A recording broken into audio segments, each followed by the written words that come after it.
one? No reason why. Which one, the one up in the aisle? Yeah, in the aisle. Thank you. As a resident, you can comment on anything still. Hello, hello, hello. Go to.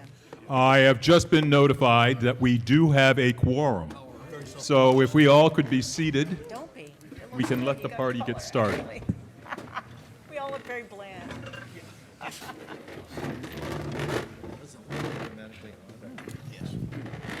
you how much I despise these plastic suits.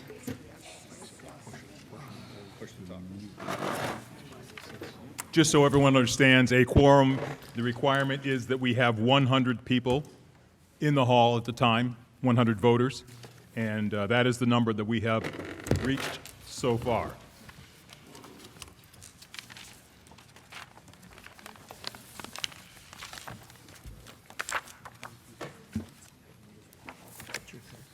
For those of you that are new to the town meeting process, we will go through each article until all articles have been presented and voted upon, or until we reach the hour of 10 p.m. The article on the floor will be completed before the adjournment. At this time, I ask that we all rise for the Pledge of Allegiance.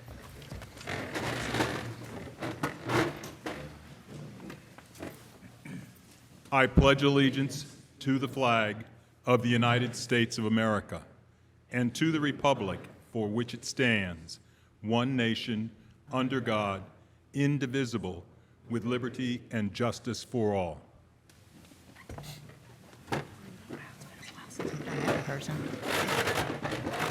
At this time, I'd like to acknowledge that as a community, we've lost members of this community over the past year.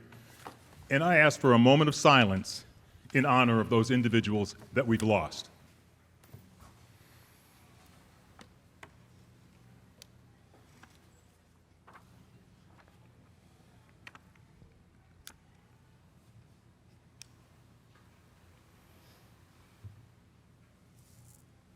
Thank you. I have some introductory comments. They won't be very long. This meeting is a culmination of many meetings and many hours of hard work by members of the administration, boards, committees, and commissions. This is your meeting.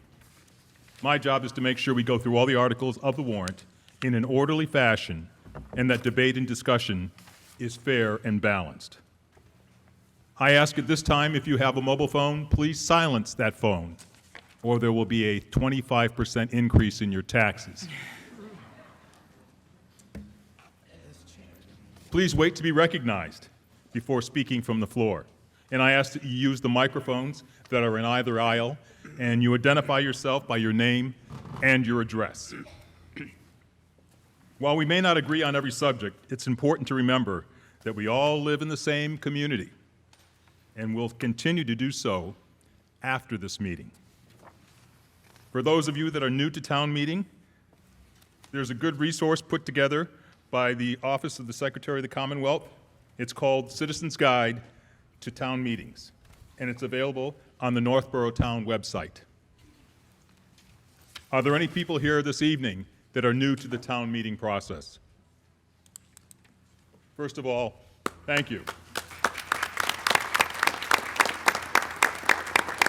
And welcome. Let's do a practice vote. Okay, you all were given, when you checked in, your voter's card. And I will ask the following questions. All those in favor, please raise your cards. And those opposed? There's always someone. Also, to let you know, we do have tellers here. In the unlikely event that we are unable to determine what the vote is, I will ask the tellers to do a count. If we do a teller count, and I ask you to keep your cards up, please keep your cards high so they can be counted, okay? At this time, I'd like to introduce some of the people in the front, at the front table. We have Town Council, the Board of Selectmen, the Town Administrator, the Assistant Town Administrator. The Town Clerk is nice enough to be up here with me. That's nice. And soon, we may have a deputy moderator once we complete that vote. The Appropriations Committee is here, as well as the Financial Planning Committee, Northboro School Committee, Regional School Committee, and the Assabet Valley School Committee are represented this evening.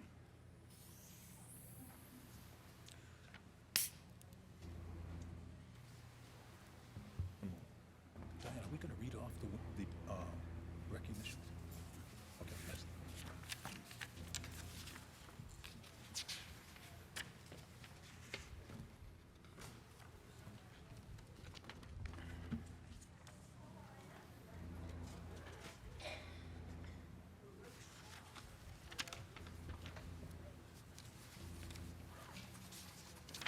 At this time, I will read the information about the posting of the warrant, where it was posted, and the official document that mentions that.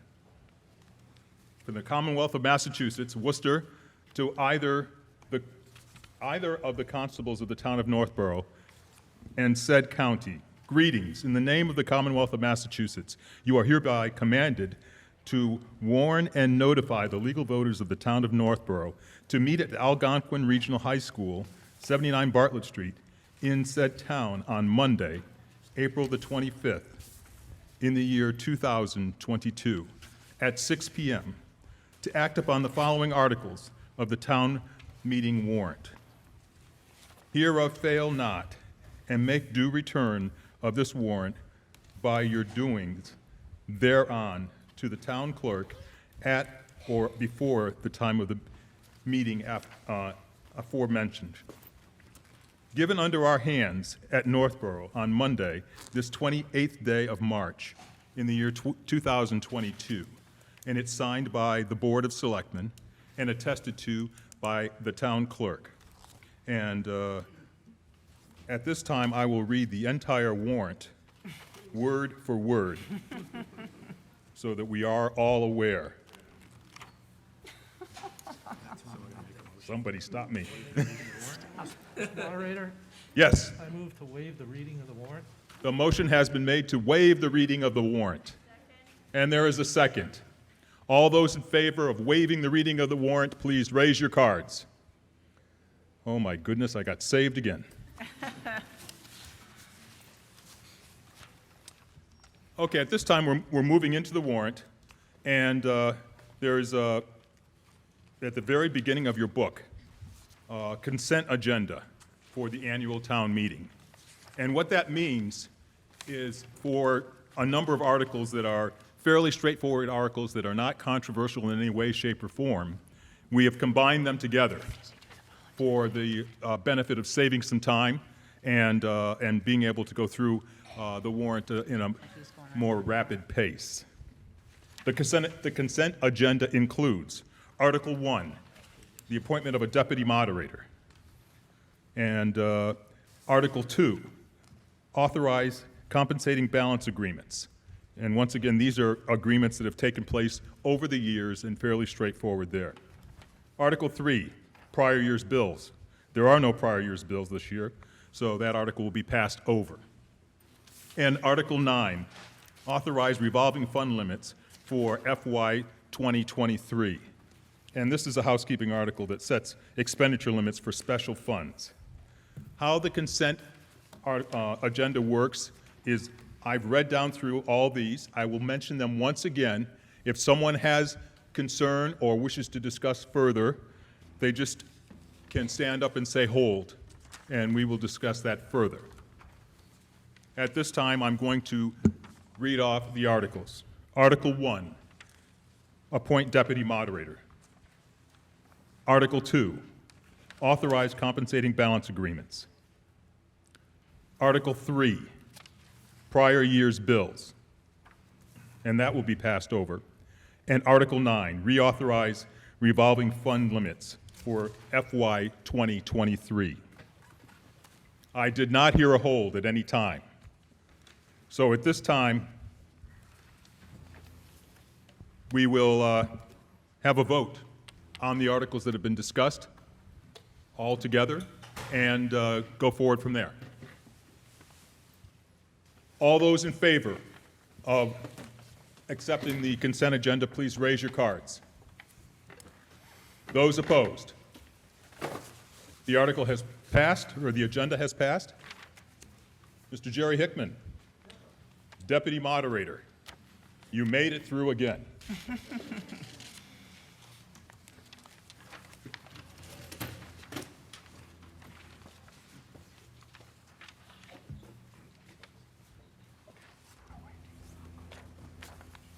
Mr. Moderator, before we proceed, we have some acknowledgments for board committee members of past service that Okay.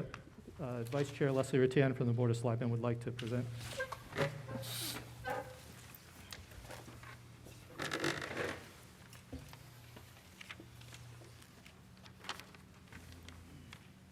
Good evening, everyone. Thank you very much for being here. Nice of you to take the time to be here and take part in your local government. We really appreciate that very, very much. One of the things, I'm Leslie Rattan, by the way, Vice Chair. One of the things we like to do at the start of town meeting is to acknowledge people who have taken the time to be volunteers in our community, but who are no longer serving, whether they just decided they didn't want to take part any longer and just decided not to be reappointed. We want to thank them very much for their years of service to the town and to thank them for their time and their work. The following volunteers have either resigned since last year's annual town meeting or requested that they not be reappointed. All have served for one full term or more and will be sent certificates of appreciation. And if you could please hold your applause until the end. The Council on Aging, Lee Beavers, 3 years. Phyllis Muthi, 9 years. The Community Affairs Committee, Liz Bedard, 4 years. Cultural Council, Selvi Oyola, 6 years. Leslie Shore, 6 years. Board of Library Trustees, Joan Scott, 3 years. Nita Karanjkar, 3 years. Charles Recchia, 3 years. Scholarship Committee, Bob D'Amico, 14 years. James Kahunji, 9 years. And Planning Board, Michelle Gillespie, 18 years. So please give everyone a round of applause for their volunteer time.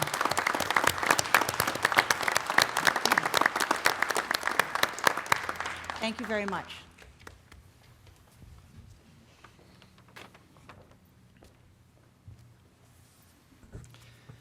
Jason Perot, Chairman, Board of Selectmen. Article 4, I move the town vote to raise and appropriate and transfer from available funds the sum of $23,563,961 for town government as displayed in the warrant supplement distributed at this town meeting. And to meet said appropriations, the following sums available for appropriation be transferred. From Cemetery Trust Fund income, $9,006. From cemetery sale of lots, $18,500. From debt exclusion premium reserve, $545.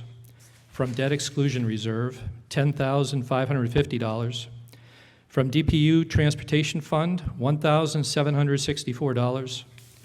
From Conservation Commission fees, $11,309. From Fire Emergency Medical Services Revolving Fund, $354,487. From Recreation Revolving Fund, $75,000. From Animal Control Revolving Fund, $28,000. From Medicare Part D Subsidy, $50,732. From PEG Access Cable Related Fund, $294,728.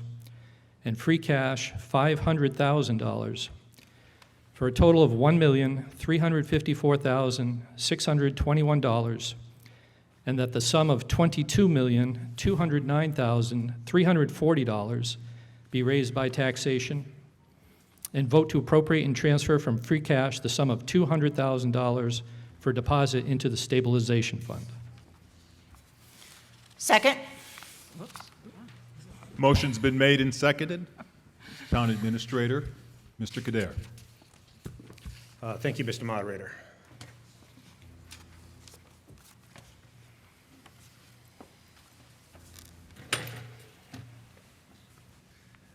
Excellent. So what I'm going to do is I'm going to give a brief overview of the general fund budget. That includes all of the budgets, so you get a full picture of what it means in terms of the resources that are being dedicated to municipal services, including the school department, and then we'll talk about the tax impact as well. Basically, the way I'd characterize the fiscal 23 budget is it's a level service budget with no significant changes. Revenue projections are modest. We're not seeing much in the way of an increase in state aid. Local receipts are level funded, and taxes are just going up the limit that is allowable under Proposition 2.5. If I had to characterize fiscal 23 in any overriding way, I'd say it's a rebuilding year as we restore some of the cuts that have lingered from the recent pandemic, including contributions to our financial reserves, our OPEB trust fund, capital investments, and then some limited cuts that still lingered in a few of the operating budgets. In terms of the pandemic reductions, and so I think it's important to remind folks where we just were in the last couple of years. We cut operating budgets to 1% in 2021, and we constrained them in 2022. The way we got through the pandemic was we used extra one-time revenues in the form of free cash in the operating budget. We stopped putting money into the savings account, into essentially our rainy day fund, and we postponed a pretty significant amount of capital on a short-term basis. The biggest cut was in the OPEB trust fund. This is for other post-employment benefits. And I just say, think about this in terms of your own personal lives. If you lost your job or you're in financial straits, you would cut back your spending, you would stop contributing into your savings account, you'd stop contributing to your retirement account, and you would probably postpone buying a new car. On a macro scale, that's essentially what we did. Those were all great moves, and those were all moves that we knew we were going to make in the event of a recession or a pandemic or something really bad happening. Those are not long-term permanent solutions, obviously, so we need to get back to restoring some of those cuts. So in terms of fiscal 2023, as I said, the Proposition 2.5 tax increase is, we're not using any levy capacity. So it's just a standard Prop 2.5 increase. We're also not using any reserves beyond the policy limit of $500,000. We are beginning to get back to contributing to our long-term liability, which is our OPEB trust fund. And originally we put in $550,000 every year. We eliminated that for 2 consecutive years, and in fiscal 23, we're phasing it back in at $300,000. The idea is next year we'll be back to the level that we should be.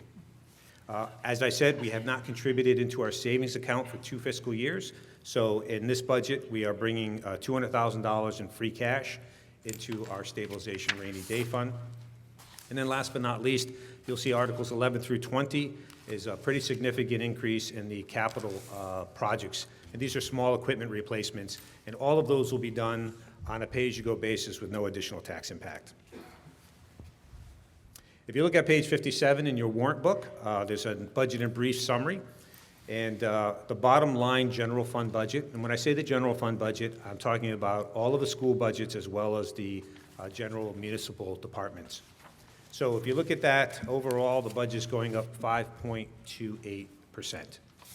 Now, it's important to note that that is not a 5.28% increase in terms of recurring operating budgets.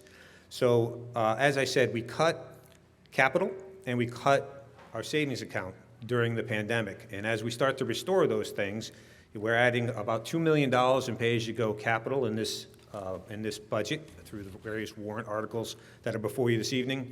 And we are also contributing back into our stabilization fund, which is basically our savings account.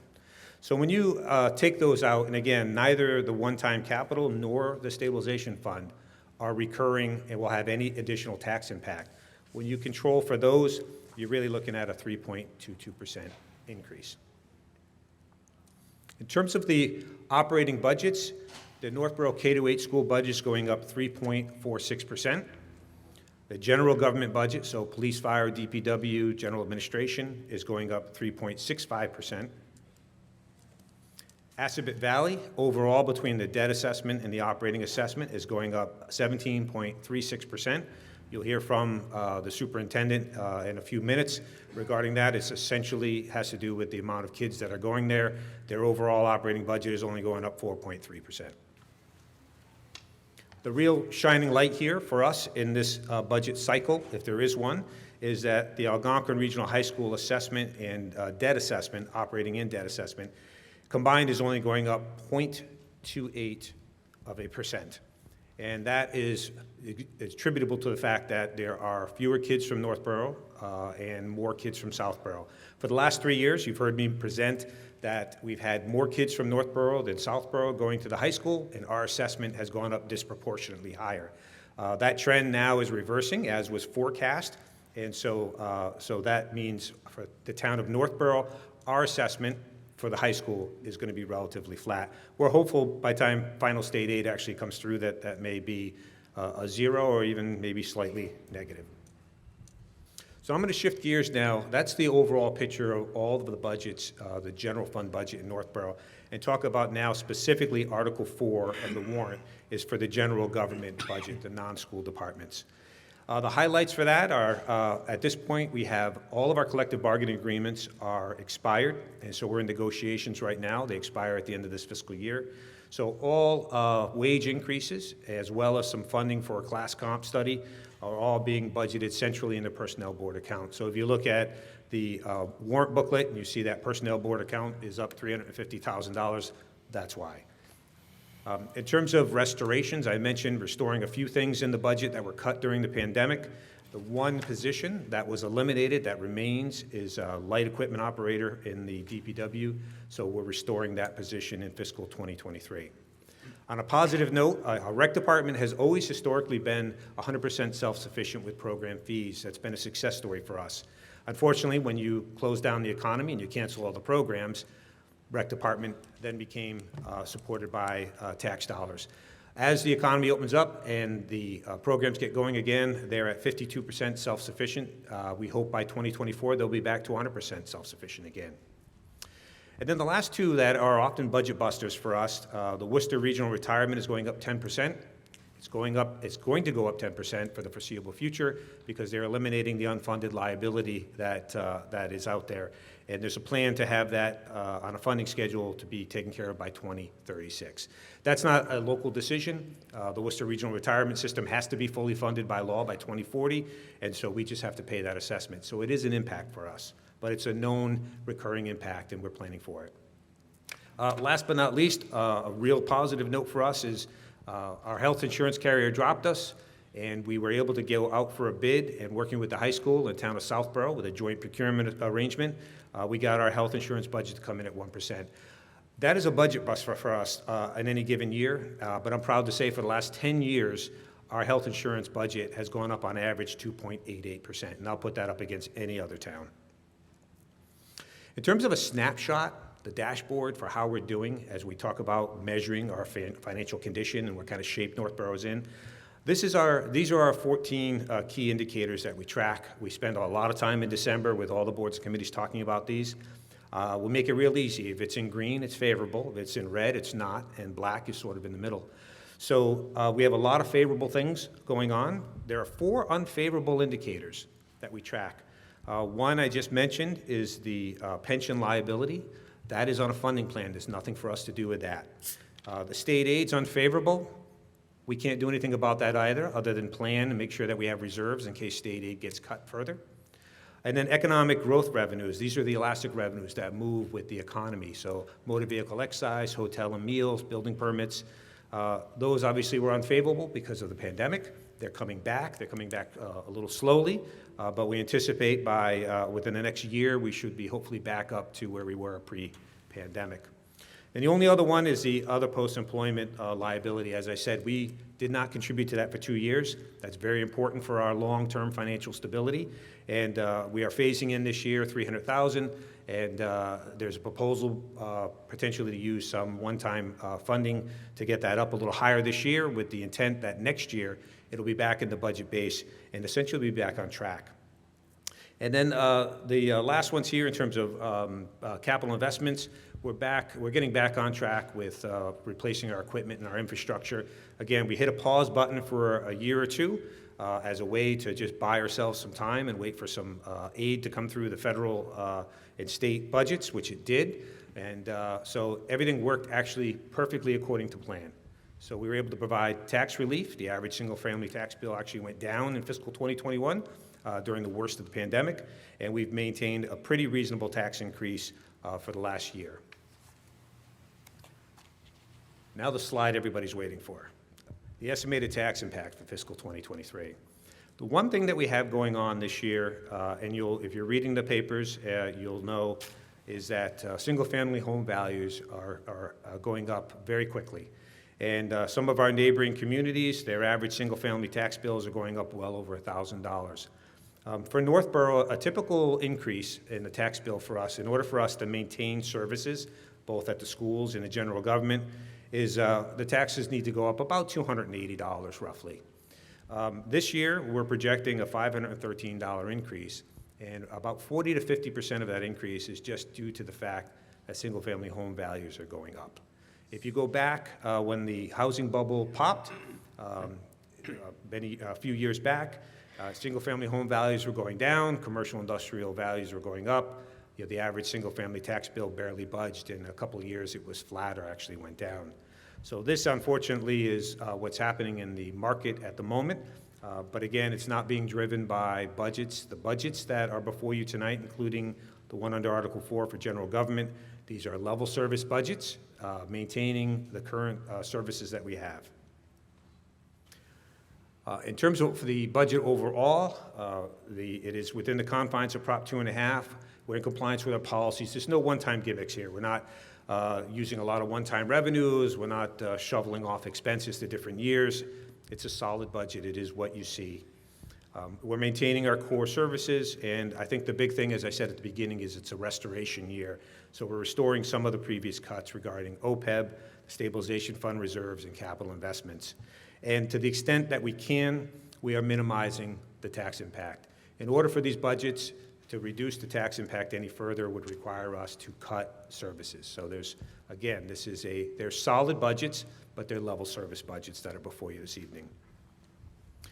In terms of the overall budget, it has the unanimous support of the Appropriations Committee, the K-8 School Committee, the Regional School Committee, and the Board of Selectmen. There is no controversy over these operating budgets that are before you this evening. They're solid, they're respectful in terms of the tax impact, and there is hopefully unanimous support from the folks in this room as well. The last point that I would make is I'm pleased to report we just found out last week that the town of Northboro received its 11th National Budget Award for distinguished budget presentations. So, Nice. Thank you.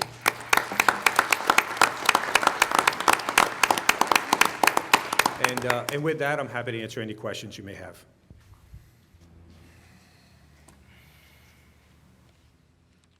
Yes, over here, please. Good evening. Can you hear me all right with a mask on, I hope? Could you get very close to the microphone, please? Okay. Can you hear me better now? Yes? Okay, I can hear me, so you can. Lisa Maselli, 13 Maple Street. I just have a question. I know I asked this probably 2 years ago. In the town general, I'm sorry, but we can't hear you back here. Can you remove your mask, please? Thank you. in the town general fund budget, summary, under general administration executive officer, economic development has an amount of money of $1,325. How is this amount used for economic development? Sure. So basically, economic development is handled. It's one of the hats that the assistant town administrator actually wears. It is for training, meeting attendance, and if we are in a position where we are producing, for instance, if we were going to bring to town meeting this year a tax increment financing agreement, it would be used to produce documents along those ways for your reviewing. Okay, does it have any dues as well? Yes, it includes the Chamber of Commerce dues for the town.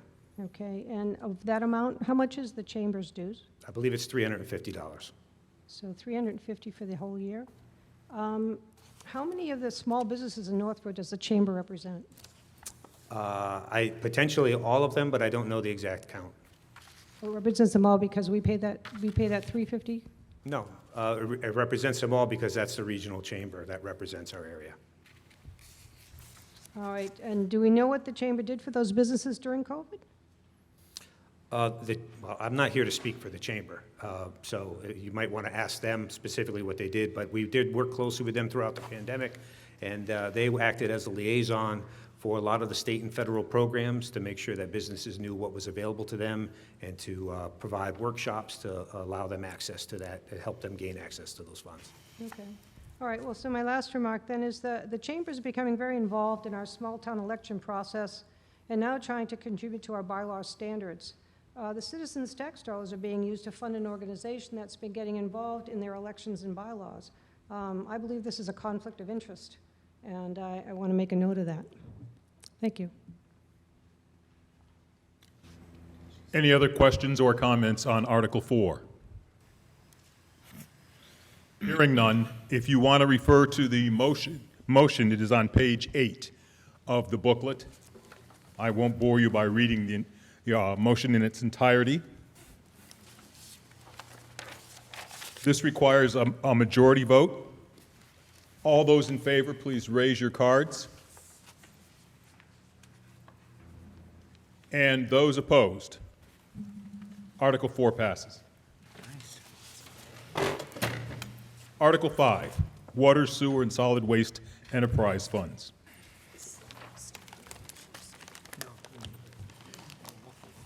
Thank you, Mr. Moderator.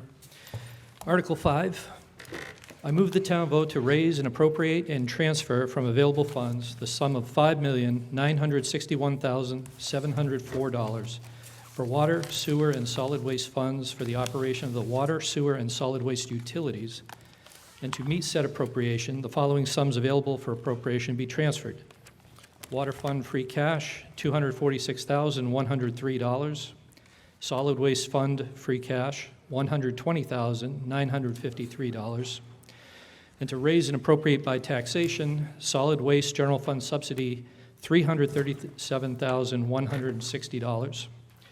For a total of $704,216, and that the sum of $5,257,488 be financed from water, sewer, and solid waste revenues, with said sums to be allocated as follows.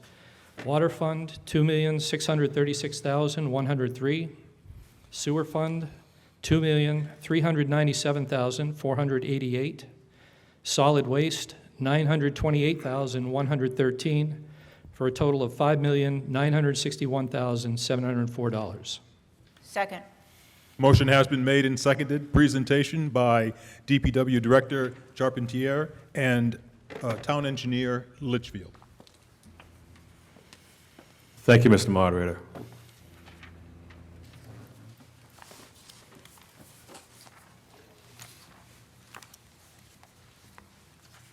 The water, sewer, and solid waste budgets are enterprise funds as authorized by state statute. These provide separate accounting and financial mechanisms for municipal services for which a fee is charged. This allows the community to demonstrate to the public the portion of operating costs that is recovered through user charges and the portion that is subsidized by the tax levy, if any. I'll present the proposed budgets for the water sewer enterprise funds, and then our town engineer, Fred Litchfield, will come up and present the budget for solid waste enterprise fund. Somebody's taxes just went up, I think. On average, the town of Northboro uses approximately 900,000 gallons of water every day, which is purchased entirely from the MWRA. Our water system includes an interconnection with the MWRA off Bartlett Street, 2 water storage tanks, and 4 inactive water wells. The water system serves approximately 80% of the town, with the remaining properties being served by private wells.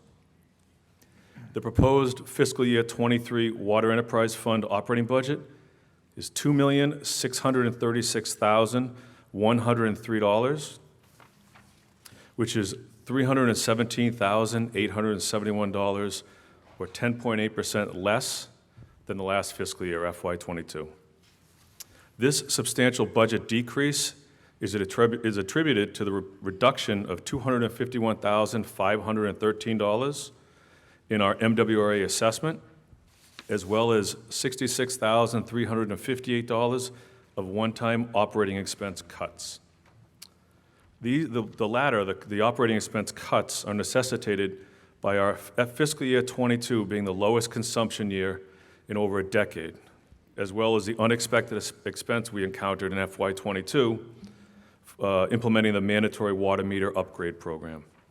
Rates will likely need to be increased slightly in FY23 due to the Department of Revenue's requirement that the proposed fiscal year revenue is based on the last fiscal year's consumption, which again was a 10-year record low. The expectation is the rate adjustment will be done after a formal rate study, which will be completed in the coming months.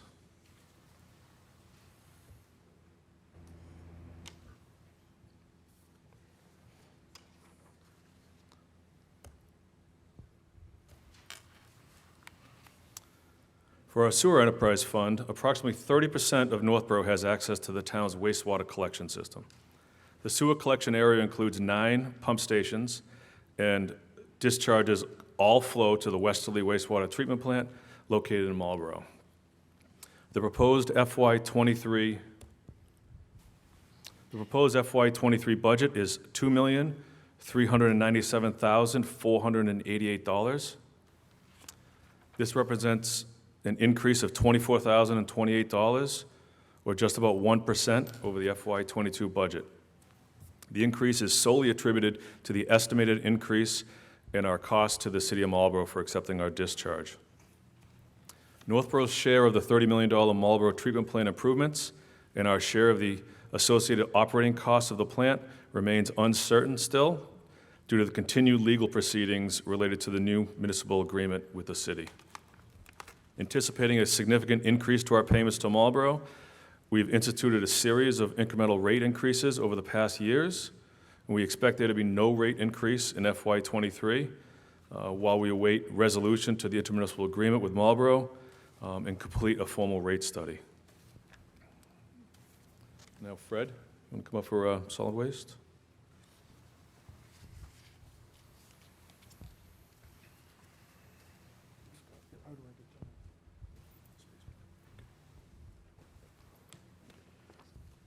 Thank you, Scott. Good evening. The Solid Waste Enterprise Fund involves the administration of 2 separate contracts: collection contract for the curbside collection and disposal of trash and recycling. Trash is collected weekly, and the recycling is collected every other week.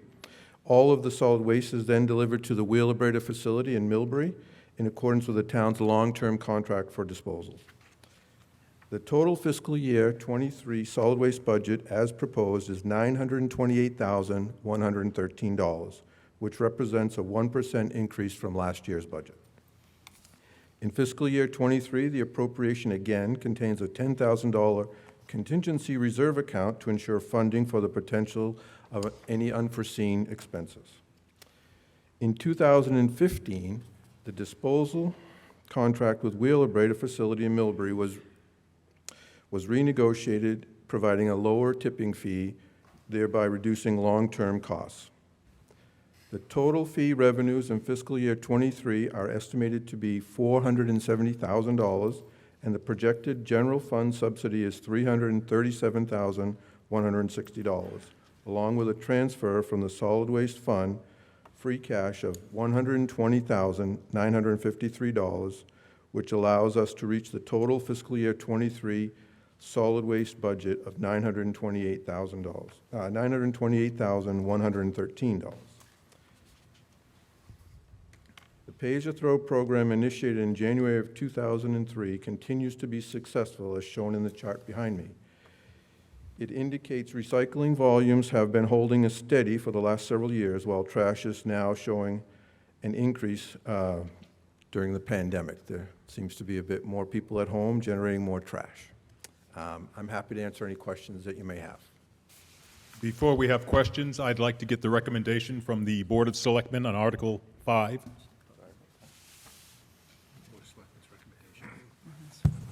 Sorry, Mr. Moderator. Board of Selectmen unanimously recommends approval of this article. Thank you. And may I hear from the Appropriations Committee, please?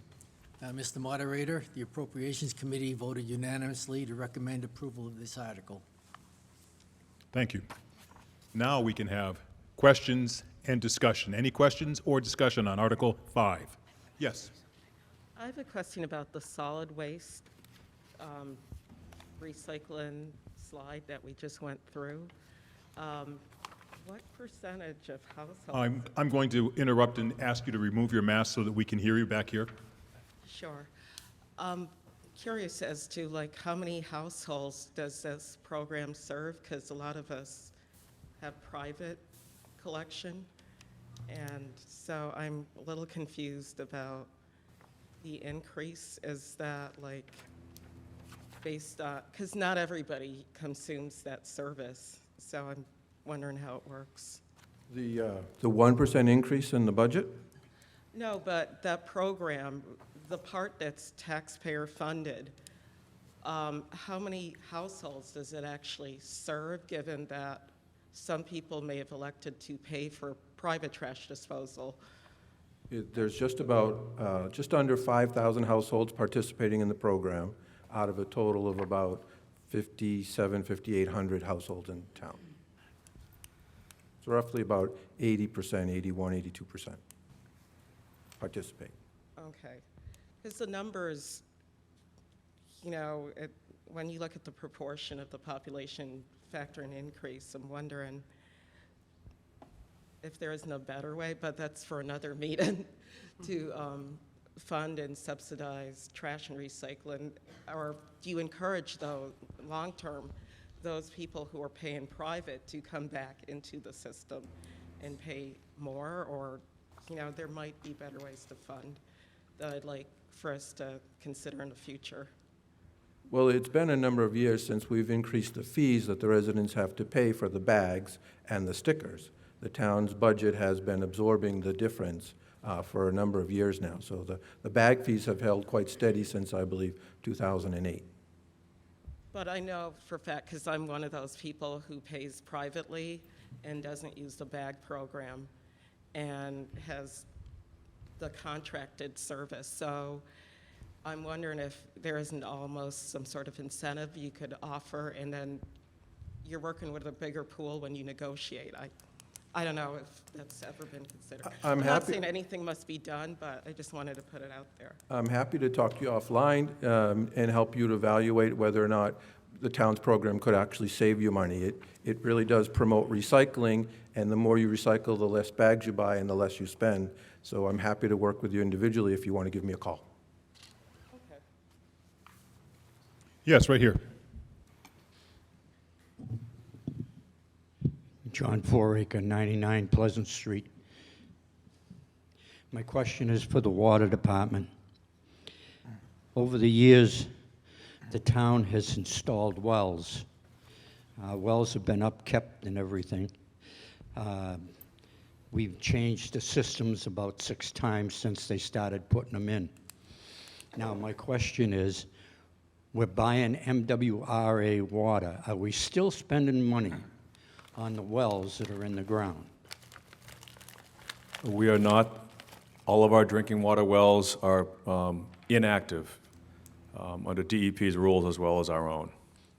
Now, if we're not spending any money on them, over the years that are left to go forward, what happens if MWRA shuts us off? Do we go back to the wells that are there, or do we have to re-drill new wells? And what's the cost difference? Because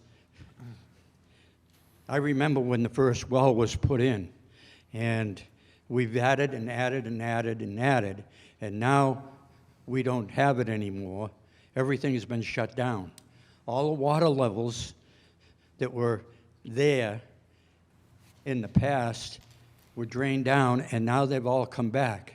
And all of this water that's coming back around these wells has become a swamp.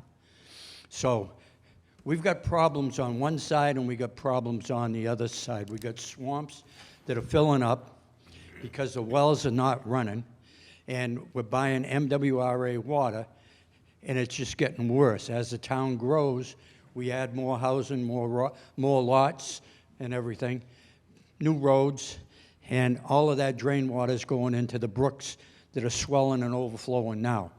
So my question is, Will we ever go back to the wells?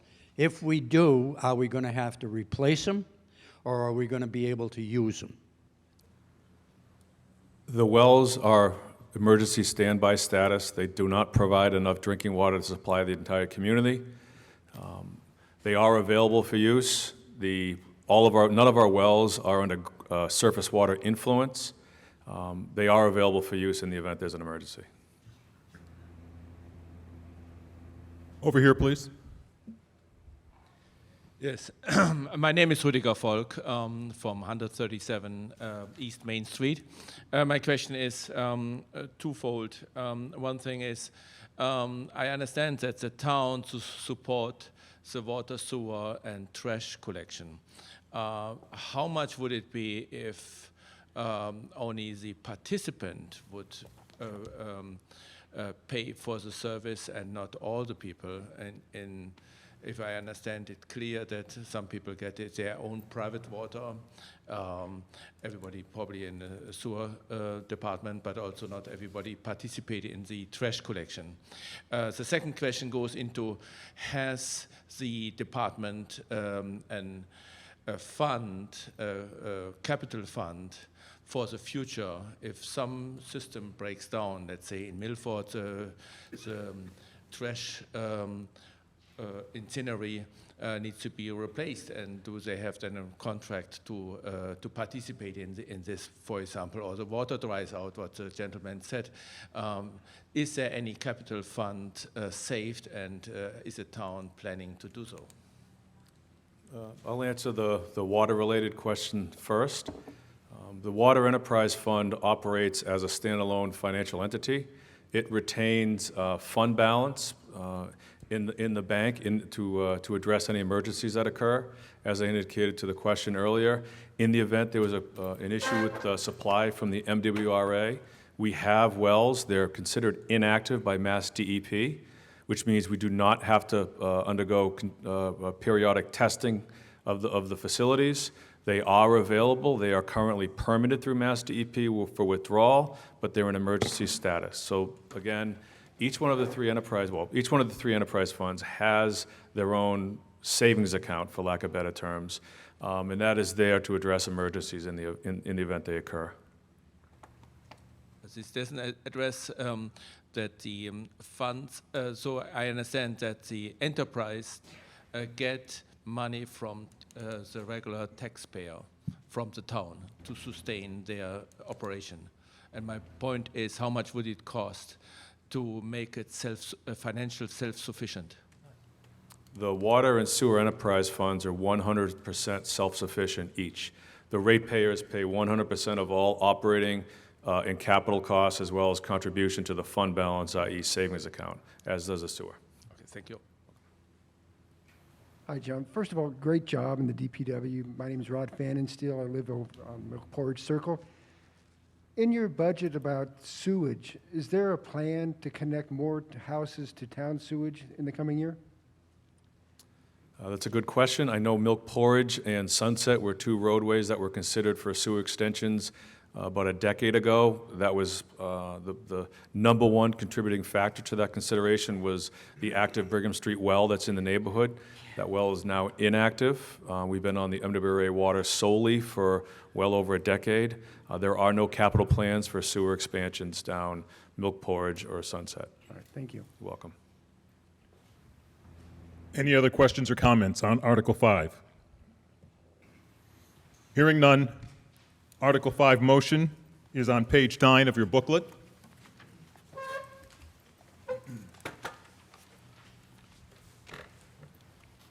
I will ask all those in favor, please raise your cards. And those opposed? Article 5 passes. Article 6, Northboro K-8 Schools Budget. Leslie Rutan, Board of Selectmen.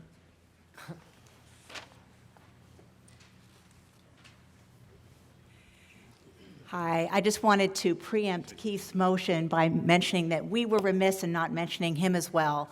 Keith has served for 6 years, 2 terms on the Northboro School Committee, and has not opted for re-election. So we do want to recognize him for his many years of service on that committee. So thank you very much.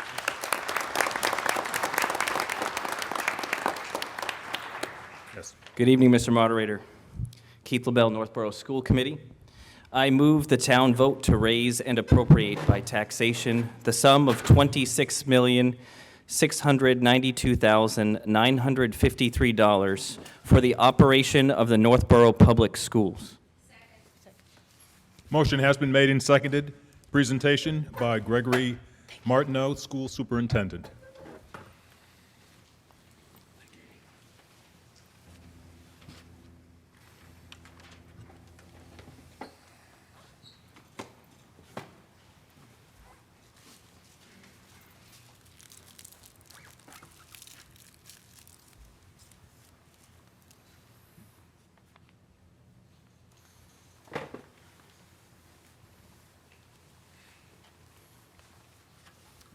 So good evening, Greg Martineau, and I have the privilege to serve as your superintendent.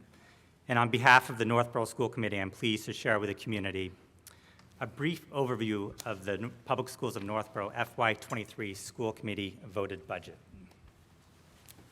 I think it's important to note that our organization is a vision and mission-driven organization, and students are at the center of our work. The district's mission is quite simple. It's to educate, inspire, and challenge all students. The vision is to ensure that students are prepared to succeed at the next grade level, the next school, and eventually college and career. We want our students to be strong collaborators, critical and creative thinkers, communicators, socially and civically engaged, growth-oriented, healthy and balanced. And lastly, our organization has core values that drives its work. Those values are integrity, empathy, inclusivity, equity, perseverance, and respect. We view the budget process as a means to help achieve the school committee's budget goals and the district's strategic objectives outlined in the district strategic plan, Vision 2026. This year, the school committee's budget goals centered on recruiting, maintaining, and supporting high-quality staff, meeting the needs of all learners with instructional classroom models, expanding professional development for all teachers, maintaining the district's capital assets, maintaining and supporting instructional technology, and ensuring all students are provided with equity of opportunity. The district's 5 strategic objectives are empowering learners, equity of opportunity, healthy and balanced learners, educator learning and leadership, finance and operations to support teaching and learning. The budget presented to you this evening incrementally moves the district closer to achieving its goals, specifically ensuring consistent implementation of teaching and learning, supporting class student-to-teacher ratios in accordance with the district's class size policy, and ensuring consistent implementation of the Massachusetts curriculum frameworks. The budget amount for your consideration is $26,692,953, which is a 3.46 increase over fiscal year 22. The fiscal 23 budget is a level services budget with growth areas in instructional technology and student support services. And I'd be happy to answer any questions.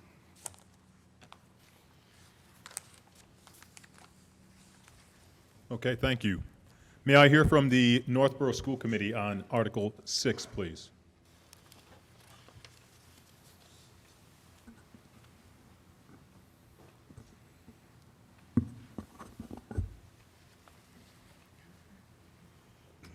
Mr. Moderator, the Northboro School Committee unanimously approves this warrant article. Thank you. And may I hear from the Appropriations Committee, please? Mr. Moderator, the Appropriations Committee voted unanimously to recommend approval of this article. Okay, thank you.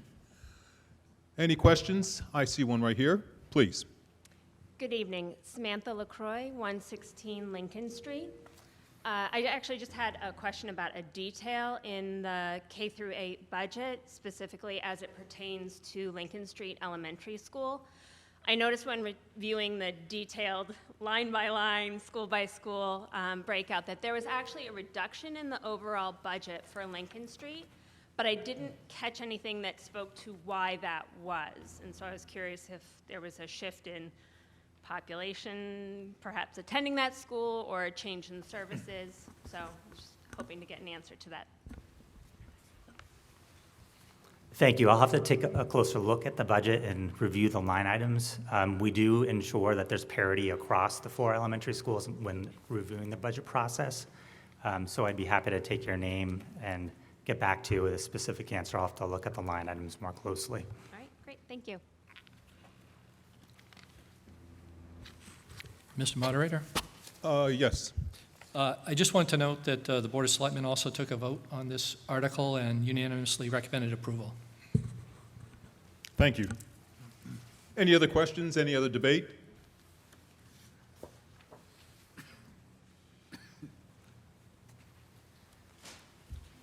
My name is Charles Frankie, and I live on Howard Street.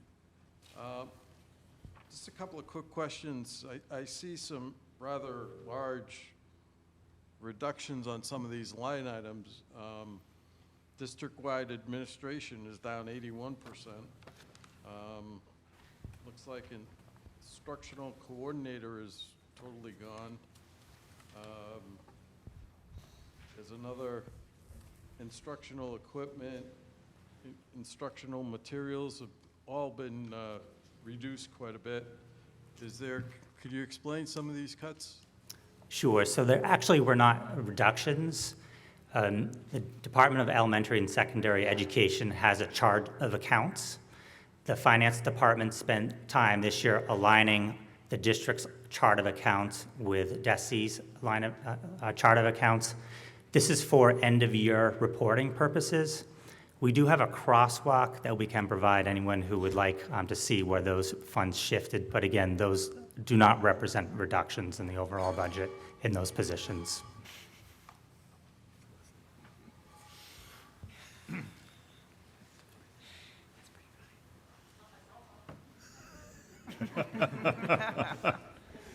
There was a runaway can there for a while. Any other questions or debate on Article 6? Hearing none, this is what we're voting on. I move the town vote to raise and appropriate by taxation the sum of $26,692,953 for the operation of the Northboro Public Schools. This requires a majority vote. All those in favor, please raise your cards. And those opposed? Article 6 passes. Article 7, Northboro Southboro Regional School District Budget. Joan Frank. Thank you, Mr. Moderator. Joan Frank, 420 Whitney Street, member of the Northboro Southboro Regional School Committee and Northboro K-8 School Committee. I move the town vote to raise and appropriate by taxation Northboro's share of the assessment for the operation and debt services of the Northboro Southboro Regional School District, the sum of $13,568,035. Motion has been made and seconded. Thank you. Superintendent Martineau, please.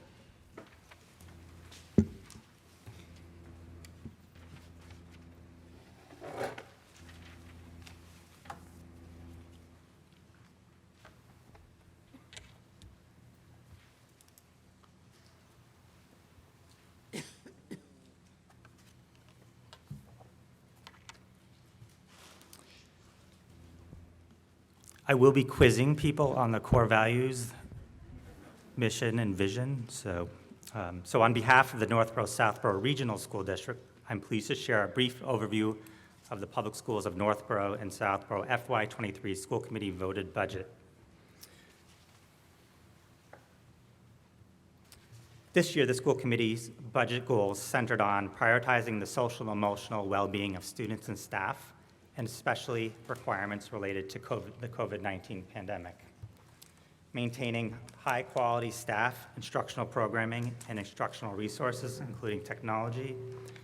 Striving to achieve class size in accordance with the school committee policy. Preparing all students for high levels of success in college and career readiness. Funding the initiatives of the school improvement plan and the Vision 2026 strategic plan.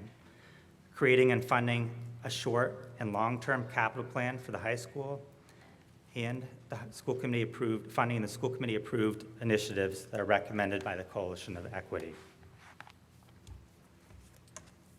The budget amount for your consideration in aggregate is $25,727,081, which represents a 3% increase over fiscal year 22 in aggregate.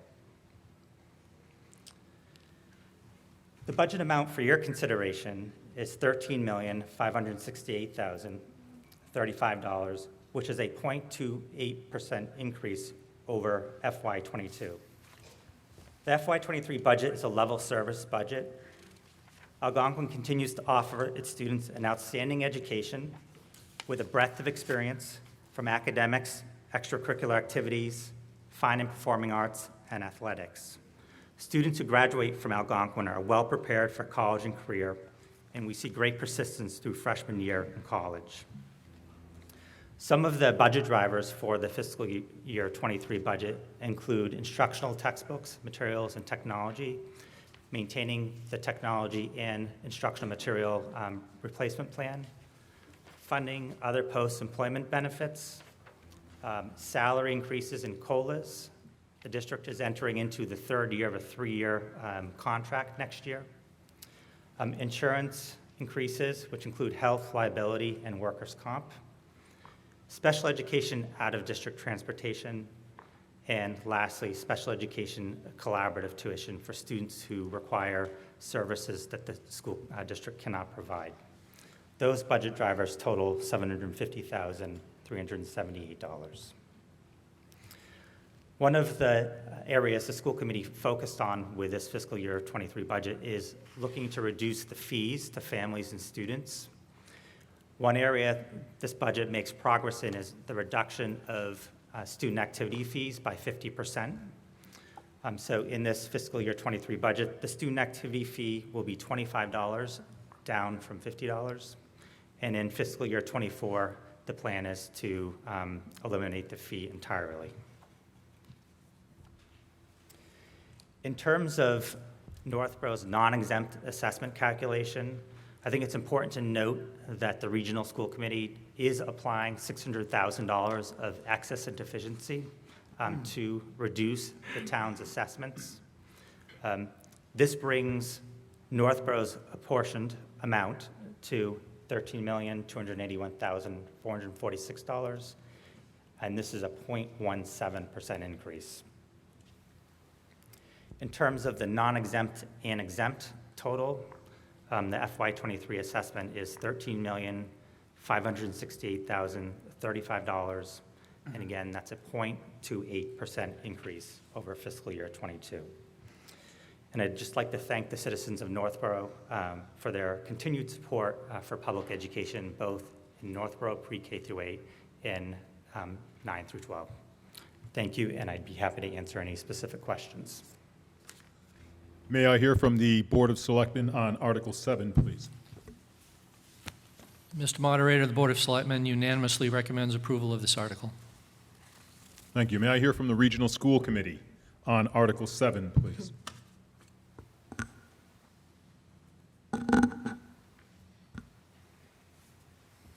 Mr. Moderator, the support for this budget was supported by all members of the school committee, of the Regional School Committee. Thank you.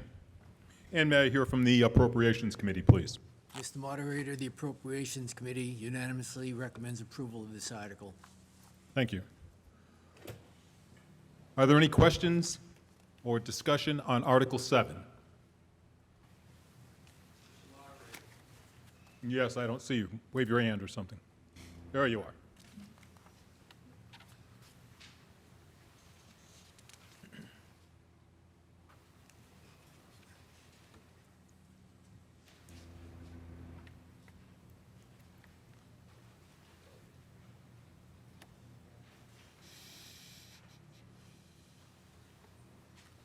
As I go through, John Foraker, 99 Pleasant Street. As I go through this budget, I don't see anything in here dedicated to the sports programs.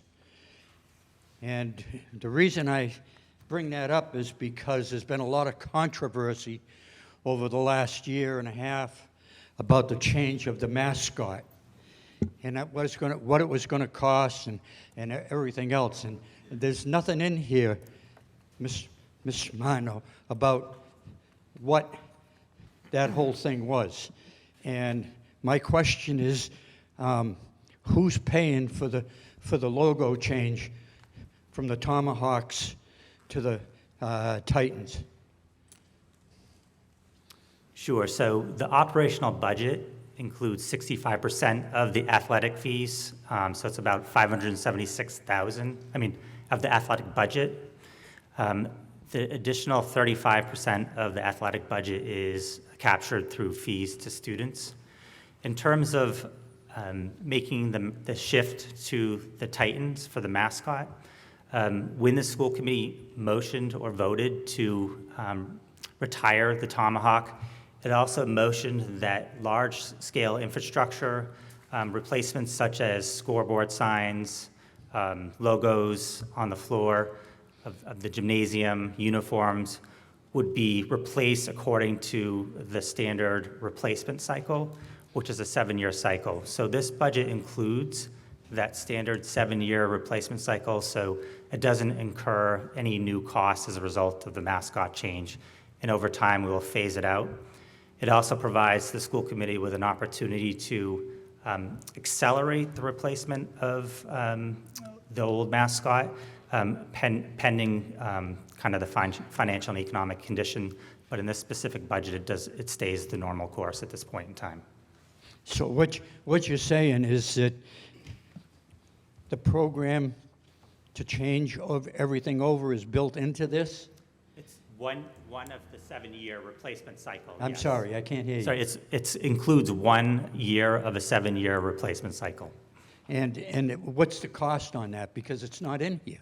I'd have to look at the breakdown of what that cost is specifically, but I can get back to you. Yeah, but that should be in the budget as not a line item or anything, but it should be there telling the people what you're spending out of the budget to make this conversion.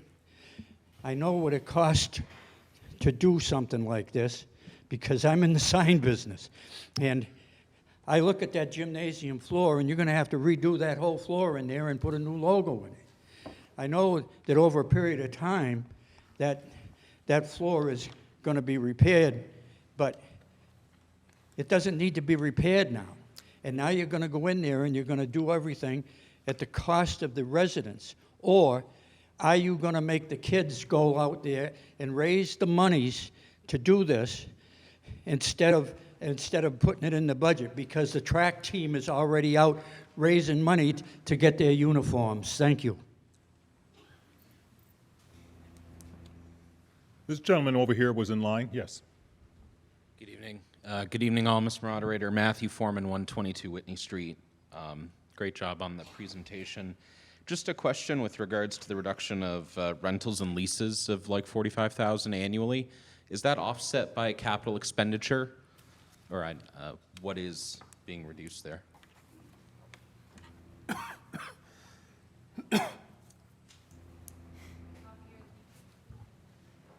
Hang on one second. Becky Pellegrino, who's the finance director, can speak to that. I believe it's copiers, leases.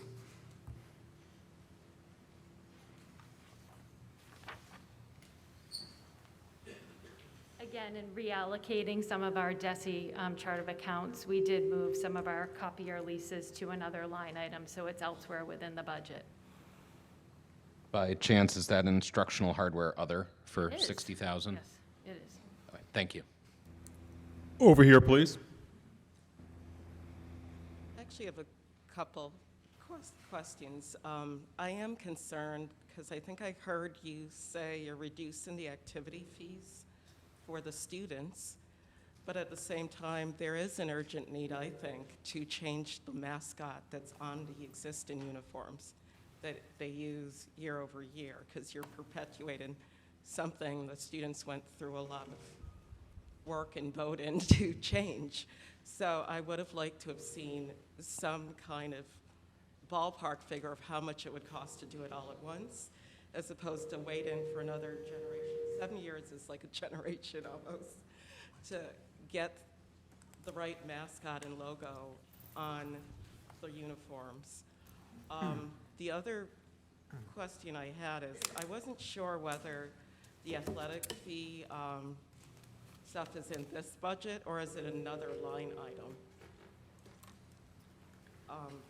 Is it its own article or is it included in this budget? So it's not included in the operational budget that you're looking at, just the amount appropriated by the taxpayers is included. The activity fees, or not the activities, the athletic fees are accounted for in our revolving accounts, and we have a monthly report for that, those accounts as well.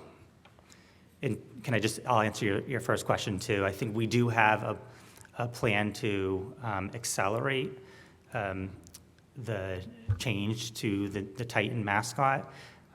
We do have that documented and outlined about what it would cost to make it a 6-year, a 5-year, 4-year, and 3-year. It's just that in this specific budget, it does not accelerate because just of the financial conditions we find ourselves in at this point in time. The student activity fee, I just want to be clear too, that does not go to athletics. That goes to clubs and extracurriculars. So that money is in the budget, in this operational budget, to continue those experiences for students. So that's separate from the $200 fee for if you make the team? Exactly. Okay. Could I ask you to move very close to the microphone? We're getting feedback. Oh, sorry. I'm not that tall, too. Okay. The other thing I didn't see anywhere, and it's just for the future, why doesn't our school district have a pool for our student athletes? And that's always bugged me, especially now that I see that we're spending money to do the turf and all that, but our children do not have, as a high school, something with their logo that they could swim in it. Because I come from Western Mass, and even my middle school had a pool. And we were taught swimming class for free as part of gym class. And I know, raising my child in this town, I had to pay for private swim. So it's almost like, why, if we're gonna spend on the athletic fields, I would have loved to see sometime in the future our school district, Northboro, Southboro, at least a shared pool at the high school level. That's all. Yes, sir. Joe Trombetta, 61 Pleasant Street. Back about 4 screens back, you had an expenditure for Coalition of Equity. Could you explain that to me, please? Sure. So the Coalition of Equity formed 3 years ago, and basically it looks to fund keynote speakers, to bring a discourse and conversations to the community. One example is we just had a keynote speaker, a community speaker, a couple weeks ago, Jennifer DeLeon, and that was part of a grant fund that we received, but in the future, those grants won't be available to fund those types of keynotes and events from the coalition. And my concern is what our young children are taught. And I'm concerned about CRT. Hopefully that's not into the school system. Do you know anything about that? Yeah, I mean, I can speak just, around our responsible for, we teach civics, we teach information around the Constitution, government, economics, a disposition, how do you operate in, democratic society, and then discourse, how do you have debate and conversation in a civil, engaging way that is respectful. So those are the 3 areas that we really focus in on in terms of preparing our students to be ready for the world of citizenship beyond Algonquin Regional High School. Thank you. Yes, please. Mike Shaka, 120 Maynard Street. A question that I have goes on the, I guess off of what Mr. Foraker was asking. So for about a month now, I've had requests out to Sean Bevan and then to other folks trying to identify data relative to all of the various fees. Mr. Foraker mentioned about the track team. My daughter's a member of the track team. We pay fees for those athletics, but yet I was really surprised to see that they have a special road race that they're organizing to fund uniforms. In addition, they always do the annual fundraiser where they create a camp for kids. Fantastic fundraiser, by the way. I think it's great enrichment for the younger folks, great for the track team to do that.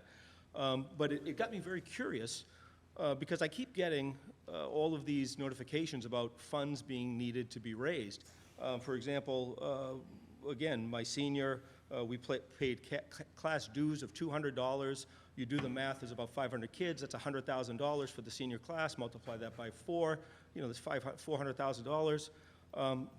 Where that money went is questionable because it was 2 years where there was no activities, but yet there was a paucity of funds where they needed $35,000 for the after-prom party. So it got me scratching my head. It's $100,000. They didn't do anything for 2 years. Where's all the money going? So I asked, and I've been struggling for over a month now to try to get insights into the general ledger of each of those activities. There's class dues that are $200, there's parking fees, there's athletic fees, there's activity fees. When you add that up and you do the math, they're big sums of money. But yet, there seems to be a big gaping hole as to where that money goes, and for a month, I can't get any insight into that. And I am concerned because, at the end of the day, there does seem to be an acceleration toward this move to the tomahawk that the kids never get to vote on, by the way. But I am curious about that. So can you give me some, evidence of, what's happening with the general ledger? Where can I find this information? Yeah, sure. So thank you for your question. I know that you put in a couple of requests, and we're working on gathering that data. I can assure you that any fee that is collected, we have it accounted for, and we can produce the documents of how that money is expended and for what, and also to ensure that the reason why the money is collected and the expenditures align. So I know you put in a request for that information, and I believe the finance department is gathering that, and we'll have that to you shortly. Why would it take over a month for me to get that information?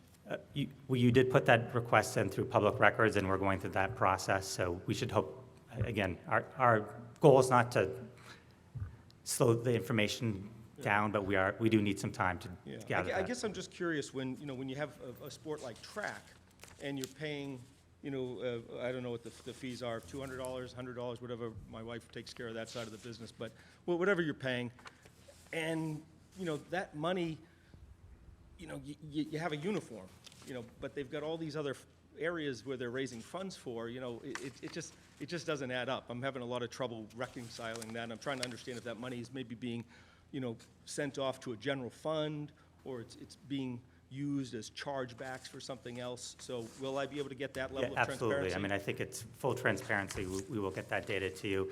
And I'll also share that, boosters and a lot of teams decide to raise money for new uniforms that are outside of kind of the uniforms that we have. So I think it's important to also note that there are uniforms. Some teams are choosing to accelerate their uniform replacement through fundraisers and so forth, through boosters. All right, very well, thank you. Are there any other questions, concerns? Hearing none, this is what you're voting on for Article 7. I move the town vote to raise and appropriate by taxation Northboro's share of the assessment for the operation and debt service of the Northboro-Southboro Regional School District for the sum of $13,568,035. This will require a majority vote. All those in favor, please raise your cards. Those opposed? Article 7 passes. Article 8, the Assabet Valley Regional Vocational School District budget. Virginia Sims George. Sounds suspicious to me. Mr. Moderator, I'm Virginia Sims George. I'm chair of the Assabet Valley Regional School, and I move that the town vote and approve the appropriations, the sum of, let's see here, the lighting is bad,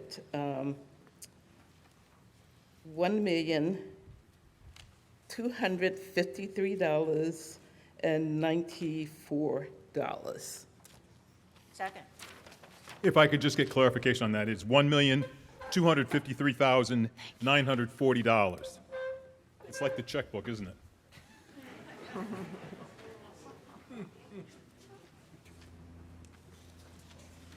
Okay, presentation by Ernie Houle, Assabet School Superintendent.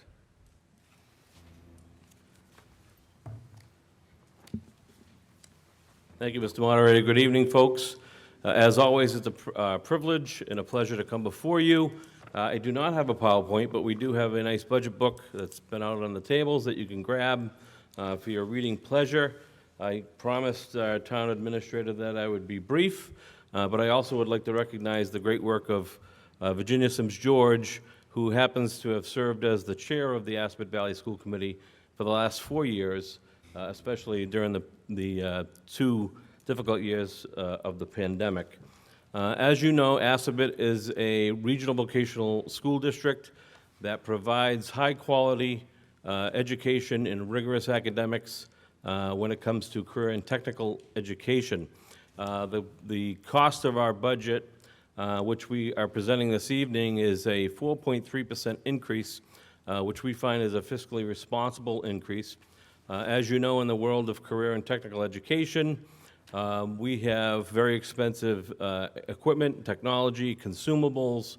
As you know, with the inflation of costs, all of our supplies in order to run those programs, 16 different career and technical programs, we've seen an increase, and we've been able to manage that through donations from our gracious business and industry partners that we have, as well as through grant funding through the Department of Education and through Governor Baker's Workforce Skills Grant. What we're presenting to you this evening, as it was mentioned by Administrator Coderre, is a combined operating assessment and debt service payment with an increase to Northboro of $185,000 or $450 for a 17.36% increase. The operating assessment increase is a 20.25, so it's up $189,278, which brings it to $1,123,936, which is in direct relation to the increase of 9 additional students over this current year's FY22 budget. The good news is that we have now 68 students from Northboro that are attending. And the 7th debt service payment, which was for our renovation project, which was completed in the 2015-2016 school year, the first infrastructure improvement for the school district in the 40-year history of the school district, actually will show a decrease of about 2.86%, and it decreases by about $3,800 to $130,004. So the overall combined assessment for Northboro this year, $1,253,940. I will entertain any questions. First, may I hear from the Appropriations Committee, please? Mr. Moderator, the Appropriations Committee voted unanimously to recommend approval of this article. Thank you. Any questions? Any concerns? Hearing none, this is what you're voting on for Article 8. I move the town vote to raise and appropriate by taxation Northboro's share of the assessment for the operation and debt service of the Assabet Valley Regional Vocational School District, the sum of $1,253,940. This is a majority vote. All those in favor, please raise your cards. And those opposed? Article 8 passes. Article 9. That was the consent, okay. Article 10, Appropriations Committee Reserve Fund. Jason Perot.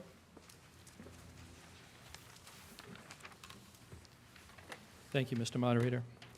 Article 10, I move the town vote to appropriate the sum of $175,000 for a reserve fund to provide for extraordinary or unforeseen expenditures in accordance with Massachusetts General Laws, Chapter 40, Section 6, and to meet said appropriation, $175,000 be transferred from free cash. Second. Motion has been made and seconded. Presentation by Town Administrator John Kader. Thank you, Mr. Moderator. So this is basically our, during the course of the fiscal year, if something bad happens, this is our emergency reserve fund. It's funded out of free cash, which is budget surplus from the prior year. If it's not used, it folds back to free cash. Historically, it's used for covering storm expenses. Oftentimes, if we have a blizzard, what will happen is we'll have extraordinary expenses, and typically FEMA or MEMA, the Massachusetts Emergency Management Association, will reimburse us, but it's not uncommon for those reimbursements to take well over a year. So this is our emergency fund so that we don't have to call a special town meeting because we had a snowstorm, basically. Thank you. May I hear from the Appropriations Committee on Article 10, please? Mr. Moderator, it goes without saying that the Appropriations Committee unanimously recommends approving this article. Thank you. Any questions? Hearing no questions, this is what you're voting on for Article 10.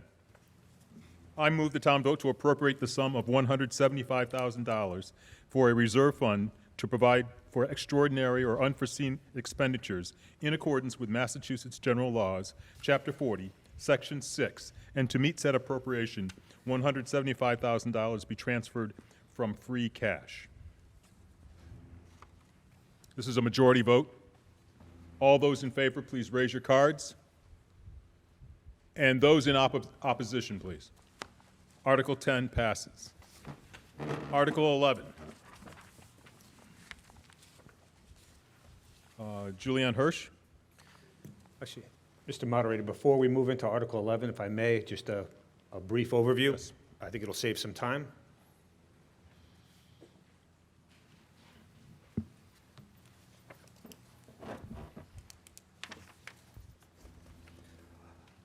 So we've got some capital articles, 11 through 20. I'm hoping that I'll do a little overview, and we should be able to move through these articles very quickly, at least we have in the last several years. Just by a brief explanation, the town maintains a 6-year capital improvement plan. So every physical asset, be it equipment, infrastructure, or building, is included in that plan. Each year, that plan moves up. New projects fall in on the end, and the current fiscal year is the capital budget.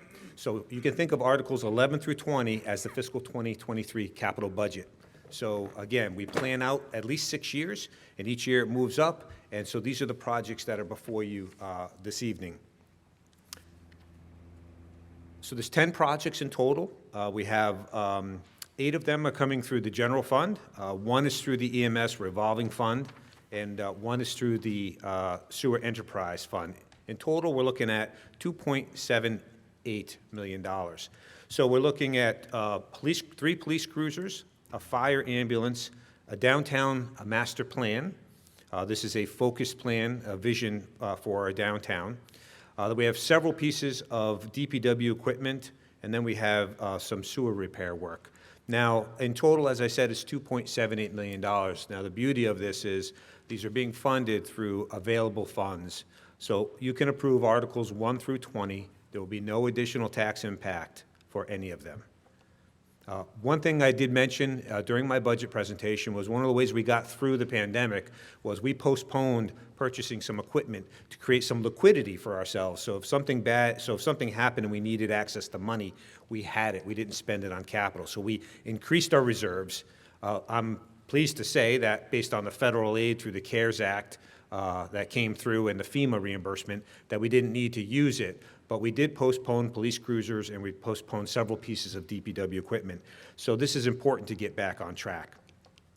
In terms of the funding sources, $2,024,000 in free cash, which is essentially budget surplus from the prior fiscal year. The EMS revolving fund, the $400,000 for the ambulance, is paid for out of ambulance fees. So Insurance companies pay for folks who use the ambulance. We take those fees, we hold them in a special account, and we use it to pay for, in part for providing that service, but also to pay for capital pieces of equipment like ambulances in order so we can provide that service. The enterprise fund, you heard from DPW Director Scott Charpentier that the enterprise fund is fully self-sufficient with user fees.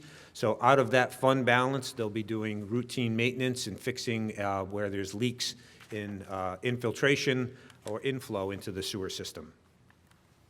We continue to invest in our capital. We had a very brief postponement. This will get us largely back on track.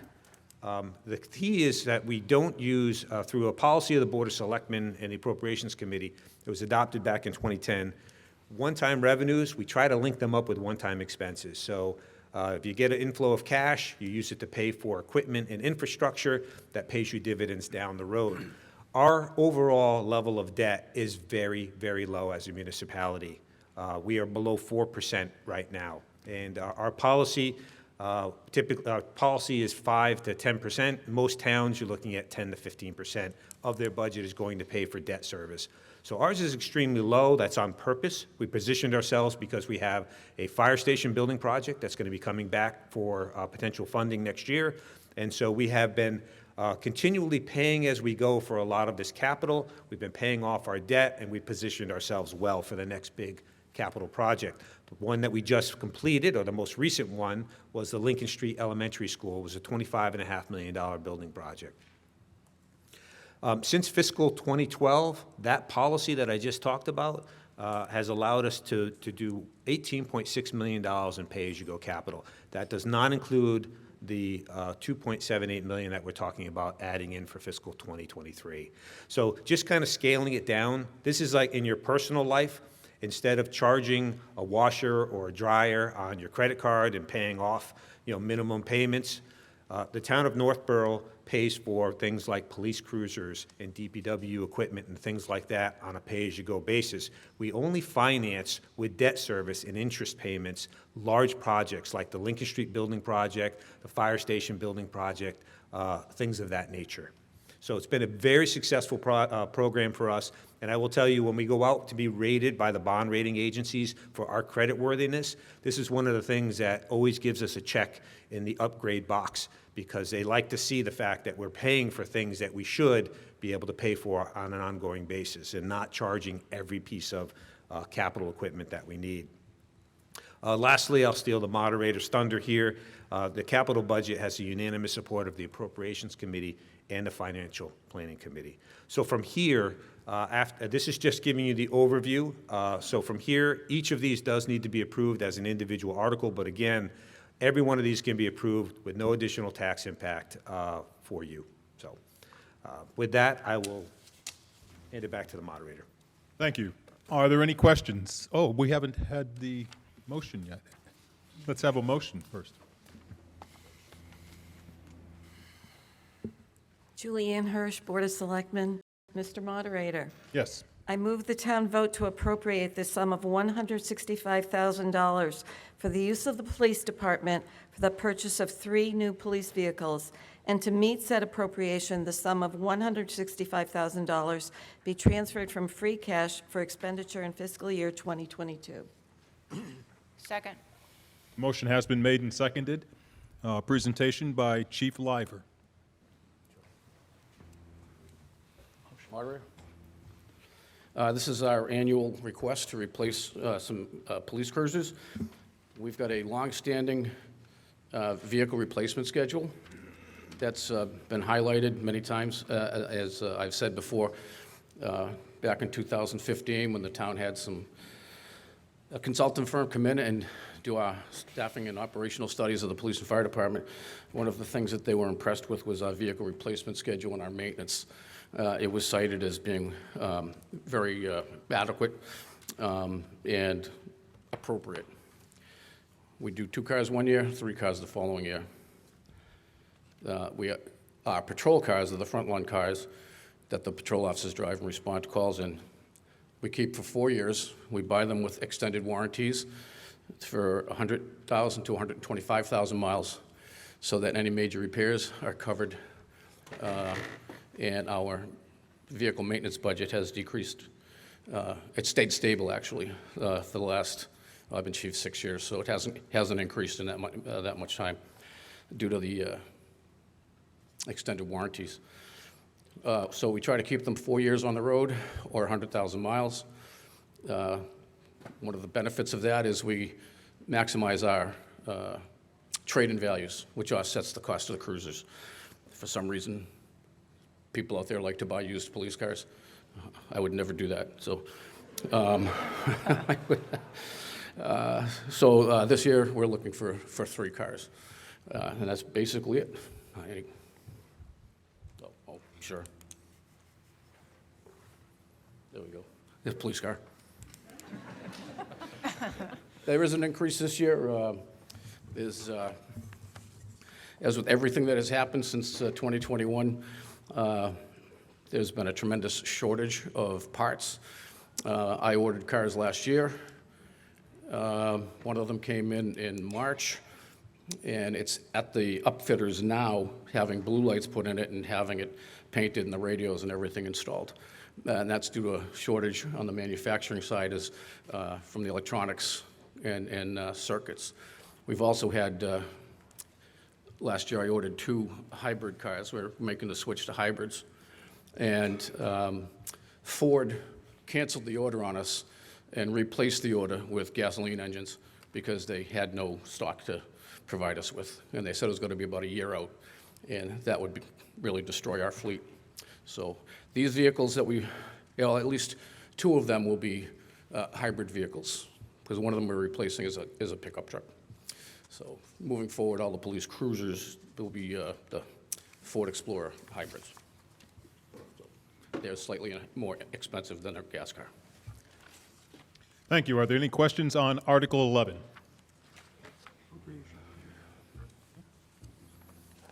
Hi, I'm Jean Cahill from 1 Thayer Street, and my question regarded the hybrid and electric vehicle availability. I know that certain towns are buying EV police cruisers, the Mustang Mach-E, and they apparently retail for $12,000 more, but they have a much longer life. I think they're rated to have like an 8-year life as a police car. And they save on all of the maintenance. All you have to do is rotate your tires, replace your tires, and do brakes. That's as much maintenance as they require. And I would just like to see us follow Westboro, which already has 7 or 8 hybrid vehicles, and they have an EV. The town of Topsfield is planning to replace all of their police vehicles with EVs because they've had such success with the first one that they've gotten, and they love it. They go really fast. So I think you guys will like it. It's also much more healthy for our planet, and it's much more healthy for officers who are sitting in an idling vehicle to have one where the engine shuts off. So as soon as we can get those vehicles on the road, let's do it. Let's meet the Massachusetts mandate of getting 1 million EVs on the road by 2030. We have really aggressive goals that we need to meet as a state to be catching up to our need to reduce greenhouse gases as quickly as possible. So as much as Northboro can do, let's do. Thank you. What was the community that's going to go all EV? Topsfield. So, okay. Thank you.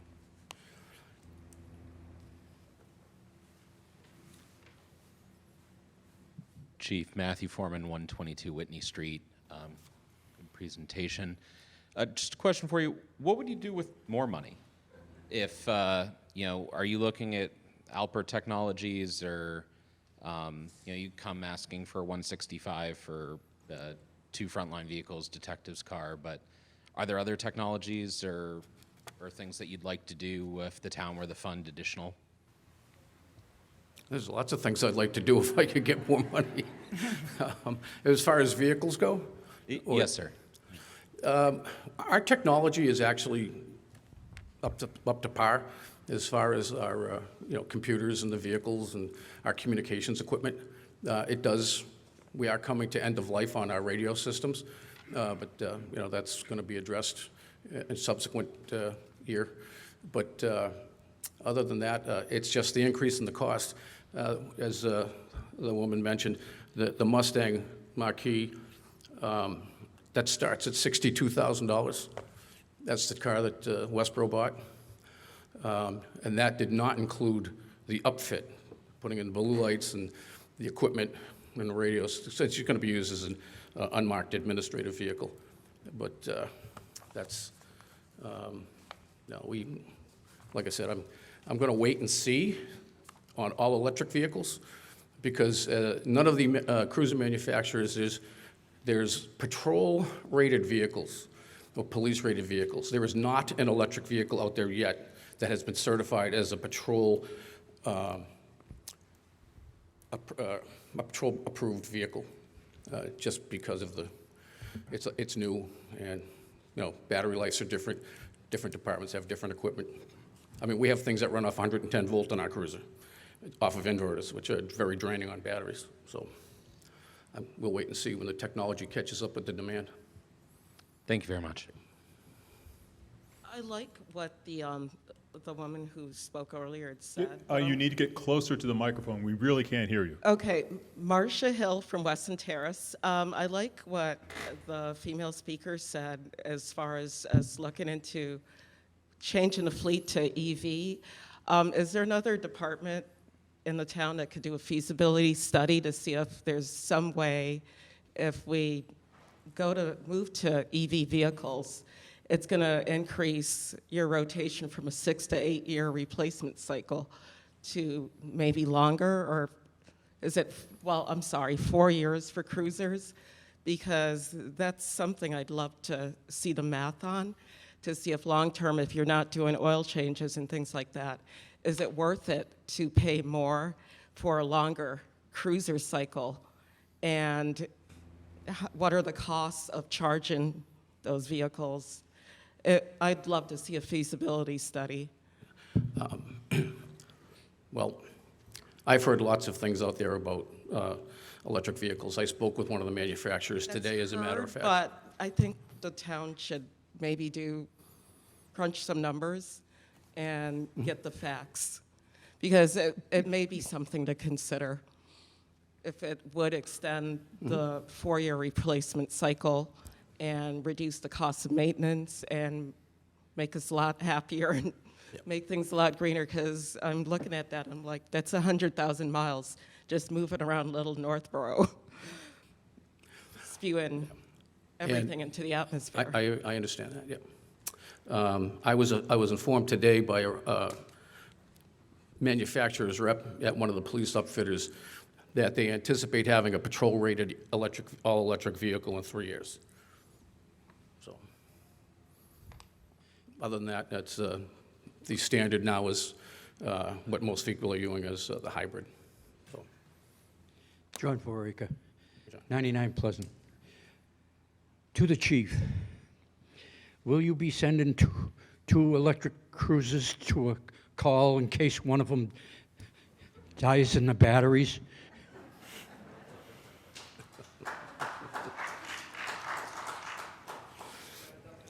That's one of the reasons why they're saying about 3 years for a patrol-rated vehicle, because Yeah, but don't send them up to my house an ambulance, please. They fill them up every day, son. They're filled at the end of every shift. To the administrator, John, has all of the vehicles, all of the next articles are all coming up as vehicles, and to the serious side of things, are we rotating these vehicles and disposing of them, or are we sending them back to the dealerships and getting a refund on them, or are we selling them off? Is there any money coming back for what we have to spend? Because what the economy has happened with the economy is a lot of these vehicles now have gone up about 40 to 50% of what you would usually pay for them. So my question is, are we going to be getting anything back from the sale of the vehicles or purchasing of the vehicles and trading them in? Through the moderator, yes. So all of these capital articles are net of a trade-in. We, years ago, used to go through the process of an auction, and to be perfectly honest with you, it wasn't worth the time and the trouble. So we typically take the vehicles and trade them in. In the case of Years ago, the taxi cab companies used to buy our old cruisers, and we'd make some good money. But that market is no longer there since everybody's using Uber and Lyft, so it's all your fault. So in terms of the larger pieces of equipment or the trucks, like you're going to be seeing some DPW equipment coming through next, we rotate everything. Even you're going to see the ambulance. We take things front line, then back line. We use it until it's no longer useful, and then we trade it in. So all of the capital projects that you see before you tonight are net of trade-in. And I just wanted to mention one other thing is the town of Northboro is a green community, so we have a green community status, which means we have made a commitment to reduce our energy costs across the board, both in terms of operations as well as vehicles. As the chief indicated, we actually got a grant through the green communities to buy a hybrid vehicle this year, and he just was unable to get it. So we are moving in that direction. Thank you. I got to get back to my seat before my battery runs out. I can assure you that we are looking in the future, and we will be all EV at some point. It's not going to be right away, but we will go hybrid. Over here, please. Lisa Maselli, 13 Maple Street. Can you get closer, Lisa? I feel like I'm going to become a rock star. Swallow it. Yeah, no, thank you. On the hybrid costs, as you said, were more expensive than the regular gas. Yes. And the appropriations were for the hybrids. What do you do with the balance that we've appropriated and then you're purchasing the other vehicles that are supposed to be less money? Would be the DPW. What would you do with the gas? What's that? Back to the general fund. Any other questions on Article 11? Hearing none, this is what you're voting on. I move the town vote to appropriate the sum of $165,000 for the use of the police department for the purchase of 3 new police vehicles, and to meet said appropriation, the sum of $165,000 be transferred from free cash for expenditure in fiscal year 2022. This is a majority vote. All those in favor, please raise your cards. Those in opposition? Article 11 passes. Thank you. Article 12, fire ambulance replacement. Leslie Rutan.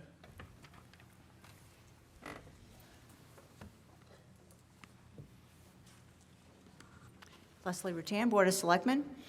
I move the town vote to appropriate the sum of $400,000 for the use of the fire department for the purchase of 1 new ambulance, and to meet said appropriation, the sum of $400,000 be raised by borrowing in accordance with the provisions of Massachusetts General Laws, Chapter 44, Section 7(1), or any other enabling authority, and the treasurer, with the approval of the Board of Selectmen, be authorized to issue bonds or notes therefore.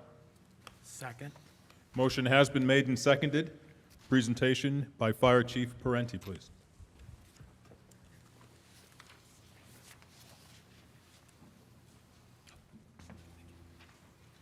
Thank you, Mr. Moderator. As the town administrator had mentioned, this is just part of our regular capital improvement program. This ambulance will be put in frontline. The frontline ambulance currently has 53,000 miles on it. That'll be put as our second due ambulance, which has right now 79,000 miles on it, and that will go back and replace our third due or our mechanical backup, which has just around 80,000 miles on it. The $400,000 does come from the EMS revolving account, which, as the town administrator said, is derived from fees that we charge for ambulance transports. I did. Oh, I went one ahead. I didn't go two. Okay, as mentioned earlier by the town administrator, the recommendations from the Appropriations Committee and the Financial Planning Committee were in favor of this article. Are there any questions on Article 12? Hearing no questions, this is what you're voting on.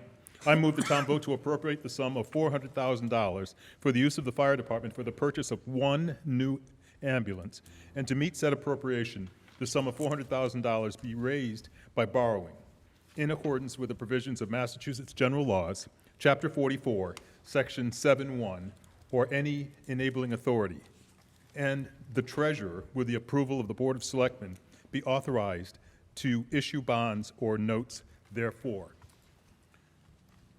This will be a 2/3 vote. Tellers, on your toes. All those in favor, please raise your hands, or your cards, or your hands with your cards. Those opposed, I declare that Article 12 has passed by the necessary 2/3 vote. Thank you very much. Article 13, DPW road improvements and maintenance. Julianne Hirsch, Board of Selectmen. Mr. Moderator, I move the town vote to appropriate the sum of $454,000 for road improvements and maintenance, and to meet said appropriation, the sum of $454,000 be transferred from free cash to expenditure in fiscal year 2022. Second? Motion has been made and seconded, and presentation by our DPW Director. Julianne.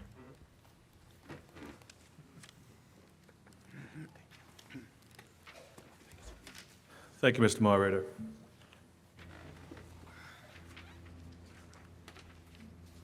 Article 13. This article requests funding for another year of our roadway pavement management program. Our current roadway funding is $800,000, which includes approximately $500,000 from the state Chapter 90 funds, another $300,000 from the operating budget. Approval of this article will provide an additional $454,000, which is needed to fund work needed to improve our current roadway, town-wide roadway conditions. Our 2021 pavement management study shows that the past support has allowed the department to maintain the road's surface rating, and in 2021 it fell slightly from a 73.5 to a 73.2. Be aware that we balance our roadway maintenance work with that of drainage, culverts, and sidewalks in an effort to keep our transportation and infrastructure sound and functional. Our goal and objective every year is to touch 10% of our roadways, and I look forward to answering any questions they may have. Before we have questions, as a reminder that the Appropriations Committee and the Financial Planning Committee supported this article. Now, are there any questions? Any concerns?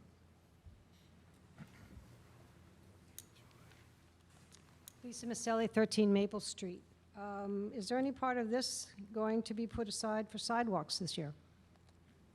Yes. We recently completed a grant application to become a complete streets community under Mass DOT. They provided us with a grant slightly over $36,000. As part of that program, we are preparing a implementation plan for sidewalks, and in conjunction with that, we're incorporating sidewalk reconstruction with our roadway reconstructions. If you see on the DPW's webpage, even this fiscal year, FY22, we're proposing reconstruction of some local roads, Stratton Way, Edmonds Hill, the Stratton Way neighborhood, though all those sidewalks will be reconstructed at the same time as the roadways. So yes, we will be allocating funds towards sidewalk reconstruction. Over here, please. Yeah, hi, Eric Martin, Weston Terrace. You mentioned sidewalk reconstruction. Is there any plans for adding sidewalks to not exist, where sidewalks do not exist at the moment? That's a key component of the Complete Streets program. While our pavement management program includes sidewalks, we recently did two assessments. One town-wide roadway condition assessment, and also we completed a town-wide sidewalk condition assessment. Those two identify what we currently have, what their current conditions are, and capital plans going forward to improve them. The Complete Streets program is slightly different. What that does is it identifies destinations, meaning target locations, schools, parks, municipal buildings, commercial districts, with residential areas, and identifies key gaps in sidewalk connectivity to improve that connectivity. That program includes competitive grants up to $400,000 to do those improvements. So again, yes, it would identify gaps in our pedestrian connectivity. And just one more time, what was the name of that second study again? It's, well, it's the Complete Streets Program. Complete Streets Program. It's funded through Mass DOT. Thank you. Welcome, Eric. Any other questions on Article 13? Hearing none, this is what we're voting on. I move the town vote to appropriate the sum of $454,000 for road improvements and maintenance, and to meet said appropriations, the sum of $454,000 be transferred from free cash for expenditure in fiscal year 2022. Oh, I thought someone said something. Okay. This is a majority vote. All those in favor, please raise your cards. Those in opposition? Article 13 passes. Article 14, culvert and damage replacement. Julianne Hirsch. Mr. Moderator, I move the town vote to appropriate the sum of $300,000 for the use of the Department of Public Works to fund the repair and replacement of drainage culverts and drainage system components, and to meet said appropriation, the sum of $300,000 be transferred from free cash for expenditure in fiscal year 2022. Second? Motion has been made and seconded.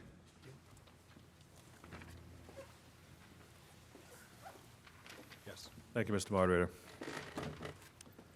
The town completed a town-wide culvert inventory in 2019, which found approximately 75 culverts, of which several of them are in poor and failing condition.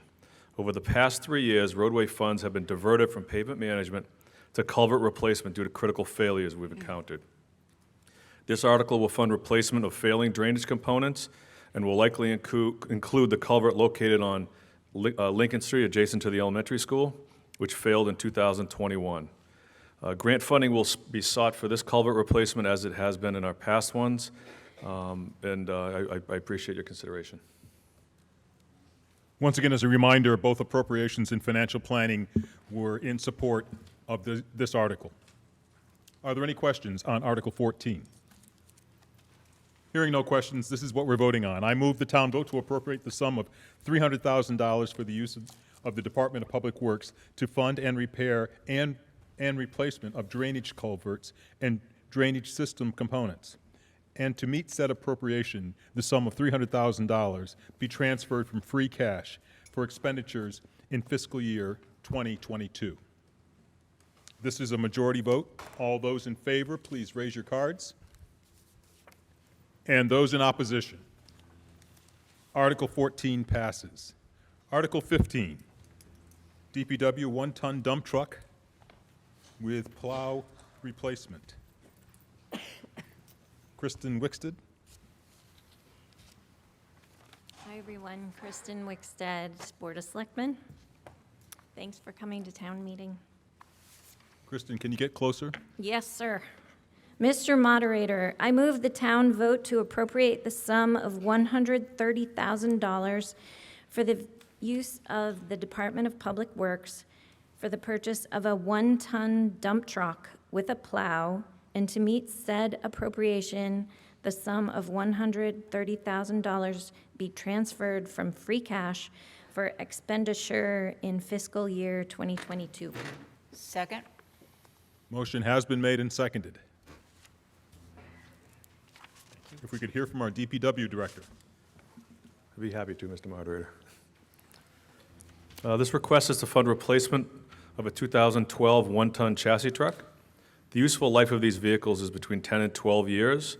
The new vehicle will be a similar chassis as the one being replaced and you see before you. The town has 7 of these vehicles, which are on an every other year replacement schedule. This allows us to replace a truck every 14 years, at which point it's at the end of its useful life.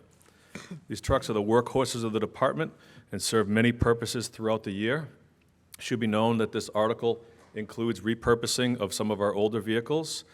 As the town administrator indicated, we'll take a new vehicle, put it on the front line, and phase older vehicles back in the fleet until they finally end up at the end and are want to be replaced and they get traded in. So I'll be happy to entertain any questions after the moderator. And also a reminder, Appropriations and Financial Planning fully supports this article as well. Are there any questions on Article 15? This is Maselli, 13 Maple Street. What's the percentage of subcontractors that you use for snow plowing or snow removal and parks maintenance and municipal building repairs?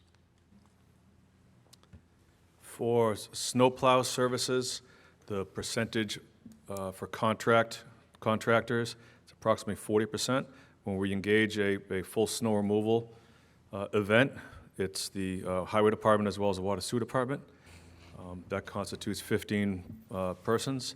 We hire generally 9 to 11 hired contractors, depending on our ability to procure them and secure them.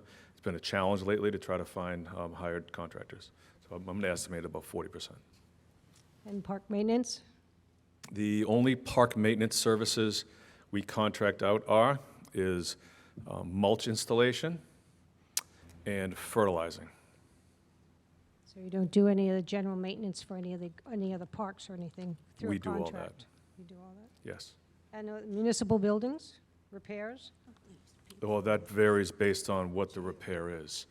All right, We don't have on-staff licensed tradesmen, i.e. master electrician. We don't have one. We don't have a master plumber. We don't have licensed HVAC technicians, nor do we have roofing specialists. Excuse me, can we focus on the dump truck with the plow, please? Yes, that's right. I meant to say that.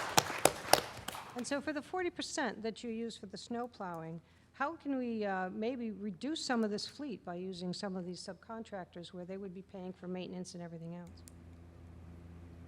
Snow plowing is only a small portion of what these trucks are used for. Are there any questions, any other questions on Article 15?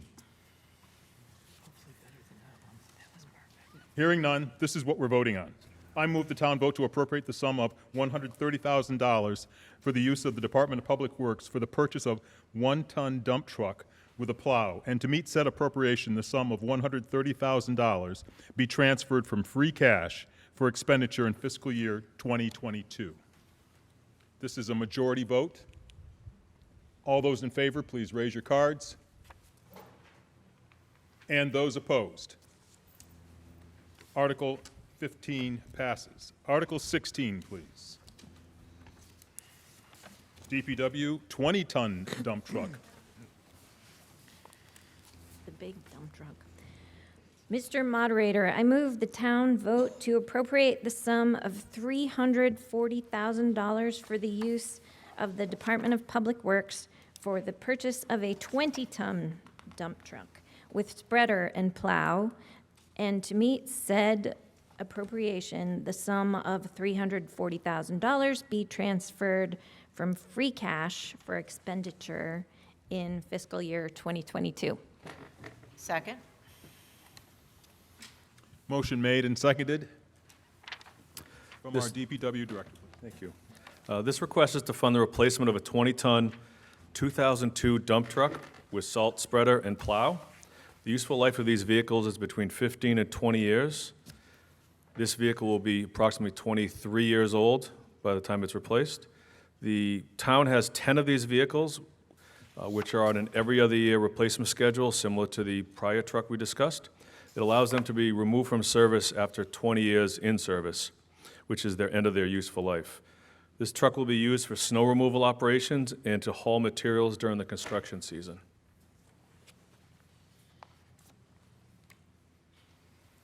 Again, this has been supported by the Appropriations Committee and the Financial Planning Committee.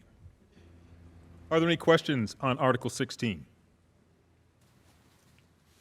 Hearing no questions, this is what you're voting on. I move the town vote to appropriate the sum of $340,000 for the use of the Department of Public Works for the purchase of a 20-ton dump truck with spreader and plow, and to meet said appropriation, the sum of $340,000 be transferred from free cash for expenditure in fiscal year 2022.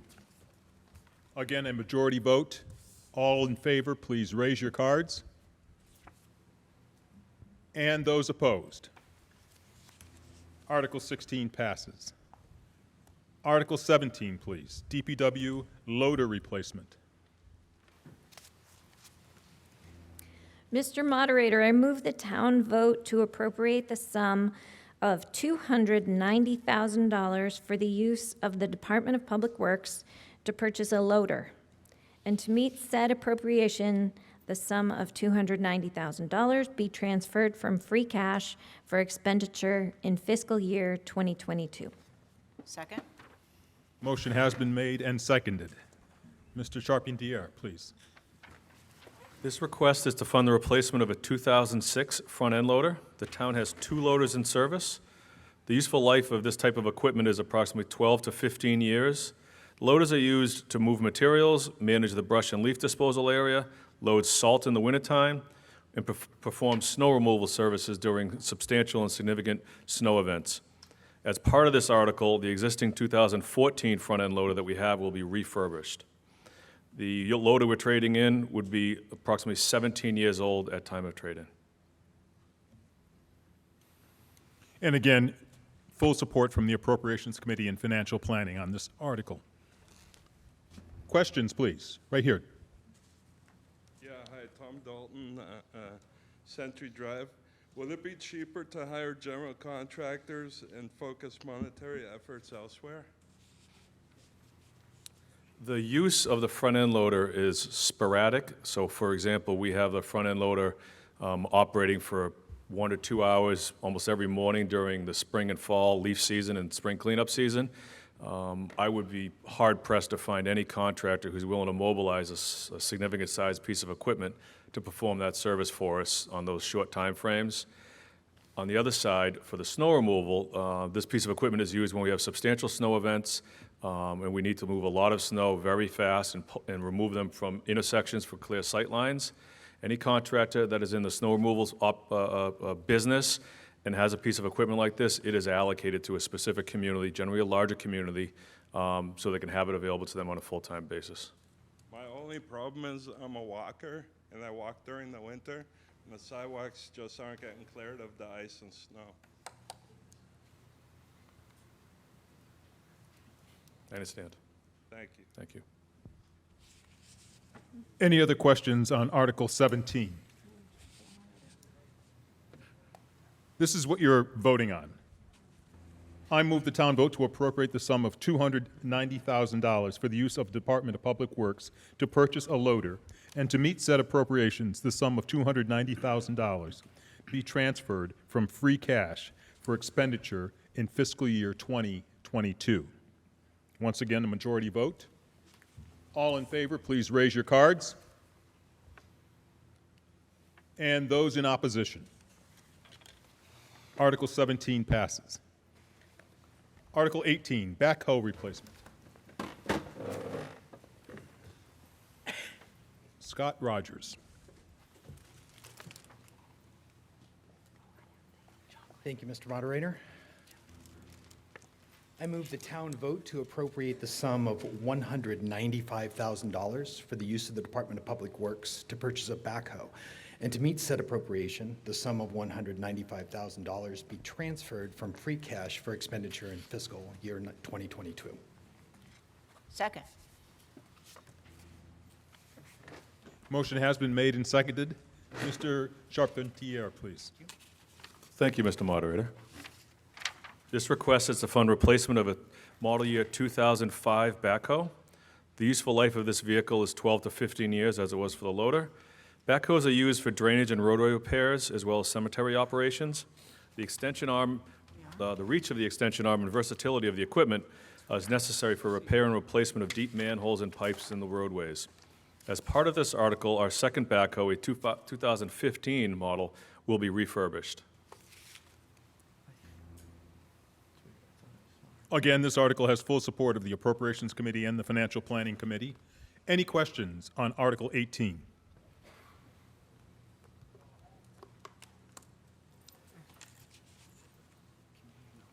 Quick question, Jean Cahill, 1 Thayer Street. Is there ever an instance in which equipment can be shared among towns when it's not being used daily or at for a competitive purpose like clearing snow? There are many communities that have regional equipment use, generally in the western part of the state where they're much smaller. One town would have a grader, another town would have a backhoe. They just don't have the resources to have the equipment. One of the challenges in communities of our size is the immediate need, and generally our surrounding towns all have the immediate need at the same time. So if there's a catastrophe and we need it, somebody else may be experiencing the same event that we are. The MEMA has an agreement with Mass DOT to provide emergency shared services if need be. Are there any other questions on Article 18? Hearing none, this is what you're voting on. I move the town vote to appropriate the sum of $195,000 for the use of the Department of Public Works to purchase a backhoe, and to meet said appropriation, the sum of $195,000 be transferred from free cash for expenditure in fiscal year 2022. Majority vote for this as well. All those in favor, please raise your cards. And those opposed? Article 18 passes. Article 19, Downtown Master Plan Study. Leslie Rutan.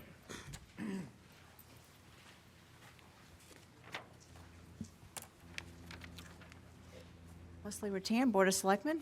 Mr. Moderator, I move the town vote to appropriate the sum of $150,000 for the Master Plan Implementation Committee to conduct a design study of the downtown to help focus ideas and develop a clear vision for the area, and to meet said appropriation, the sum of $150,000 be transferred from free cash for expenditure in fiscal year 2022. Motion has been made and seconded. And presentation by Ashley Davies, I'm sorry.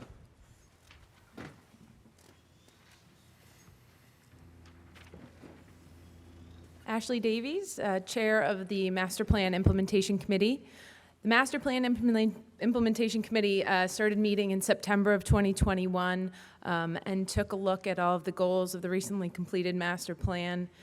Seeing that majority of them centered around the downtown, we set about to complete this downtown Master Plan fairly quickly so we could get going on completing work and completing the goals that were set out for the downtown in the Master Plan. The amount that we're requesting tonight is based upon a request for proposals that the committee prepared and reviewed with VHB, who was the consultant that worked with us on the master plan. So they provided a good number for us to use and request tonight.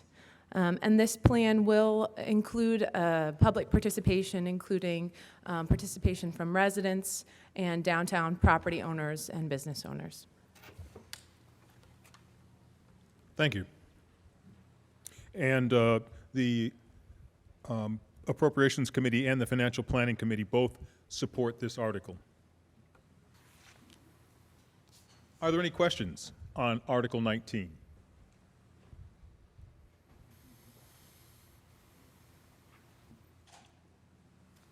Mr. Frankian, you won the race. You get to go first. Chuck Frankian, Howard Street.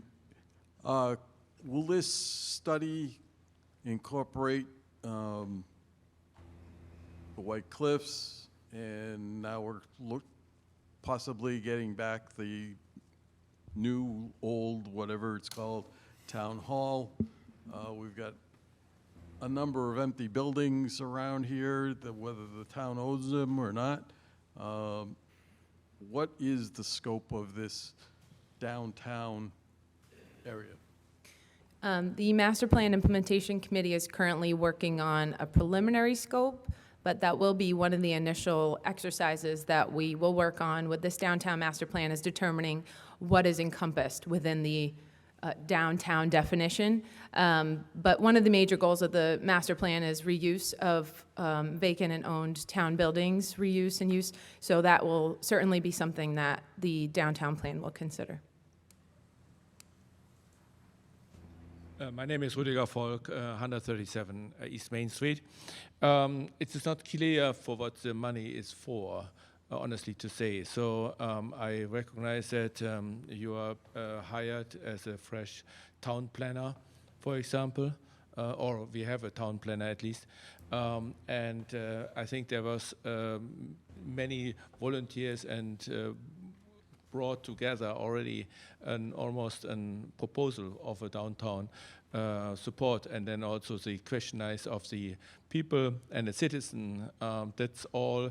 I don't know for what the money is for. If you can explain this maybe clearer. Thank you. I can certainly try. My first grader asked the same question today. So why wouldn't you just do the plan yourself? I think, we've already done the master plan, so we have those goals, and I think this downtown plan will really help focus the vision. So taking all those goals based on the downtown, really working through what that would look like, providing maps and real fine-grained detailed goals, whereas the master plan was more overarching and broad. We'll sort of get down in the details here and really try to give some concrete steps forward to implementing the goals for the downtown that came out of the master plan. So I know it's planning and planning and planning, but hopefully this will allow us to really put some action into place. Are there any other questions on Article 19?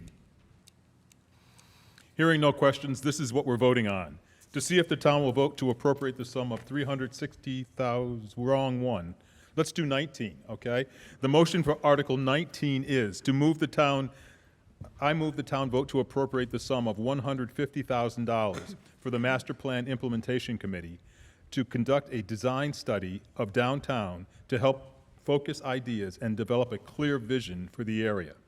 And to meet said appropriations, the sum of $150,000 be transferred from free cash for expenditure in fiscal year 2022. Once again, a majority vote. All those in favor, please raise your cards. Those in opposition. Article 19 passes. I like Article 20 for some reason. Article 20, sewer inflow and infiltration mitigation.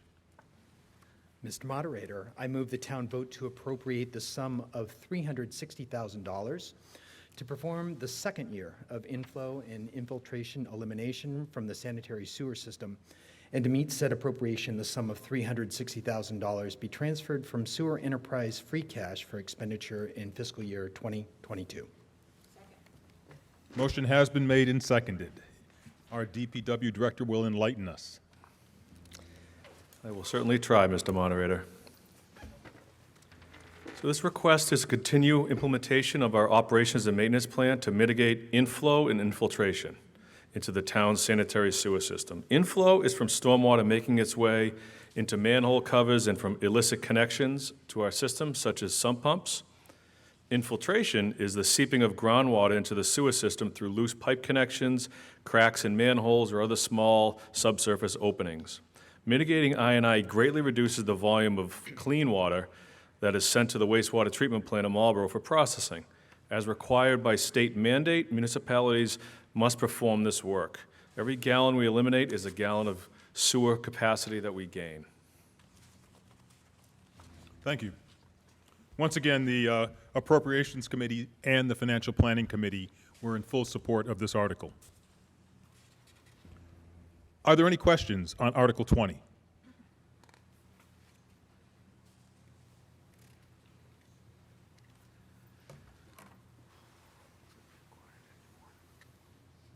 I'm Rüdiger Volk at 137 East Main Street. My question is, which I had before, if the enterprise is a self-funded entity, and it seems not, because you request money from the public funds. So if you can understand, clarify your appropriation. I'd be happy to. As read in the motion, the funds requested, $360,000, is a transfer from the Sewer Enterprise Fund, free cash, their fund balance. The fund balance is built through revenue obtained from sewer users only. The Sewer Enterprise Fund and the Water Enterprise Funds are completely independent of each other, as is the Solid Waste and General Fund. So all resources associated with this capital project are paid for only by the Sewer Fund.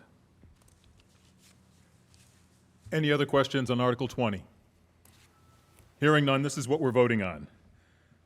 I move the town vote to appropriate the sum of $360,000 to perform the second year of inflow and infiltration elimination from the sanitary sewer system, and to meet said appropriation, the sum of $360,000 be transferred from sewer enterprise free cash for expenditure in fiscal year 2022. This is also a majority vote. All those in favor, please raise your cards. And those in opposition. Article 20 passes. Thank you. Article 21, Leslie Rutan. Leslie Rutan, Board of Selectmen. Mr. Moderator, I move the town vote to exercise the town's repurchase option under a 1983 conveyance to acquire the land and buildings located at and known as 4 West Main Street, shown as parcel 72 on Northboro Assessor's Map 63, and containing approximately .3 acres, to raise and appropriate the sum of $10,000 for this acquisition, and to authorize the Board of Selectmen to execute all documents and take all action necessary to accomplish said acquisition. Second. Thank you. Mr. Kader.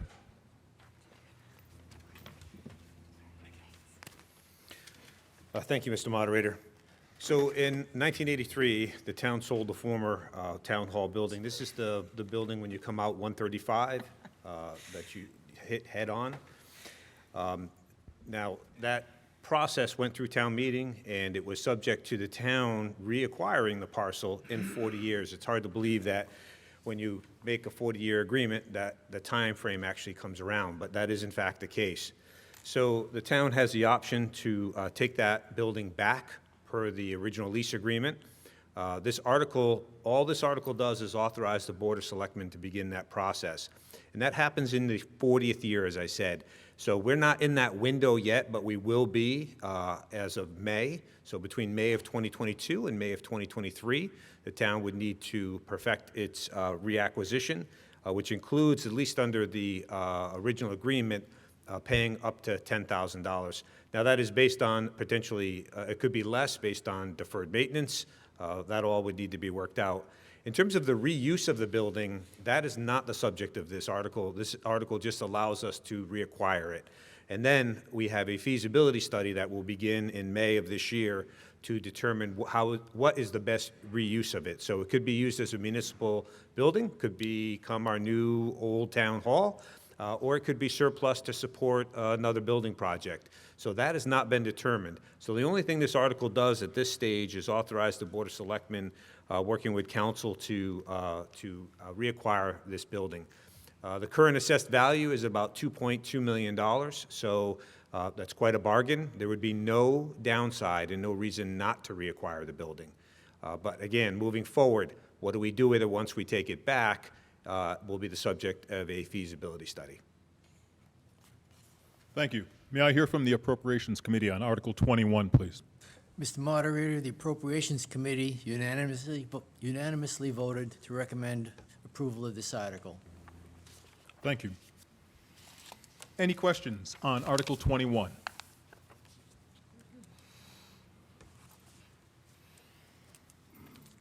Over here, please. Lisa Maselli, 13 Maple Street. The feasibility study that you just spoke of, is that different than the one that we did on 2020 for the town offices? This is a feasibility study that was authorized by town meeting just prior to the pandemic. So we did not proceed with that due to the pandemic. It's been delayed. So that's the Article 13 from 2020? Yes. Okay. The second, I guess, comment that I want to make is, in reading the article as it's written, it doesn't actually say anything about the less repairs or how it was actually written the first time around in 1983 and 1982. Is that going to make any difference legally? No, that's within the original lease agreements that were approved by town meeting. Okay, thank you. You're welcome. Yes, please. Mike Shaka, 120 Maynard Street. Certainly, $10,000 is a great deal. Sounds fantastic. Do have some questions, though, curiosity. the town's made some purchases, White Cliffs, some other properties, and it seems like the vision wasn't necessarily fully baked. I know there's going to be a study that's going to be subsequent to the purchase, but I guess a curiosity that I have prior to the vote is with regard to parking on that site. I believe that the tenants, as long as I've been in Northboro for 13 years or so, anyone that's moved in there, there's been a struggle with parking. Whoever owns that building, assuming that the town buys it, there's going to be a problem with parking. Is there a consideration for eminent domain and taking over some parking for that area so that that building can actually become useful? Well, I would never use town meeting to talk about eminent domain without first talking to the people who own the property, see if they're willing to enter into a reasonable agreement to sell it to the town, if that makes sense at the time. All of that would be part of the feasibility study to look at it. If you look at the map, this has been a bit of confusion, because if you look at the assessor's map, it looks like there's the parking lot extends down through. It is in fact going to be a dispute over where that parking actually extends to. And that's why it'll be part of a title search as well as a survey. So that will be worked out as part of the feasibility study. And in fact, if the town decides that there is a municipal use for the building and it does need additional parking, then we would try to work with whoever owns the adjacent property to purchase that through an amicable, market process. Okay, thank you. You're welcome. John, did you want to say something? Jeff Amberson? One moment. If I speak wrong, okay? That's a big responsibility, John. I know that.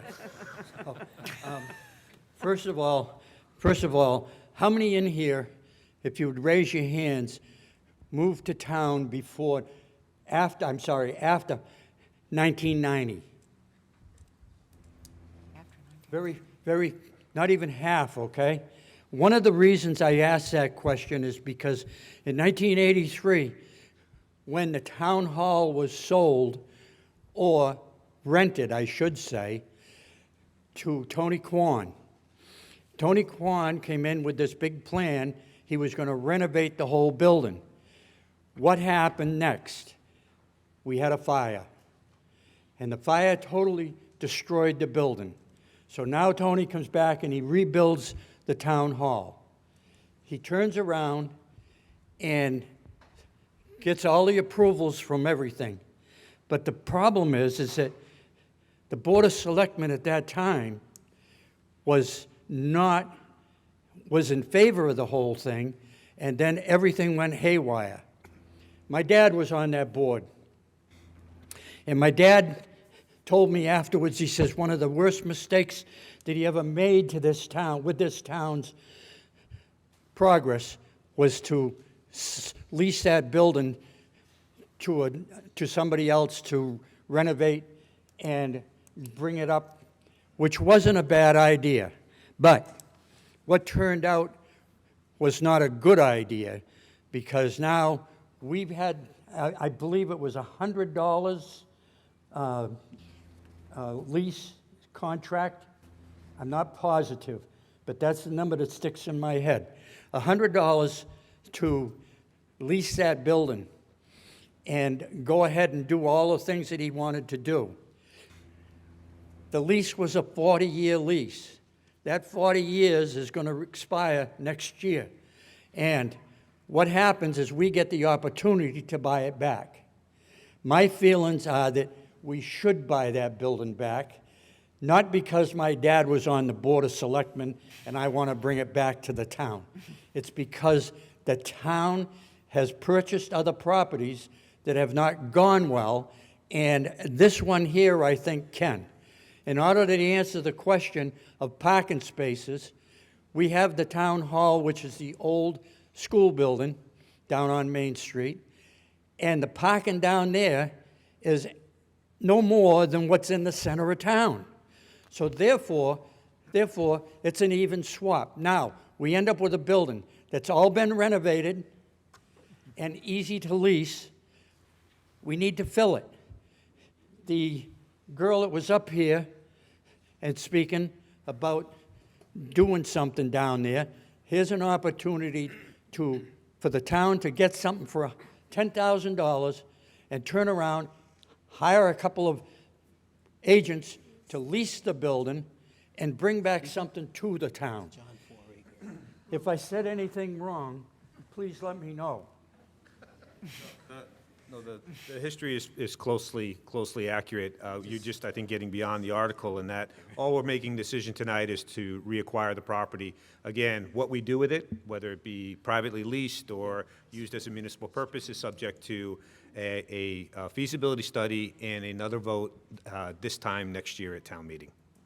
Okay, that's what I wanted to make mention about the history of what took place back then. Now my batteries are running out. All right. I've been waiting for them to run out for years, John. Yeah, Jeff Amberson, 260 Green Street. Thank you, John. You kind of just gave the Cliff Notes version of what I was going to say. All we're talking about in this article is buying a building for 10 grand, which is worth a hell of a lot more than that.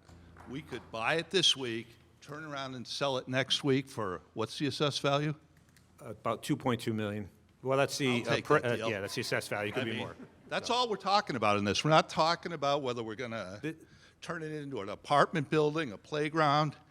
Just buying $1 million plus building for 10 grand. My advice is we do it. Thank you.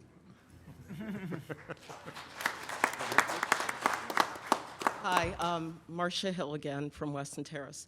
I'm not for or against this purchase either way. I just have a concern because we are going to have this and White Cliffs. And when I look through the feasibility stuff online about White Cliffs, it said that it was a potential future home of Town Hall, and then I heard somebody else say again, maybe we turn it back into Town Hall, and I'm like, what is up with Town Hall anyway? Can't we just pick a spot and say this is where it's gonna live and stop throwing it in to like, now there are 3 options. And then we're gonna vote on tonight, or we may have already, it's one of the articles about a feasibility for Main Street and downtown, and I'm like, can't we get, I know it's probably not realistic, but can't we get a bargain on feasibility studies here? Pick one agency that does downtown and all the other buildings. I feel like Appropriations or whoever is doing the finance is missing in action on all this stuff. I just had a comment, not really a question, because I'm not for or against. I'm just concerned. I don't want money wasted where we're doing a feasibility here, feasibility there, and as I gave as an example, where is Town Hall going to be after all this? We still haven't decided, but we're throwing it back in the mix. Do we want this building to go back to being Town Hall? Do we want to put Town Hall in with White Cliffs? Do we want to leave Town Hall? And it's like, just stop already. Somebody make up their minds and decide what these properties are going to be and do a master contract on feasibility instead of us saying, oh, now we need a feasibility for this, and here's this, vote on it. Shouldn't this be in part of the downtown feasibility study, since we know we need feasibility on it within the next year? That's all I had. Okay, just to clarify, so the feasibility study that's going to be conducted, it was originally, the scope of it is to look at 3 things. Do we renovate the existing town hall at 63 Main Street, put money into that building and stay there? Do we move to 4 West Main Street, this building here, when we reacquire it, if it works for us, or do we build a new town hall? So the feasibility study is for a town hall, and these are 3 locations that are options for that. That has all been well thought out and well planned and discussed thoroughly. In terms of, again, tonight, this is where, regardless of how this building gets used, we need to reacquire this. This is a no-brainer to take this building back, and it will be part of the feasibility study. And the feasibility study will determine at the end, what do we do with it? So this is all coordinated. It is all part of one feasibility study. I just want to, there's been several comments about White Cliffs. White Cliffs is not like any other building project, okay? I've been in this town, I've been an employee of the town for 19 years, and I've lived here for 25. Every project that I've ever brought forward to you, be it the library, the senior center, the Lincoln Street, has all been thoroughly planned out executed, come in on time, on budget, or under budget. White Cliffs was the scenario under White Cliffs was it was going to be torn down, and the town had to decide whether or not to step in and save it from a cultural standpoint. We were very clear, if you were at town meeting, the discussion about that was that we didn't have a plan. It wasn't well thought out because we didn't have time. And so we just had to make an emotional decision whether or not we want to save part of our history and work through that. If it was easy, the developer would have found somebody who wanted it, okay? You don't save historic buildings in the fabric of your community oftentimes because it makes good economic sense. You save it because it's part of your culture and your heritage. And so we did that. And no, we didn't have a solid plan for that. That in and of itself is one standalone, unique circumstance that has nothing to do with this or any of the other feasibility studies that we've done or are planning to do. These are all critical, they're all needed, and if you want to talk about them, I'd love to meet with you offline and explain all the planning that has gone into place for all these things because it is all well thought out. Are there any other questions on Article 21? Hearing no questions, this is what you're voting on. I move the town vote to exercise the town's repurchase option under a 1983 conveyance to acquire the land and buildings located at and known as 4 West Main Street, shown on as parcel 72 on Northboro Assessor's Map 63, and containing approximately 0.3 acres, to raise and appropriate the sum of $10,000 for this acquisition, and to authorize the Board of Selectmen to execute all documents and take all action necessary to accomplish said acquisition. This is a 2/3 vote. All in favor, please raise your cards.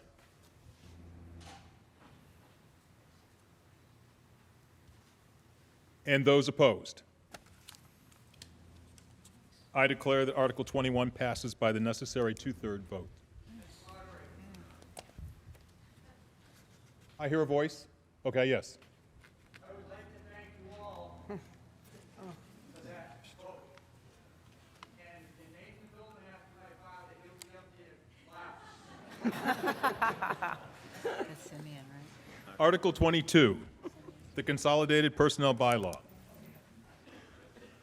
Thank you, Scott Mr. Rogers. Moderator.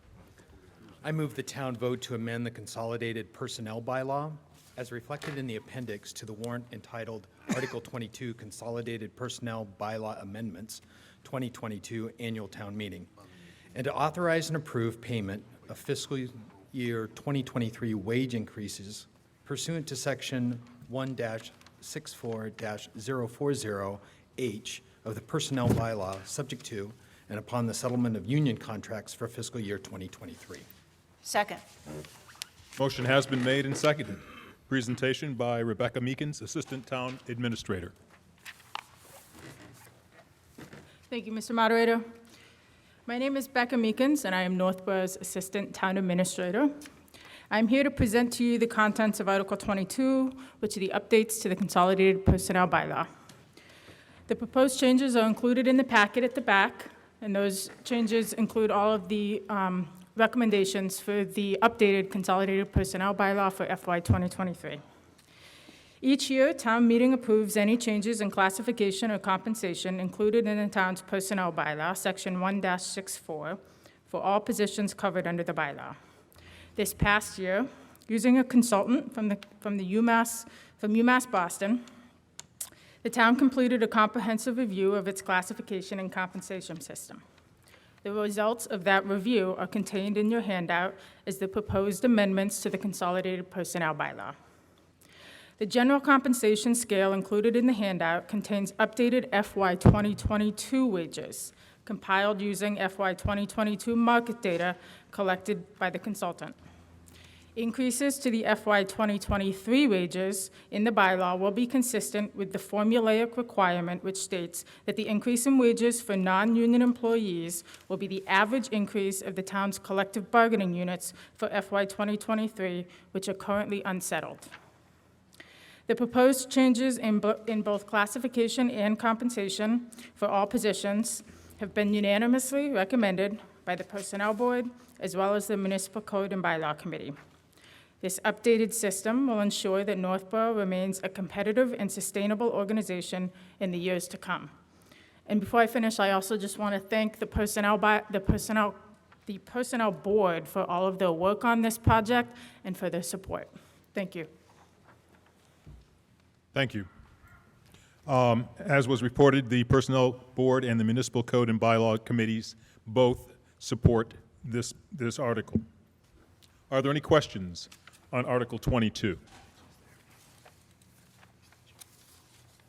Hearing no questions, this is what you're voting on. I move the town vote to amend the Consolidated Personnel Bylaw as reflected in the appendix to the warrant, entitled Article 22, Consolidated Personnel Bylaw Amendments, 2022, Annual Town Meeting, and to authorize and approve payment of FY 2023 wage increases pursuant to Section 1-64-040H of the Personnel Bylaw, subject to and upon the settlement of union contracts for fiscal year 2023.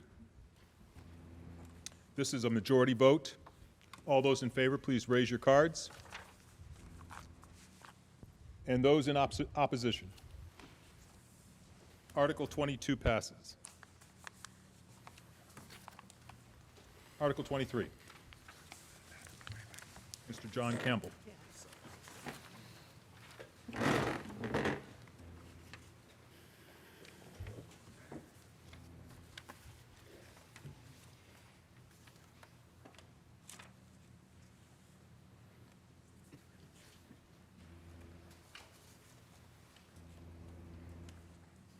Thank you, Mr. Moderator.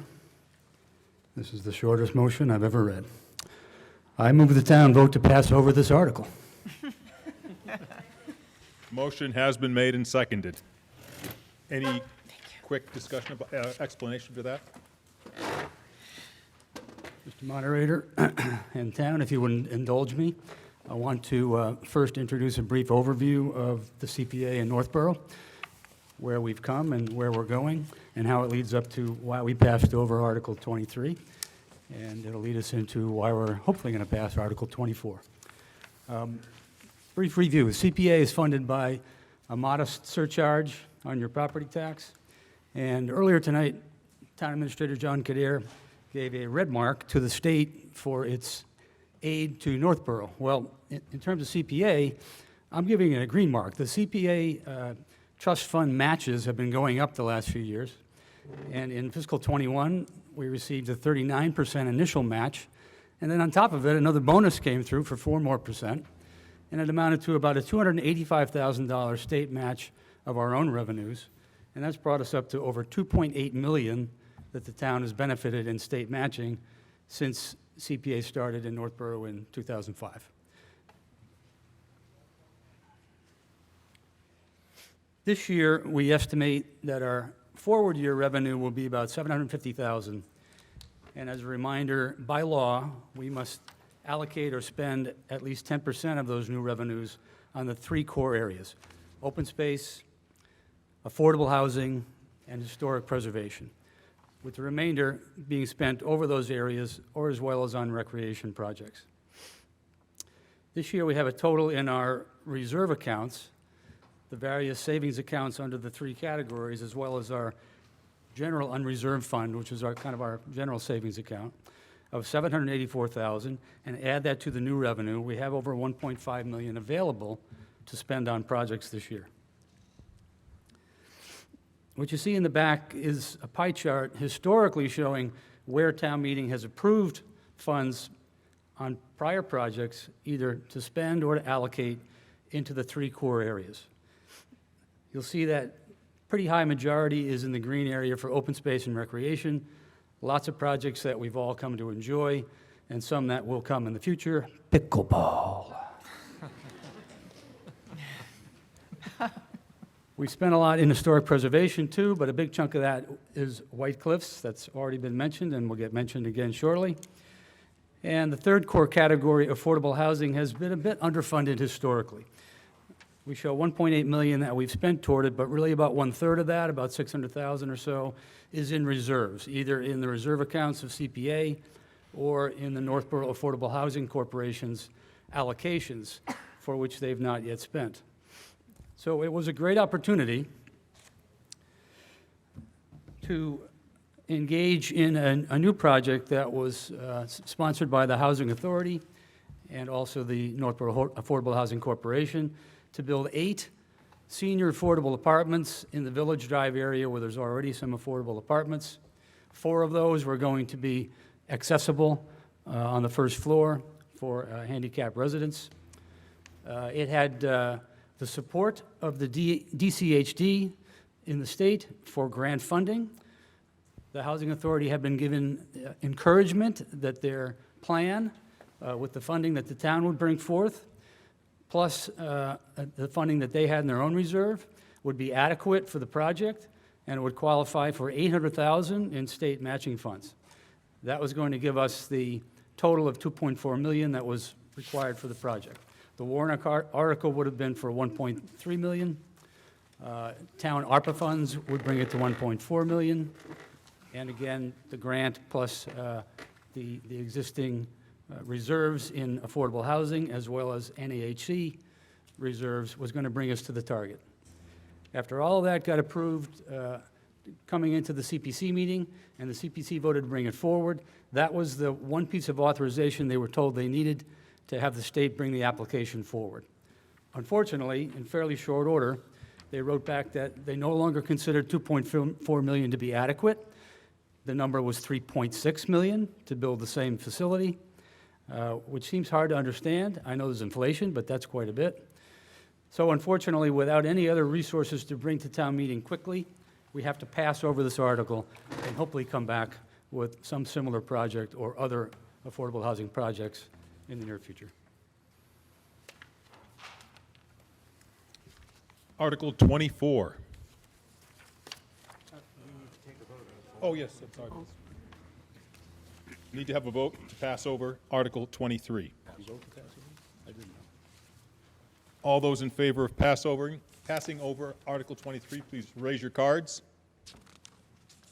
And those in opposition, the vote supports passover of Article 23.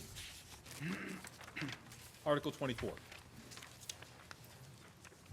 Mr. Moderator, I move the town vote to appropriate the sum of $75,000 from the Community Preservation Fund revenues and place said amount in the Community Preservation Affordable Housing Reserve Fund. Second.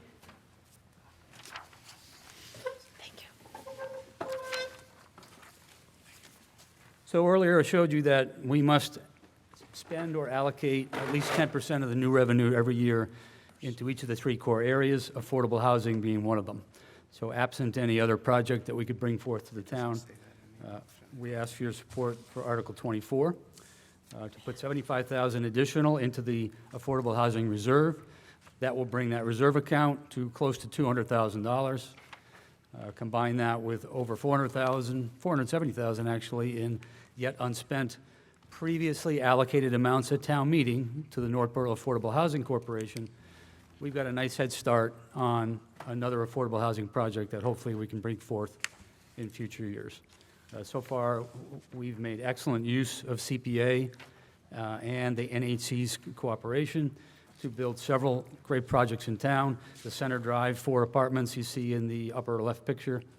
The 2 apartments, I'm sorry, 4? No, yeah, 4 apartments on Main Street created out of the 2 existing buildings next to the Trinity Church. A condo on Hitching Post Lane that's become an affordable housing unit. So a lot of great work is being done to bring up the affordable housing stock in Northboro. The need is still severe. There's a tremendous waiting list, and we need to keep at it. Thanks for your support on this.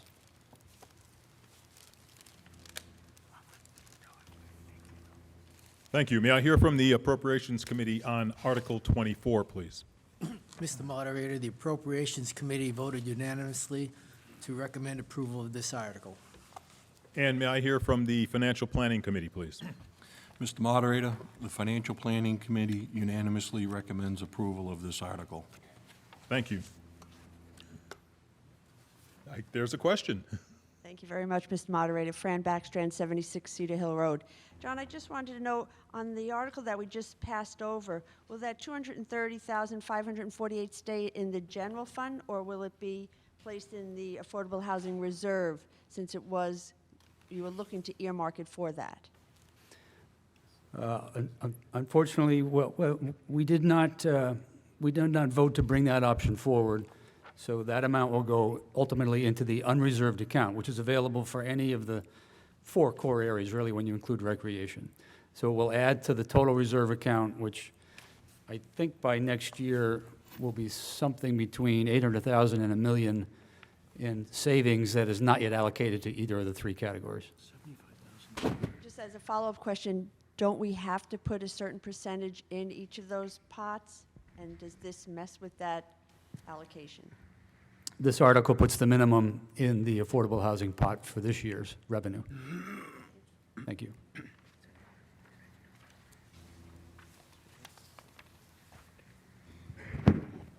Diane Reynolds, Village Drive.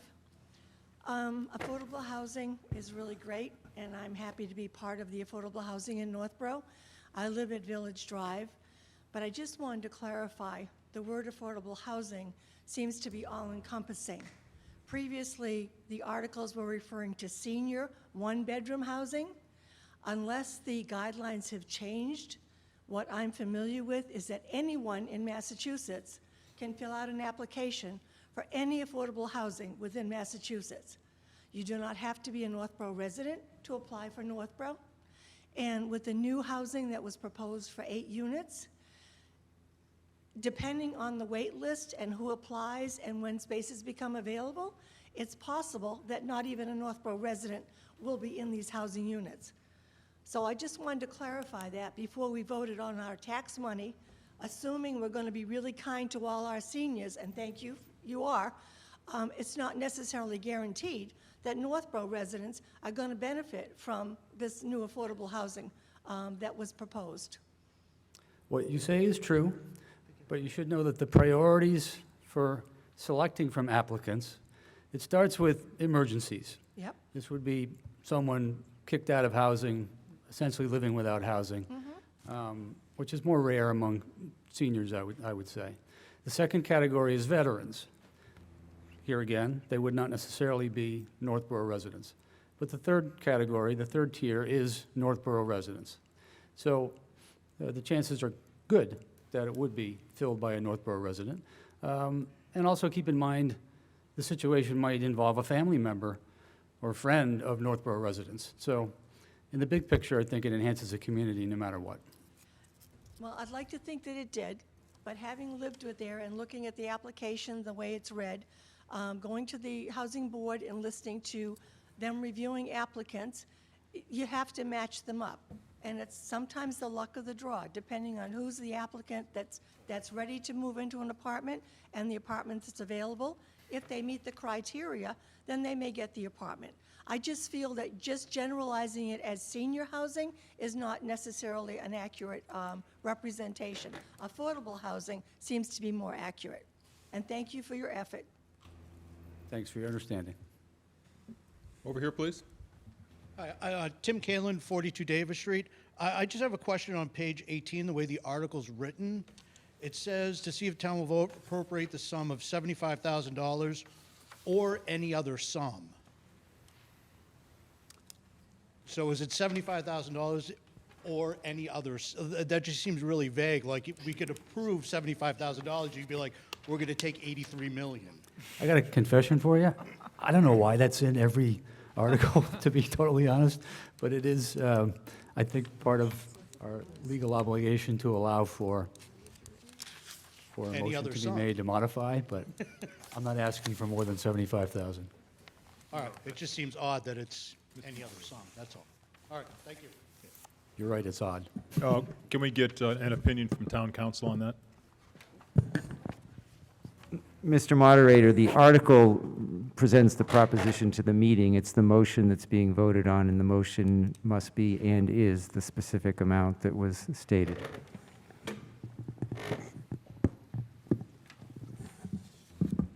Thank you. Yes. personally, I'd like to see things go up an additional 20%. What I can tell you, I don't know if you guys all started your spring cleaning or whatnot in your yards, but I still have plenty of leaves in my backyard. I find that our maintenance is overwhelmed as is. We only have 3 for all the properties, so I'm quite concerned. I hope that we'll bring in Habitat for Humanity to help us do additional projects. But I really don't see $75,000 as a amount that will do anything, because at the forefront, we need more maintenance. We need more service on hand. You're right, the 75,000 adds to what's already in savings, and as I mentioned, brings our savings specific to affordable housing at over 600,000. So in there, any project would include the means to maintain it.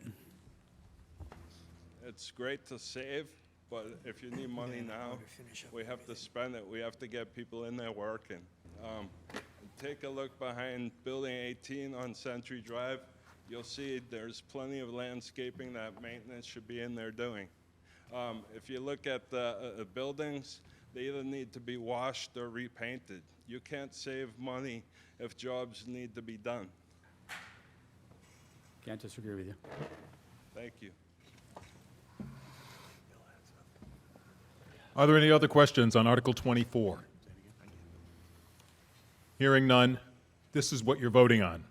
I move the town vote to appropriate the sum of $75,000 from the Community Preservation Fund revenues and place said amount in the Community Preservation Affordable Housing Reserve Fund. This is a majority vote. All those in favor, please raise your cards. And those in opposition. Article 24 passes. Article 25, Brigham Street Burial Ground beautification. I move the town vote to appropriate the sum of $131,679 from the Community Preservation Fund revenues and the sum of $5,821 from the Community Preservation Historic Reserve Fund for a total of $137,500 to the Northboro Department of Public Works and the Northboro Historic District Commission for improvements to the Brigham Street Burial Ground. Second. Motion has been made and seconded.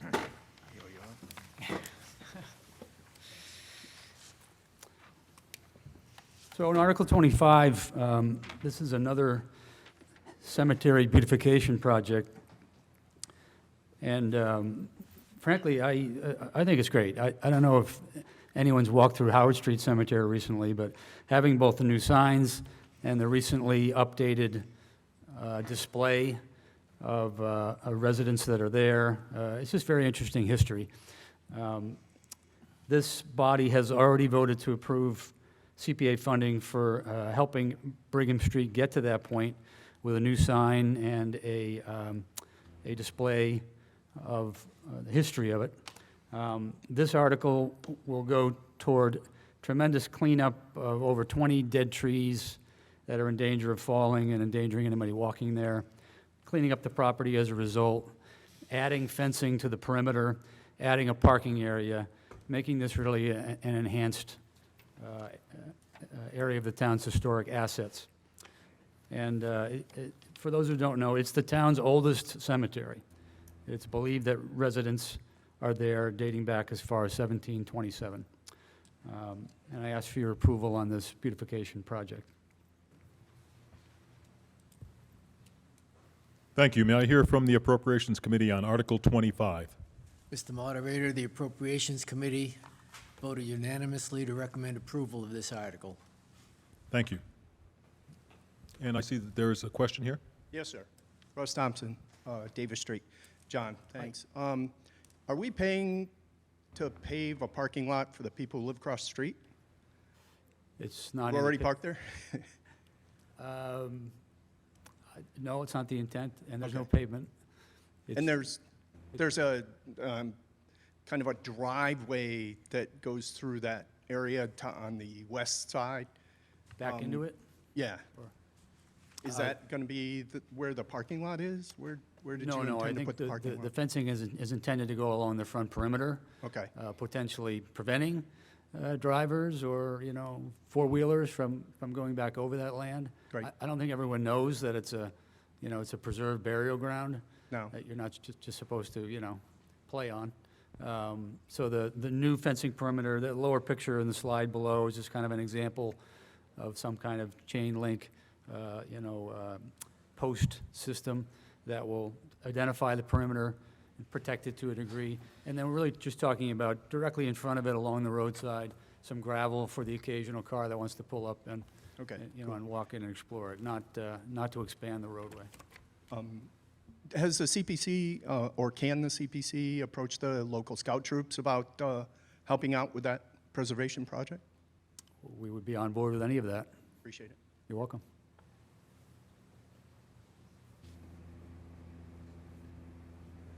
Yes. Bob Mahalik, Northgate Road. John, is there going to be any effort at maybe identifying unmarked graves in that area and perhaps enhancing some of the gravestones that are there, which are very hard to read? I know that a previous study started that process with the ground, underground survey. I don't know the status of the data on it, but I have someone who does. He's at the other mic. Norm, can you help on that one? Yeah, I'm just getting a signal from the moderator that it's my turn. You may, if you get closer to the mic. Thank you, Mr. Moderator. Good questions. Several years back, we used CPA funding to do something called ground penetration radar, and it can pick up where there are burial sites on that lot. There are in the order of between 40 and 60 burials on that lot. Prior to that, we had someone come in to do gravestone preservation. They cleaned the stones that are there. I think there's six remaining headstones that are there. They cleaned them, and they repaired them, and they straightened them. This is probably the last project we're going to have with Brigham Street. We've been poking at it for almost 10 years. Every other year or so, we had something done to improve it. It really is we're trying to recognize our ancestors for the town and make sure the property's respected.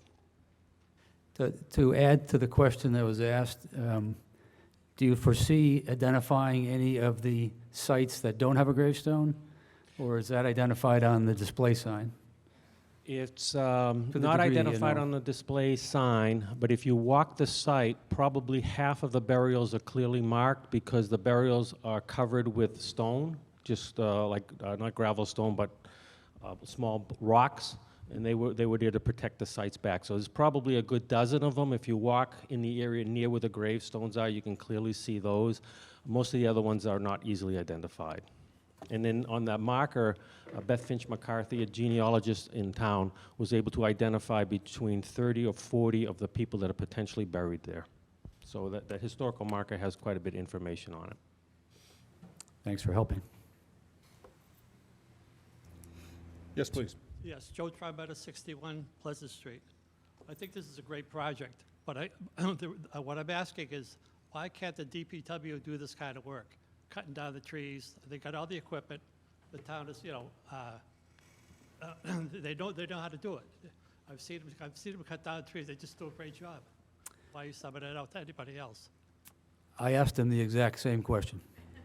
Okay, no, really, I mean. And I think if I could paraphrase, the DPW does not have enough resources to do it in a timely and a fully safe manner. It would take a lot longer and actually cost more when you look at it on a per man-hour basis, I think. So it made sense to bring in an experienced contractor with the right equipment at the right time. I think, I shared your concern for the cost of it.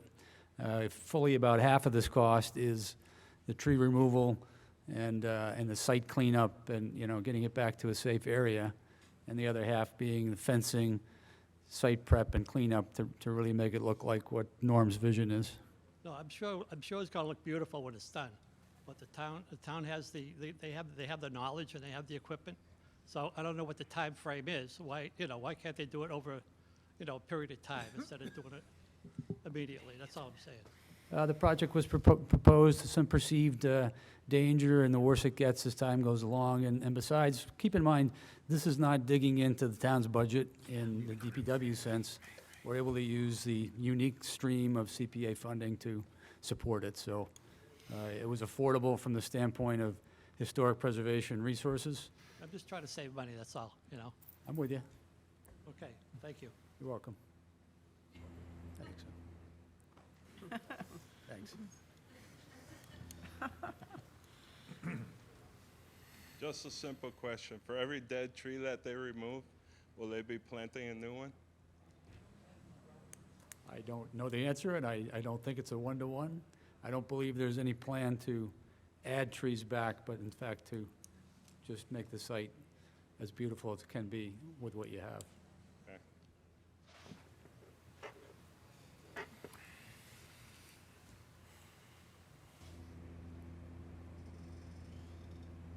My name is Mark Bashir. I live in 24 Main Street.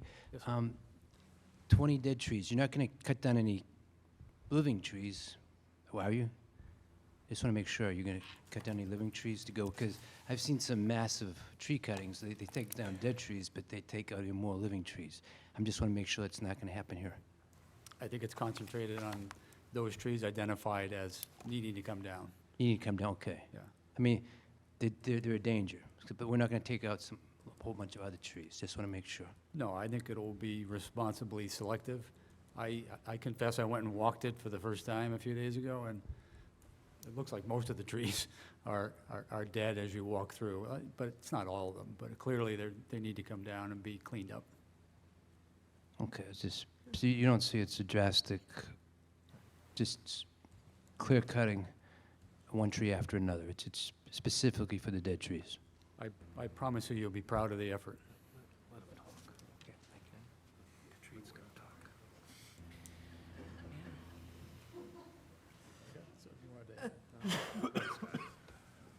Just so you're aware, sir, our tree contractor is a licensed arborist. We walked the property about 6 months ago.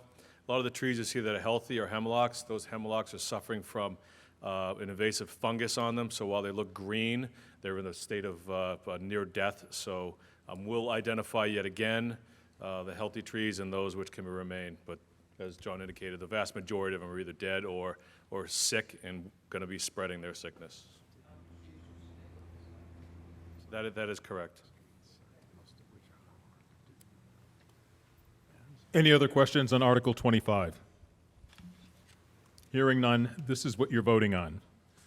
I move the town vote to appropriate the sum of $131,679 from the Community Preservation Fund revenues, and the sum of $5,821 from the Community Preservation Historic Reserve Fund, for a total of $137,500 to the Northboro Department of Public Works and the Northboro Historic District Commission for improvements to the Brigham Street Burial Ground. This is a majority vote. All those in favor, please raise your cards.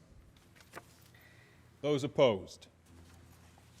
Article 25 passes. Thank you. Article 26. I move the town vote to appropriate the sum of $5,124 from the Community Preservation Fund revenues to the Northboro Historic District Commission for the purchase and installation of 2 signs for the Kaiser section of the Northboro Cemetery. Second? Motion has been made and seconded.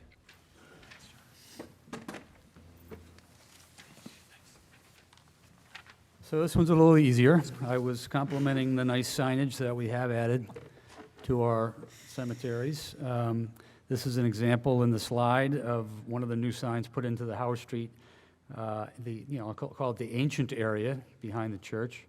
The Kaiser section is the newer part of the cemetery, but it still is old enough to qualify for CPA funding.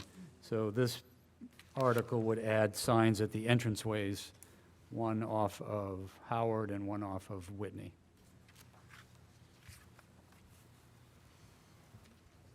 May I hear from the Appropriations Committee on Article 26, please? Mr. Moderator, the Appropriations Committee voted unanimously to recommend approval of this article. Any questions on Article 26? Hearing none, this is what you're voting on. I move the town vote to appropriate the sum of $5,124 from the Community Preservation Fund revenues to the Northboro Historic District Commission for the purchase and installation of 2 signs for the Kaiser section of the Northboro Cemetery. Also a majority vote. All those in favor, please raise your cards. And those opposed. Article 26 passes. Thank you. Article 27.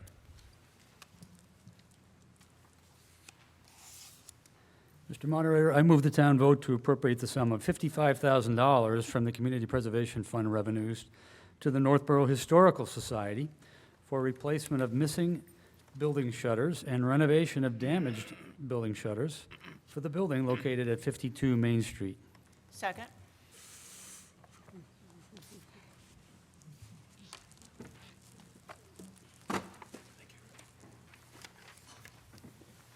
So I got a copy of this picture behind me from the Historical Society. This is apparently how the building looked some years ago. It had a steeple, by the way, but there were shutters on all the windows that no longer are in place. There are many damaged shutters sitting in storage and many just gone. So they endeavored to find a contractor who would rebuild shutters and replace shutters in a historically appropriate fashion and restore the building to its original condition. This is a great asset in town. This body has voted articles previously to enhance the property, making it handicap accessible, helping fix the organ, painting the outside. 81. And we ask for support for this next phase and keeping this great asset in good shape.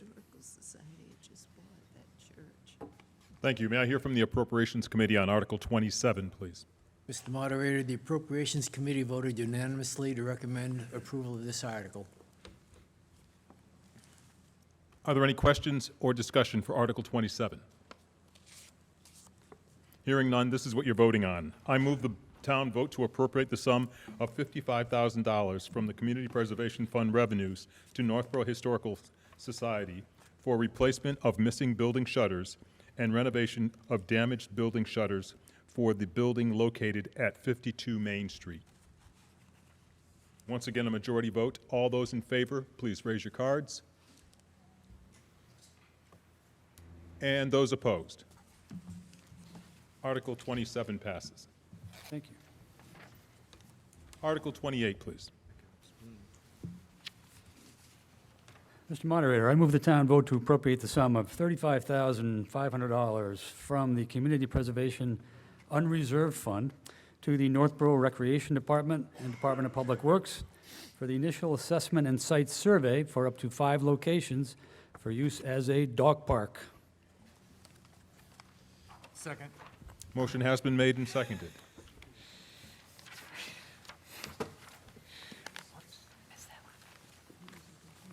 Well, I don't own a dog, but it's my understanding creating a dog park has been one of the most asked about items in town, one of the most popular things that's come up before the Rec Commission.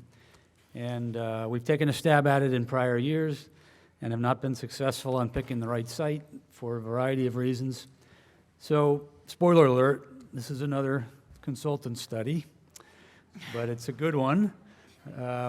We're going to be looking close at up to 5 different locations in Northboro and trying to find which would be the most appropriate site, what are the features that we want in that dog park. There will be a plan to involve citizens in this by the consultants, and that will be detailed, hopefully after this is approved.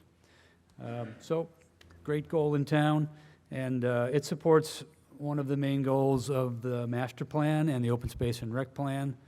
And you'll find that the CPC as a committee is going to be looking strongly at anything we can do that picks out and contributes to a goal of the master plan that we recently just approved in town.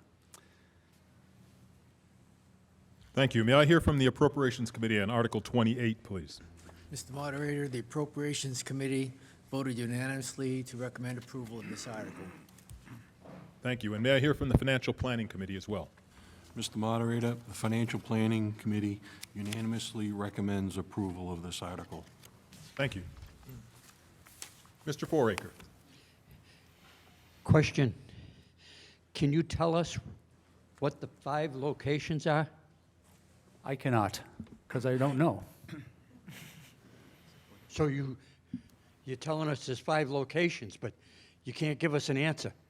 I apologize, I don't know the 5 locations, and the point of the study is to not necessarily narrow the scope. There have been a number of sites identified by the Rec Commission, and they'll be included in the study. Well, there's But, about 150 people in here. Maybe we get should it. have had that answer. Stick around for next year, we'll have the answer for you. I'm going to suggest a place for you. In your if yard? you haven't already thought of it.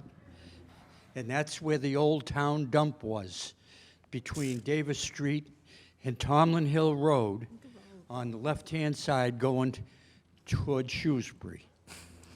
Okay? That's the old dump. And the old dump has been covered for many years. And I think it would make a heck of a location because there's big enough area up there for parking and probably a small dog and a large dog park. Just a thought.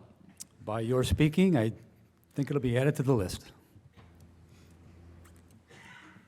Bob Mahalik from Northgate Road.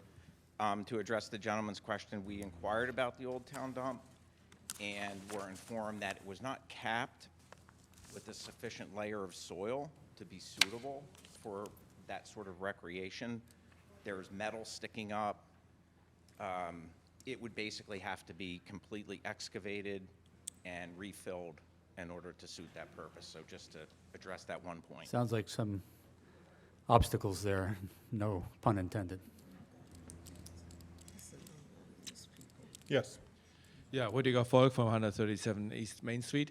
My questions is how much tax revenue comes from dog owners? I assume that the dog owners has to pay, and how much will it cost eventually? So if the town vote for this, that they know how much is when they spend already 35 for planning, thousand for planning. How much it will be then cost overall, either the dog owners or in additional maybe the town? To your part one, I would only speculate a guess, and I won't, at what percentage of taxpayers own a dog. Probably pretty good number. As far as the projected cost of the dog park, part of the reason to take the time and money for studying the site is to get a better handle on what you'll need for costs, and that in turn lets us go out for grants. So the intent of the enthusiasts behind the project is to make sure we maximize grant opportunities, hopefully cutting the town's cost in half. So it won't be at this town meeting. This is just to approve phase 1. I appreciate your concern. We don't want to go off and start doing it before we really know what it will cost, and could we afford it again with CPA money to limit any other impact on taxpayers. Yes, please. Lee Welch, 62 Indian Meadow Drive. Hi, Lee. There's 1,588 dogs in town. For some perspective, you could seat 2 dogs in this auditorium, and every seat fill the whole place. I mean, a lot of people have more than 1 dog, but it's probably about 8% of households that have dogs in town. I hope that helps. I want to see a cat See? park. A lot of dogs are paying taxes here.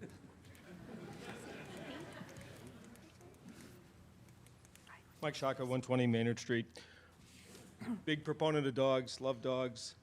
The question I have is just looking at some of these numbers, $35,000 for a feasibility study. All of these feasibility studies, to jump on the coattails of the young lady that spoke earlier, it's mind-boggling. I mean, when I look at these numbers of, $60,000 for 20 trees, $60,000, $55,000 for shutters, $35,000 for a feasibility study. These numbers, and everybody just raises their hands. There's no questions. I mean, are these things going out to bid?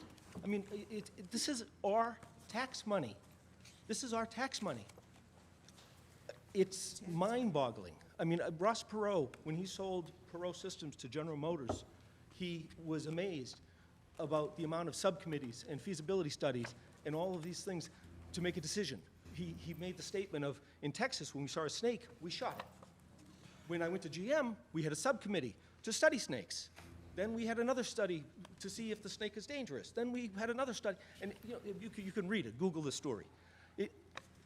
I just want to bring awareness to the fact that these are our tax dollars, people. This is what we're spending money on, and we have to ask ourselves, is $35,000 really good stewards of our money to be spending on feasibility studies to consultants?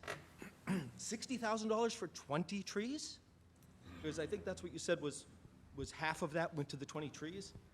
$55,000 for shutters? Maybe we use the trees to make the shutters. I don't know, but just my point. So. Don't go away. Hey, sir? Sorry, I forgot your name. You were so enthusiastic. What I wanted to say was, if anybody has attended or watched a meeting of the Community Preservation Committee, there's been a bunch of times when I have railed against the cost of things and the cost of studies. Not quite as enthusiastic as you just did, but I try, and I feel for you. Now, remember, 43% match this year. So we're getting a 43% return on every buck we put into CPA. Not saying that's a reason to escalate the cost, but it helps, helps soften the blow, right? And, in general, the town approved the Community Preservation Act, and I just think it's the most terrific thing that the town has done when you look at all the money that we've brought in. So would we be able to do a lot of these projects under other circumstances? Maybe not. But, a lot of people would love to enjoy a dog park. We had to start somewhere. There's not enough town resources to do it with our own salaried people. So unfortunately, there's not a dog park person on staff who's going to manage all the tasks. And it is maddening how many hurdles you've got to cover to approve the land, make sure it's environmentally appropriate, and get your act together for figuring out what it's going to cost. Do you recover the investment in the consultant all the time? Maybe not all the time, but that's where this investment is going. So I wanted to tell you that I feel for you and I agree with you, but I still think it's a good investment. Over here, please. Yeah, so my name's Nick Pila from 107 Maple Street. I can kind of speak to that a little bit. So the funds are not just for a feasibility study, it's also for project management for designs of said dog park. So part of that is to ensure that it meets the standards required for outside funding outside of the town budget, such as the Stanton Foundation, other grants that will help fund it so that the town doesn't have to burden the full cost. The second point I have is that this has been tried, I think, 2 times in the past by the town over the last 10 years. It's been part of the master plan. It's very much what the residents have said that they wanted, but we have not successfully done it as a town. And last time it failed because the site was found to be not feasible. For various reasons, there's lots of different reasons behind it, but there was no feasibility study done and no program management done. And that is part of one of the main reasons it failed last time. And so it is my belief that with the right study coming into it and the right project management and the right design, that it'll be a much more seamless process after phase 1 for phases 2 through whatever are required. That's all. Thank you. Yes, please. Yeah, we just agreed tonight to give DPW $600,000 for trucks. I think we can give the dogs $35,000.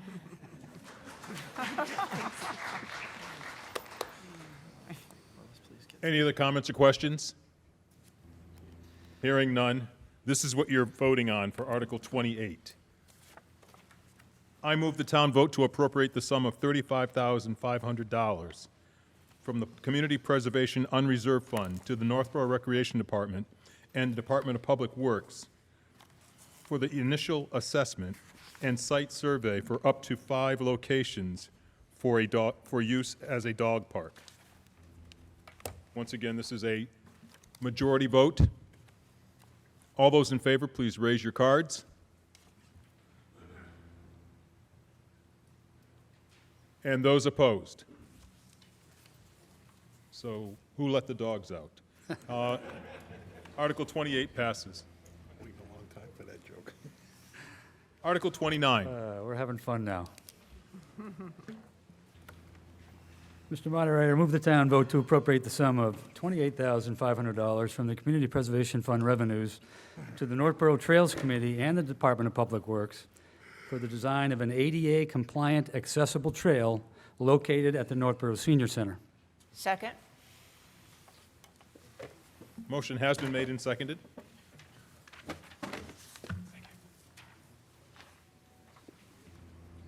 Okay, don't shoot the messenger. Another study for another really good cause. This is a super cool project, though. This map behind you is the outline of a trail that basically exists already, and we have tremendous trails in town. I mean, I don't know any other town that equals what we've done in our Trails Committee and their great work. But many of them are a hike, you know. So this one, the intent is that it will be accessible by those who can't walk it as easily, walkers, strollers, wheelchairs, not to mention just the average person who wants to walk it. Looks like a beautiful trail surrounding the pond, and this is on the land. Remember, this was the old Fish and Game that we've reclaimed into a great senior center and surrounding property.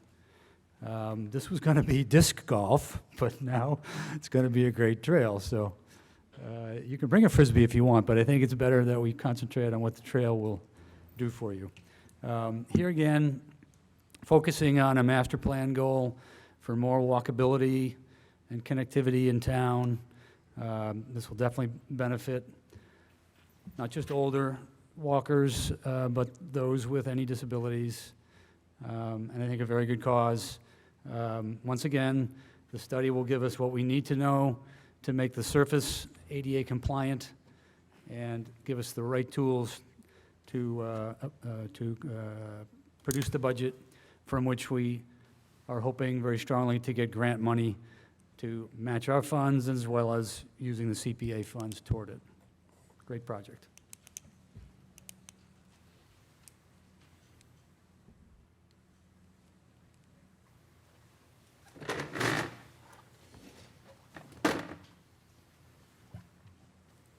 Thank you.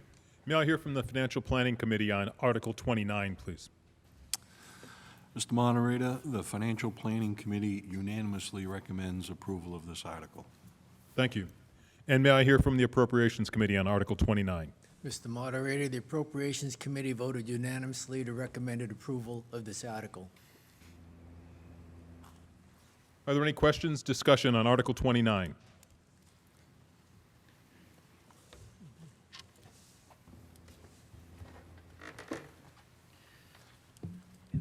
Mark Bashir again. This sounds like a great idea, and I'm like 95% all excited about it, but I just want to know 5%.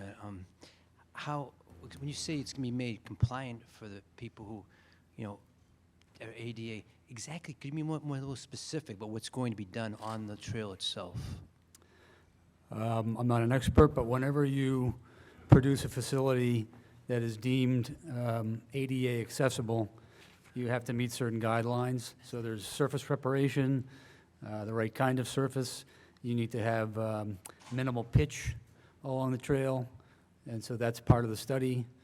You know, basically like designing a small roadway, in this case a trailway, but it has to be both safe as well as meeting, guidelines for the ability to get to it, the ability to get off it, and so on. So those things contribute to the cost of the study, but that's a little bit of what goes into it. Does that help? Okay, yeah, it's just, it's something you can push someone in a wheelchair on. or You could, basically. yep. That's okay, good. All right, okay, so, and you've kept the, it just has the feel of a nice trail through the woods. You've kept at the same time keeping that. I agree. Okay, well, I would just say I think it's a great idea, and, you know, you gotta think about a lot of these elderly people, probably loved hiking at one time in their lives, haven't done it in a few years, and we're giving the opportunity in Northboro, so it sounds like a great idea to me. Thanks. Yes, please. Diane Reynolds, Village Drive. Are these trails currently maintained by the DPW? And/or if they do become ADA accessible, will the DPA also be able to maintain them accordingly? Yes? Scott Charpentier, DPW Director. The trail that's there now is maintained by the Trail Committee. It would continue to be maintained by the Trail Excuse me, Committee. who's the Trail Committee? But repaired by Public Works. So the Trails Committee maintains a current network of trails around town. By maintenance, they, make sure the surface routes are taken care of, fallen branches are taken care of. That would continue on this system, with the exception it would be repaired by the town. So the trail, to answer the previous resident's question, the route will be paved. One of the requirements of ADA accessibility is that it has passing locations. If it's not wide enough for two wheelchairs to pass, it has to have a compliant cross slope of less than 2%, a compliant longitudinal slope of less than 5% with a minimum width. It has to have tactile warning strips at each entrance and exit to it. There'll also be shorter loops and longer loops. The intent is for able-bodied, wheeled, as well as, parents with carriages, with a few vista spots for resting. So I'm confused. DPW does presently take care of the trails there? DPW does not. Does not? Does not. Okay. That's If correct. it goes ADA compliance, then DPA probably will have to take care of them? The Department of Public Works will repair it.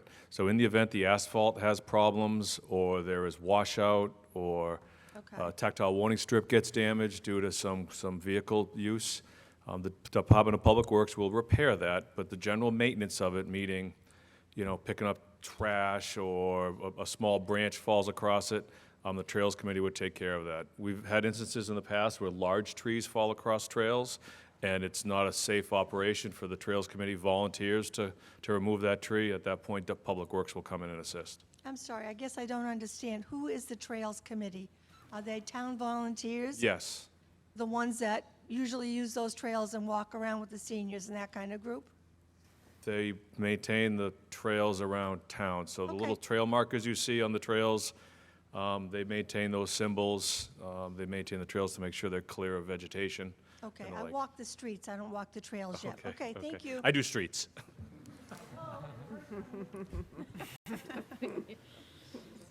Any other questions on Article 29? Hearing none, this is what you're voting on. I move the town vote to appropriate the sum of $28,500 from the Community Preservation Fund revenues to the Northboro Trails Committee and the Department of Public Works for the design of an ADA-compliant accessible trail located at the Northboro Senior Center. This is a majority vote. All in favor, please raise your cards. And those opposed? Article 29 passes. Article 30, please.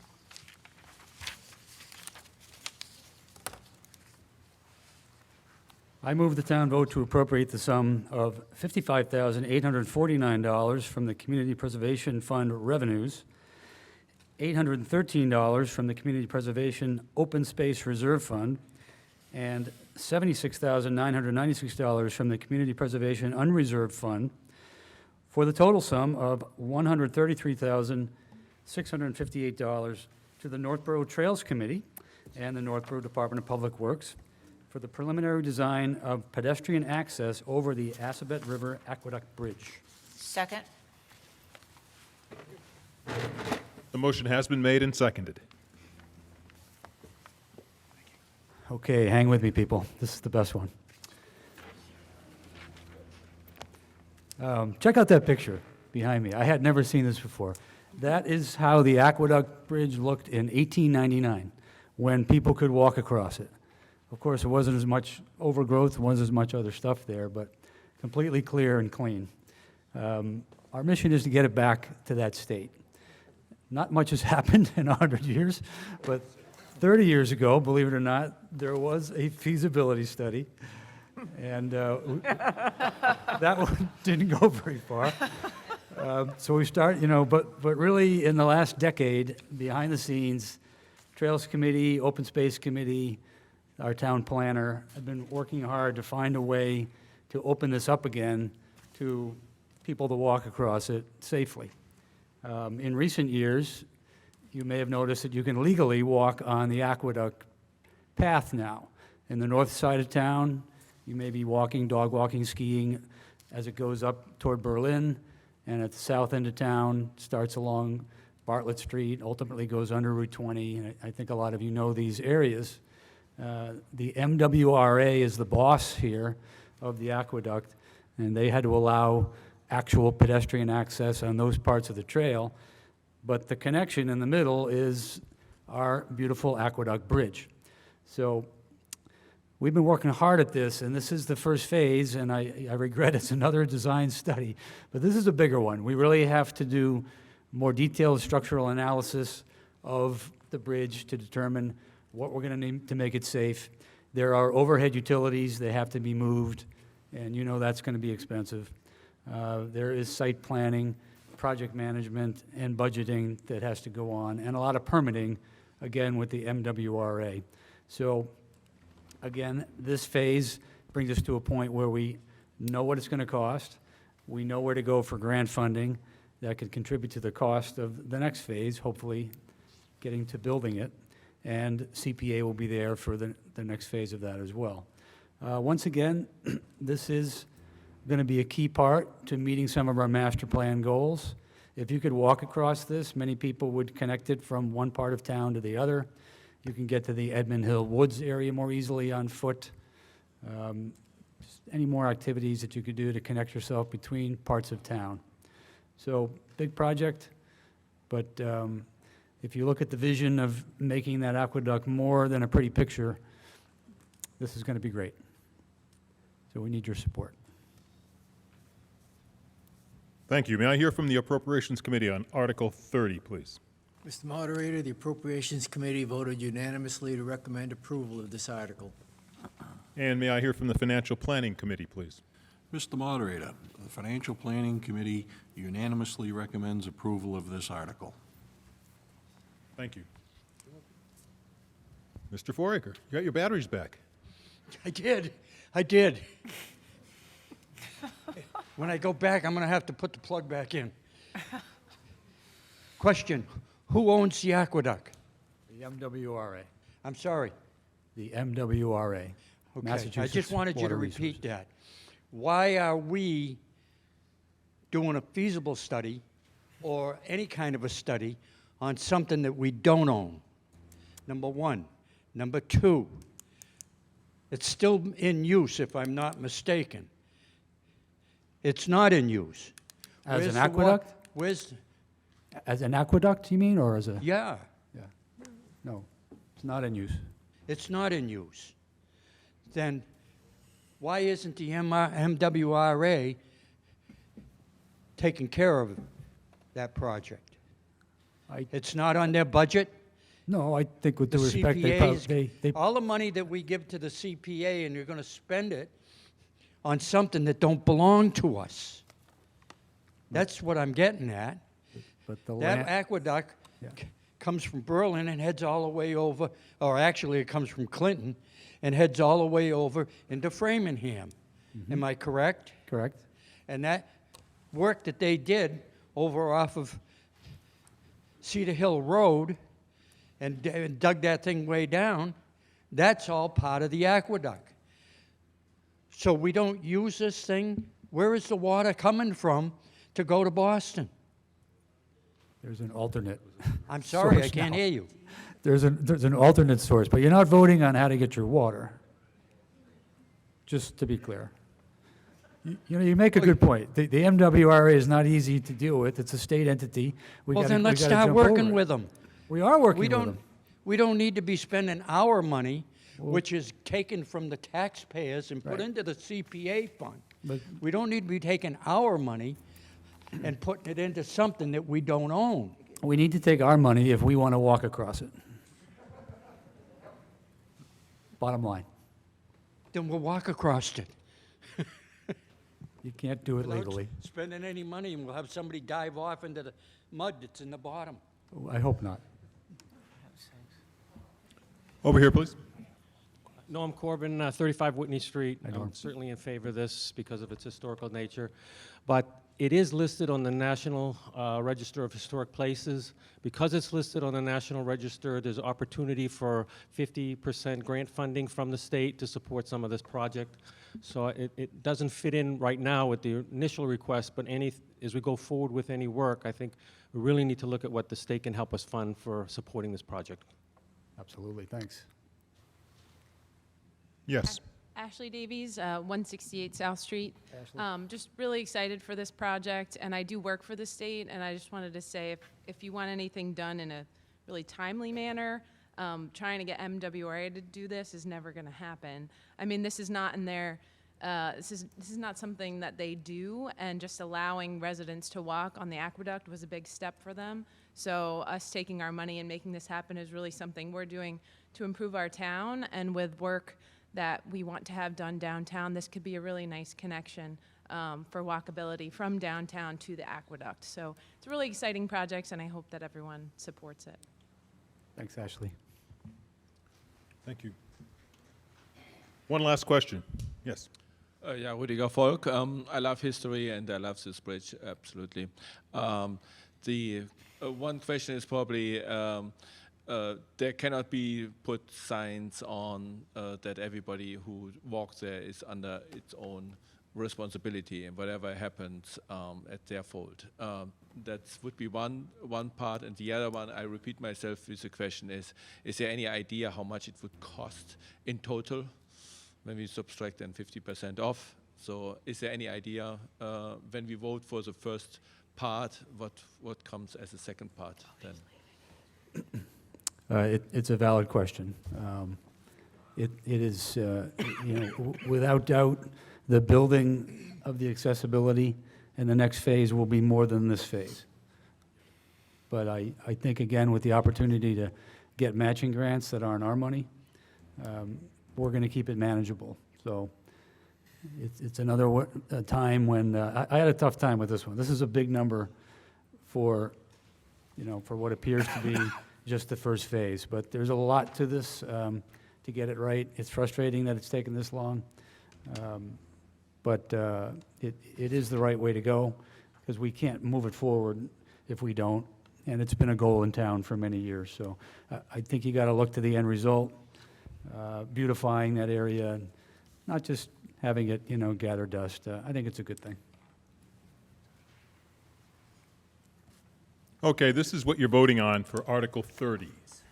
I move the town vote to appropriate the sum of $55,849 from the Community Preservation Fund revenues and the sum of $813 from the Community Preservation Open Space Reserve Fund and the sum of $76,996 from the Community Preservation Unreserved Fund for the total sum of $133,658 to the Northboro Trails Committee and the Department of Public Works for the preliminary design of pedestrian access over the Assabet River Aqueduct Bridge.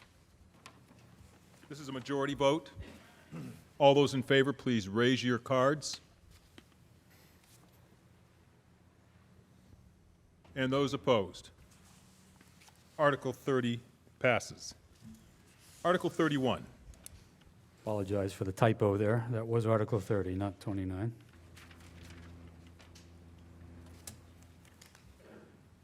Mr. Moderator, I move the town vote to appropriate the sum of $185,800 from the Community Preservation Fund revenues to the Northboro Community Preservation Committee for fiscal year 2023 debt service and expenses associated with the acquisition of the property at 167 Main Street. Second. Motion has been made and seconded.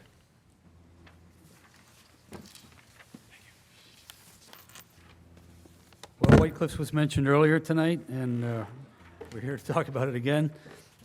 This is the 5th bond payment approved by the town at the 2016 town meeting. There is a lot of energy around White Cliffs and a lot of recent questions about how we're going to keep it maintained and what's the next use. And believe me, there is effort underway to do so. We may have been slowed by other priorities here in town the last couple of years, but new energy is coming to it. We've got some immediate repairs to address. It's not lost on me. This town meeting, we're only asking to approve the bond payment, basically following through on the 2016 commitment that Mr. Kader spoke of earlier. Thank you. May I hear from the Appropriations Committee on Article 31, please? Mr. Moderator, the Appropriations Committee voted unanimously to recommend approval of this article. Thank you. May I hear from the Financial Planning Committee, please? Mr. Moderator, the Financial Planning Committee unanimously recommends approval of this article. Thank you. Any questions, any concerns about Article 31? Hearing none, this is what you're voting on. I move the town vote to appropriate the sum of $185,800 from the Community Preservation Fund revenues to the Northborough Community Preservation Committee for fiscal year 2023 debt service and expenses associated with the acquisition of the property at 167 Main Street. This is a majority vote. All those in favor, please raise your cards. And those opposed? Article 31 passes. Thank you. Article 32.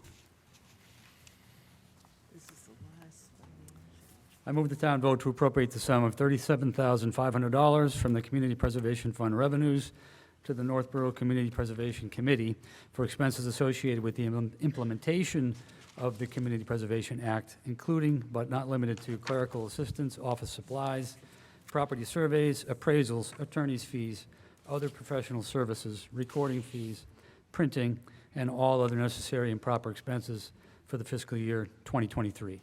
Second. Motion made and seconded. Thank you,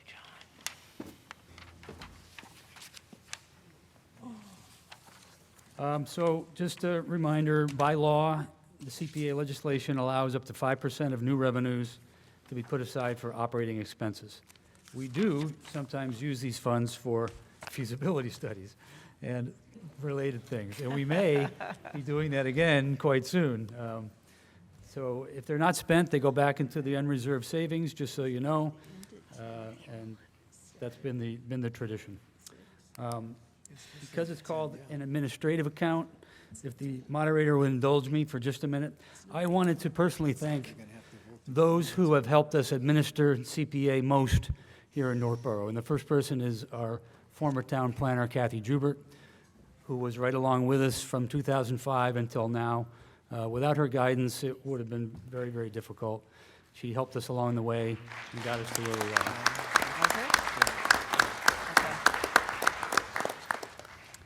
I would be remiss not to mention our former conservation agent, Mia McDonald, who advised the Trails Committee as well as the Open Space Committee, and as such contributed to most of the projects you heard me talk about earlier with the research and the detail. I wish she was still with us. She works for the state now, but her influence was felt. And again, very much appreciate Mia and all she did for us.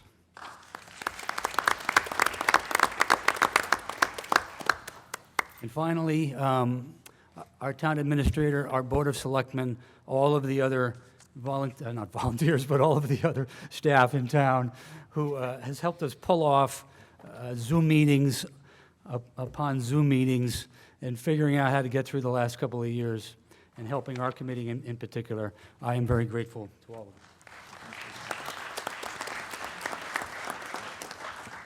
That's it, you're done with me. May I hear from the Appropriations Committee on Article 32, please? Mr. Moderator, the Appropriations Committee, let me see, where are we? Yes, the Appropriations Committee voted unanimously to recommend approval of this article. Thank you. Any comments, any discussion on Article 32? Hearing none, this is what you're voting on. I move the town vote to appropriate the sum of $37,500 from the Community Preservation Fund revenues to Northboro Community Preservation Committee for expenses associated with the implementation of the Community Preservation Act, including but not limited to clerical assistance, office supplies, property surveys, appraisals, attorney's fees, and other professional services, recording fees, printing, and all other necessary and proper expenses for the fiscal year 2023. A majority vote. All those in favor, please raise your cards. And those opposed. Article 32 passes. Thanks so much for all your interest and support. Thank you, Mr. Campbell, for your presentations.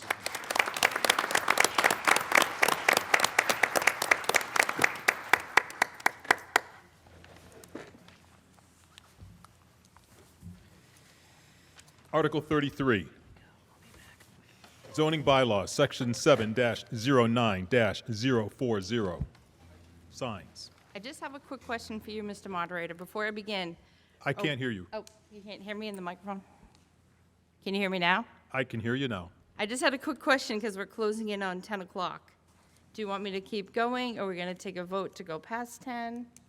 Well, it depends on how long your presentation is. Oh, okay. I've got 3. But I can start if you'd like.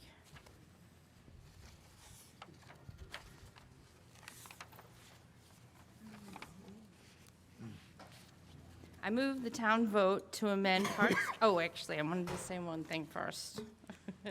Good evening, everyone, and thanks for staying to discuss and vote on the zoning bylaws. As a little bit of background, the Planning Board is the board given authority by Mass General Law 40A, Section 5, to draft, recommend, and present zoning amendments to town meeting. This process starts around August, and the bylaws go through many iterations before we get to this point. There's a collaboration between the board, and we also get input from staff, town council, and the public. All the bylaws discussed here tonight have been before town council for review. During this process, emails are received from residents, and public comments are taken when meeting times allow. What I'm trying to say is that if you want to learn more and give input before town meeting, there is a bylaw process that usually starts by the end of summer, and all the prep work leads to tonight, town meeting.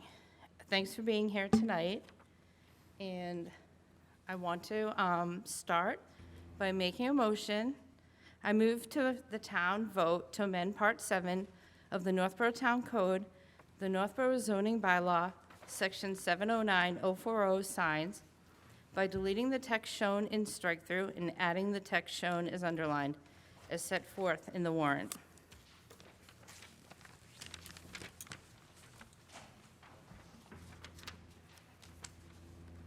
I heard a second.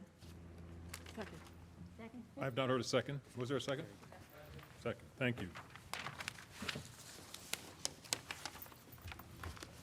Okay, thank you. After hearing feedback from numerous residents through surveys and public sessions, the planning board wanted to make an attempt to move forward with the #1 item mentioned, improving the downtown. This is a trend that has been going on for years in many surrounding communities. There are many features to a downtown: the architecture, trees and landscaping, and the signage. As a planning board, we hear a lot about what surrounding towns are doing. For example, Hudson, Mass., who just won the 2021 America's Best Main Street. When drafting this bylaw, the downtown bylaws of neighboring towns such as Hudson, Shrewsbury, and others were reviewed. Many surrounding towns have updated their bylaws to help create a pedestrian-friendly, thriving small business environment. One common theme they all had in their bylaw was to prohibit new internally illuminated signs while promoting externally illuminated signs. If you're wondering what an internally illuminated sign, it's a sign that's illuminated by a light source. Oh, internal, I have a picture up top. It's by a light source internal to the sign. This sign shines outwards, out throughout the sign. An externally illuminated sign, at the bottom picture, uses a light that is external, shielded, and points directly at the sign. Externally illuminated signs are aesthetically softer. They fit in with a pedestrian-friendly neighborhood environment of a downtown versus the internally illuminated signs which shine outwards and are more appropriate in the highway districts such as Route 9. I just wanted to mention a couple facts. Northborough's community development plan actually had this recommendation 20 years ago. Any business downtown with an internally illuminated sign today does not have to go out tomorrow and replace their sign. They're what we call grandfathered. The majority of signs in downtown now are currently externally illuminated, and they will not be affected. When comparing the prices of a 32 square foot sign, which is the maximum size sign allowed in the downtown, the starting price for both externally illuminated and internally illuminated signs were equal. Northborough has 6 commercial districts in town, and this internally illuminated sign bylaw is only for the downtown district. This bylaw also corrects some typos and clarifies some of the definitions. In summary, the goal of this bylaw is to update the sign bylaw and take the first step in rejuvenating the downtown as a pedestrian-friendly district that promotes our small businesses. Thank you.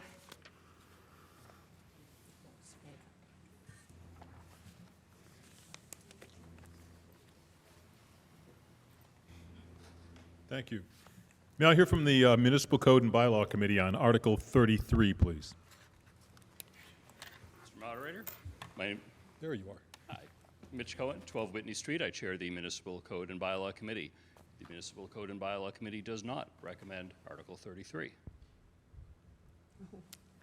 There was just one clarification that came up after the Municipal Bylaw Committee met, is what I heard was the vote was taken on roof signs, and after some clarification, they were advised that the roof signs actually are not prohibited by this bylaw, which they thought when they first went to vote.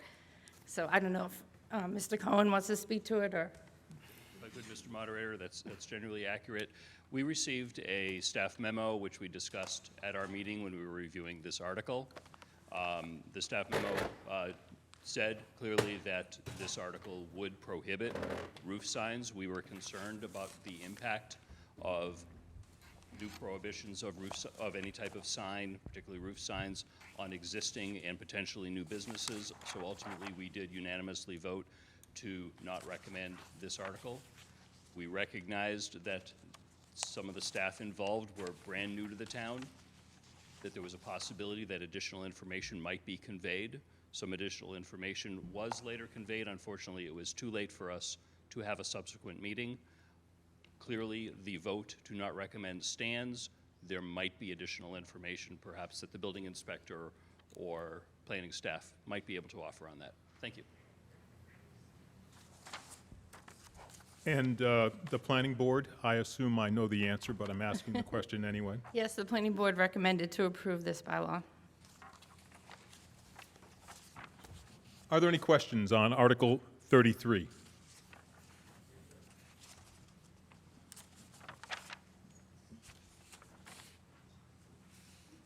Hello again. Now you're on the other side. John Campbell, 29 Spruce Hill Drive. Hi, Amy. Hi. I appreciate all the work that has gone into this article and the others you may propose. But in general, it's looking at changing the way signs look in town. Earlier tonight, we approved funds for the downtown design study. And one of the aspects of downtown that the master plan emphasizes is that we're trying to determine what makes downtown appeal as a sense of place. Signs play a role in that. We agree, and we all know there's signs we like in town and signs we don't. But what I'm concerned about is this article may be premature, as some of your others are. If we're about to, well, we just voted to spend money on the downtown study, we're going to be looking at all those things that we think would make our downtown area better. What constitutes the boundaries of downtown, what businesses we want to promote, what looks we want to promote, and signs are part of that look. So I personally think it's premature to be proposing these zoning changes until after we've completed the downtown study that's part of the master plan, which the planning board promoted. And you're going to hear from me again on more than one article tonight with that same thought. So I'll be voting against it for that reason, not that it doesn't have perhaps good ideas and good motives. Thank you. Okay, one thing I just wanted to say is that the planning board is the leadership behind the downtown initiative, and the master plan was voted on for funding, and it was between 2014 and 2016, and we're still hearing feedback all the time about starting on the downtown. And this was one thing that we looked at that all the surrounding towns have done, and we wanted to take a first step. And just like with the housing that was going to come in front of the CBC, housing was actually behind the downtown. Downtown was the #1 issue, but yet housing was going to bypass and looking for approval tonight for money. So it's along the same thing. Well, with due respect, you just supported my argument a little bit by the fact that you said, people have been asking for things to change in signage and how that would look, but yet, as a town, as a group, we're looking to do a downtown study and look at all those things that contribute to a better-looking downtown. So I just think it's premature to bite off a zoning bylaw that might restrict what the consultants and what our committee, by the way, full disclosure, I'm part of the Downtown Master Plan Implementation Committee, as are you. So I look forward to working on it together. But again, I think it's premature to vote on zoning changes that might affect what we might view as the outcomes of that study. Okay, thanks. Yes, please. Ashley Davies, 168 South Street. I came up just to ask for more clarification on what a roof sign is, but I do want to touch on the point that John just brought up before I asked that question. I guess in terms of my involvement with the downtown master plan, there's been a lot of work and various feasibility studies, for instance, what the town offices will be and use of various buildings downtown, and I think that using that as an excuse to hold up a process, I don't really like that concept. I think we can move forward with progress that meets the master plan goals, which this one does, without having the downtown plan hold it up, because that may take several years before its completion. So I think, thank you. So I think that we can move forward with voting on things without having another project hold it up. And something like this is something that can be voted on with a minor change at a future town meeting if a consultant with the downtown master plan did decide that, there should be additional changes to the sign bylaw. So that's just one point I wanted to make. But my question was, I read the definition of what a roof sign is, but I still don't understand, based on that definition, what it is. So if that's a sticking point with the bylaw committee, I'm hoping there might be some clarification on that. Okay. Actually, what I was trying to state was that the bylaw committee thought that this bylaw was prohibiting roof signs, but what we found out afterwards, well, I already knew that, but I wasn't at their meeting, is that roof signs are already prohibited.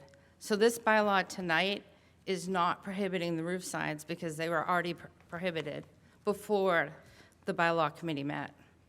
It was just a mix-up. Yes, please, over here. Dario DeMar, 13 Fairway Drive. I've done, probably in my career, about 400 master plans. I'm on the Master Plan Implementation Committee here, I'm also on the Design Review Committee. And in almost all of them, the internal lit signs have been taken out, not just for aesthetic reasons. There's a lot of dark sky reasons, there's a lot of green reasons, there's a lot of natural reasons not to have them. And I think when we're done with the master plan, we'll probably end up there. But this is no different than saying, we don't want another gas station downtown, and we wait 10 years to stop it, and 6 of them show up. And then you can't get rid of them for 50 years. So it's, in my experience, certainly Hudson, Concord, any part of the North End or any decent town has taken these signs out. And it's just something that it will happen if it's done properly, in my opinion, just from my experience. But it's also something that if we decided with the Master Plan Implementation Committee, when it's all said and done, that we didn't want, we could always change. But I think it's good to be, you know, as proactive to get things done, because it's very hard to do things with the long schedules. But this is something, in my experience, I've seen almost every single time. So that's it. Thank you. Thank you. Yes. Hi, thank you. Fran Backstrand, 76 Cedar Hill Road. And you can imagine that the Master Plan Implementation Committee meetings are very exciting, because I am also on that implementation committee. But I just have actually just a very specific question, because I got very confused with the municipal code and bylaw, because I'm looking on page 27, line number 3, and we were told that underscored means added. And it says, no sign shall be part of or attached to roofs, including such a sign affixed to a lower slope of a gambrel or mansard roof. Marquees was already there. Gasoline canopies were added, or awnings. So I'm really confused now by whether this is actually what we're voting on, because I know the public hearing came after this was published, so I'm not sure if what we're voting on, if there were any changes, substantive changes made after this booklet was printed. No, there weren't. And the roof signs are the roof signs that actually go on top of the building. The mansard roof and the gambrel roofs are moving to the wall sign, and we had discussions during the planning board meeting, and we discussed this with the zoning enforcement officer, and he agreed that this was okay to do. I just want to, maybe I'm just confused. What exactly were we asking for and doing? What was the purpose? I read what's saying, I just can't put together what this is all about. What exactly is the purpose we're trying to achieve with this? I'm just confused. The main part, I tried to describe it, but the main part of the sign bylaw is, if you look at the picture above here, there's an internally lit sign, and down below there's an externally lit sign. And the main part of this bylaw is to prohibit the internally lit signs in the downtown and only allow externally lit signs in the downtown. There are other parts of the bylaw that I mentioned where there were clarifications, there were typos, and there were clarifications to a couple definitions. I'm not sure if you want me to go through them. I know the definitions we added were, what's the definition for an externally lit sign, and what's the definition for an internally lit sign? That's where we started with the planning board. So you're prohibiting the internally lit signs like we see with Dunkin' Donuts up there, and the top one, and but you want to have the externally lit ones, which we see on the bottom one? Yes. Okay, Yep. I see. And So- you can make a sign, a freestanding sign that's externally lit too. I had one that said Dunkin' Donuts from Westboro, but it was confusing because it looked internally lit even though it wasn't. Okay, yeah, so by doing this, we're moving away from, The plastic internally lit signs to the externally lit signs. But anybody who has a sign right now does not have to change. okay. This right, is going forward. Okay, no, okay, I just. Yeah, I just like- want to make sure everybody knows. No, I like what you have, just wanted to make sure. Okay, thank you very much, thank you. Okay, thanks.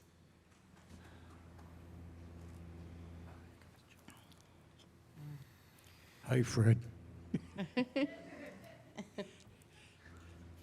I would like to explain something to you that you probably have no knowledge of. I have 40 years in the sign business in the town of Northbrook and all the surrounding towns.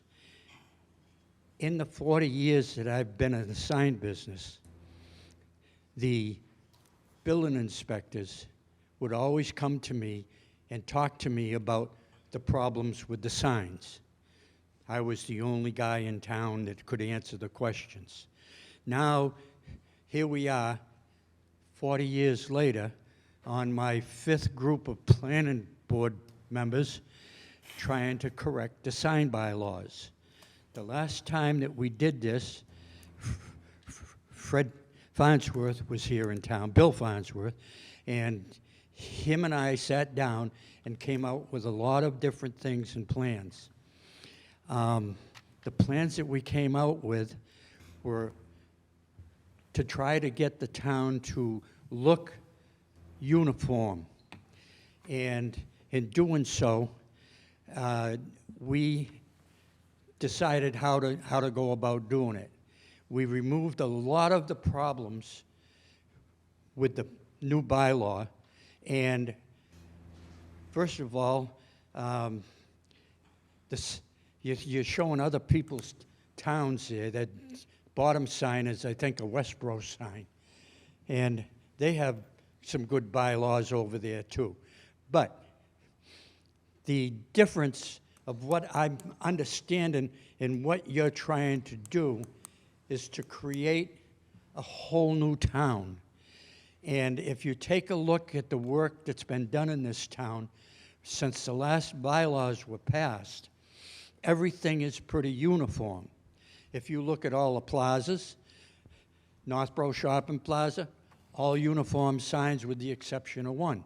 If you look across the street to the 276 Plaza, all the signs are the same. They've all been done. All of these people, when they come into town with a new business, all those signs can be replaced by one plate in the sign box. They're all LED, they're all uniform, and the only difference is the face. Now you want them, if a new tenant comes in, you're going to want them to turn around and put a brand new sign up that the landlord has already done. I don't know how you're going to figure out doing that, because now you're going to destroy the look that the plaza was asked to do 15 years ago. But when you go through these things, the thing that you've got to consider is the landlord, who there's, I think, 4 right up at the other end of town that have all uniform signs. They spent thousands of dollars doing those all over to go into the bylaw, and now you're saying you want to take and unify the downtown section. There's only one building in the center of town that's been there since the town was here. Only one. And it don't have a sign on it. What are you trying to create? Can I just make one comment? You were talking about the plazas to the east and the west. Downtown business runs from, there's around 109, 111 Main Street. Those all have externally lit signs down by Dunkin' Donuts, and it goes down the street to Harvey, which is externally lit. Most of those signs are already external. They're not any of the plazas that you're talking about down at Business West. Business West has all the plazas, and I agree. They do look all uniform, and they look nice. And Business East has more of the strip malls, too. But the section I'm talking about doesn't include any of those strip malls. What section are you talking about? Downtown business. Downtown business. How many are there? Well, there's Business East, Business West, I downtown just told you business. there's only one building in this town that hasn't been changed. And all the other buildings have been rebuilt. We had 2 big fires in the center of town. The town hall's gone. Across the street, there was Brian's Five and Dime. It's almost a strip mall because you got two businesses here and a liquor store, and then used to be the pharmacy is now a coffee shop. These people aren't gonna be able to afford it, especially at this time when business is low and everything, and you're gonna want to change that. I walked the whole and I counted all the signs, and I'm not. sorry, what? But they don't. I walked the whole downtown and I counted all the signs, but you're trying to talk about signs that are in a different area than I'm talking about. If I may suggest, it sounds like we're drifting away from the main point. The two of you may want to take this offline. I had to bring that up, Fred, because... And I appreciate that. Because the downtown is no longer there. It's gone. It's still there. And we're my God. working on the revitalization. Over here, please. Lisa Maselli, 13 Maple Street. I too am on the Design Review Committee. We are trying to create a different look for downtown. We're trying to revitalize the downtown. We're trying to get economic development back into the downtown, and not just because of COVID. The signs that we're talking about would be signs that would be used for new businesses coming in. It's got nothing to do with the businesses that exist there now. As much as it's easy to take a plastic plate and put it into a frame, just because it's already framed on a building, we're finding that less and less people getting into new businesses downtown are using the same kind of look. Also, a lot of those plastic signs are starting with white years ago and now turning yellow. There's no revitalization even of the signage where people would like to see another look, a cleaner look, and something that gives them a sense of a downtown that we're going to try to create. Yes, we don't have a downtown yet. That is something that everybody can go down to and enjoy. We're trying to create that. And this is a small step toward that. It's 26 signs that are already downtown, that are already interlit. They're not affected. What this is for new business coming in, the new look that we're trying to create, and it's not a hardship for anybody. The rest of this is just to redo the definitions. I think we're playing a lot of time into this, and just, it's not that big a fight. It should be something we all look forward to, as we all do with a new hairdo or a new outfit. Thank you. Please. Yeah, Jeff Amberson, 260 Green Street. Yeah, some of this to me, doesn't sound like a bad idea. If I look at this, we just voted to spend $150,000 on a downtown master plan study. To sit there and come up with, a cohesive plan, not to do it piecemeal, and which is exactly what we're doing here. If we're going to spend the money on a study, which, what I seem to hear, here today is that people are sick of studies. But damn, if we're going to spend the $150,000, let's see what the study tells us before we jump the gun here, and let's come up with a comprehensive plan, not something that's, piecemeal, do a little bit here, a little bit there. Let's wait till we have a plan. That's what we're paying for. Thanks. Okay, the final comments here. I'll keep it brief. Eric Martin, 32 Weston Terrace. During the pandemic, my friends and I started a business not in Northboro, but in Upton.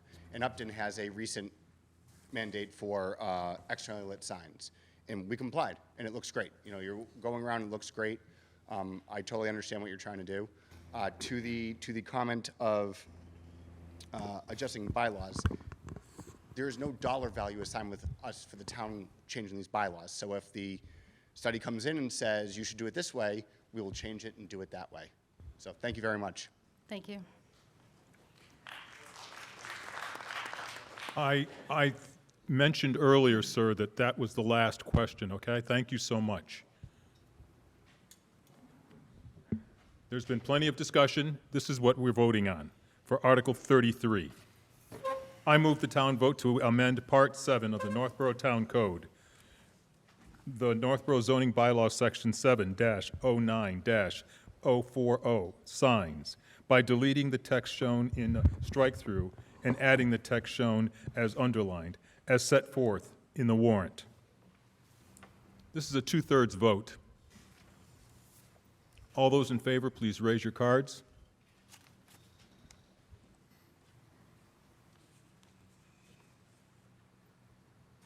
Those opposed? Tellers, I need your help.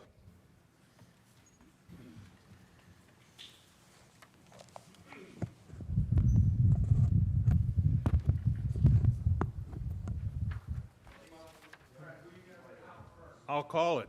Just a minute. Are the tellers in place?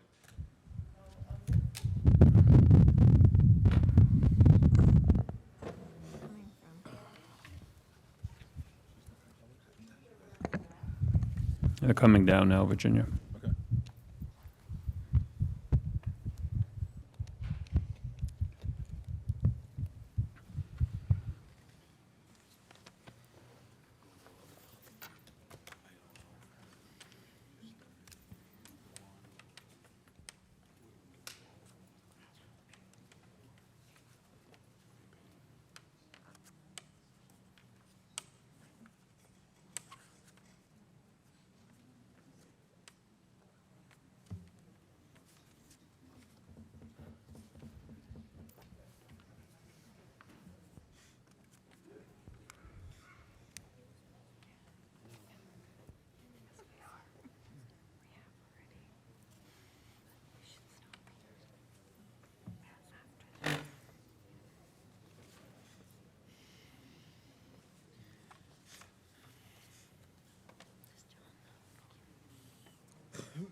Are our tellers in place? Tellers are ready?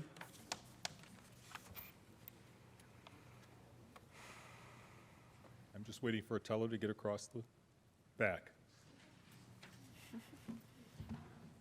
All those in favor of Article 33, please raise your cards. Keep them up. Raise them high and keep them up.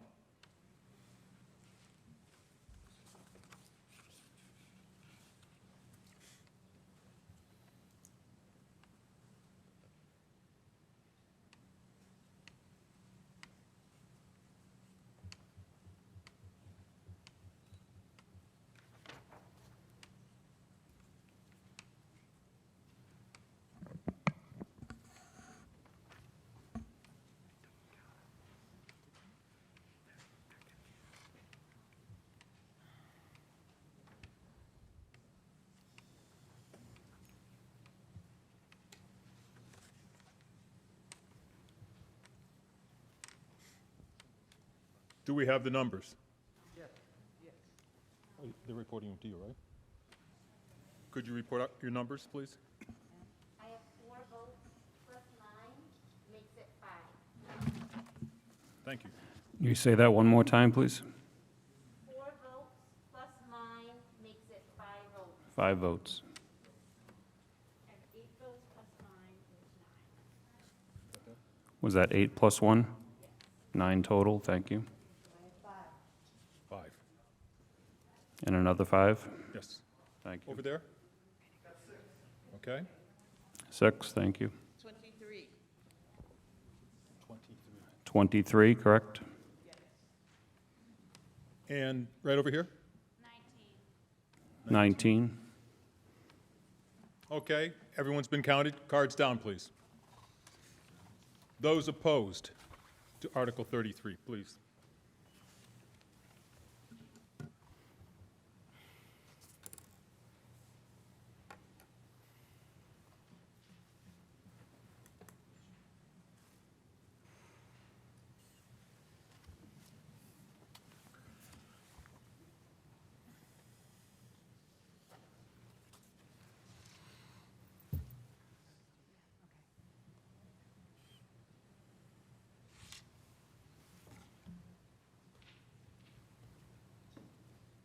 Okay, your numbers, please.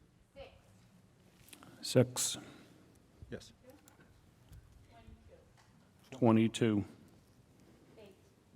8. 1. 7. That's it, right?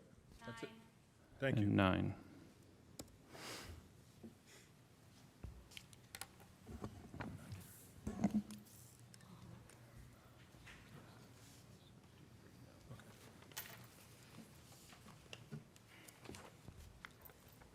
After count, I declare that Article 33 did not pass by the required 2/3 vote.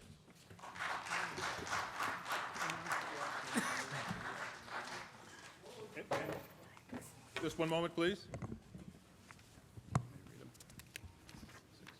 The actual count is 67 yes, 53 no.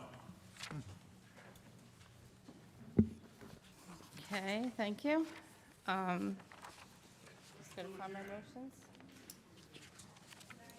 Is there a motion to adjourn? Yes. And seconded. Of course, everyone that's here tonight will bring 3 friends tomorrow. Is that correct? All those in favor of adjourn? Announce the time, date, and place Before the vote, okay. We will adjourn till tomorrow at 6 p.m. I don't know the longitude and latitude of this, but we'll be in this auditorium. Now, all those in favor of adjournment, please. Those opposed? Nobody's opposed. Please.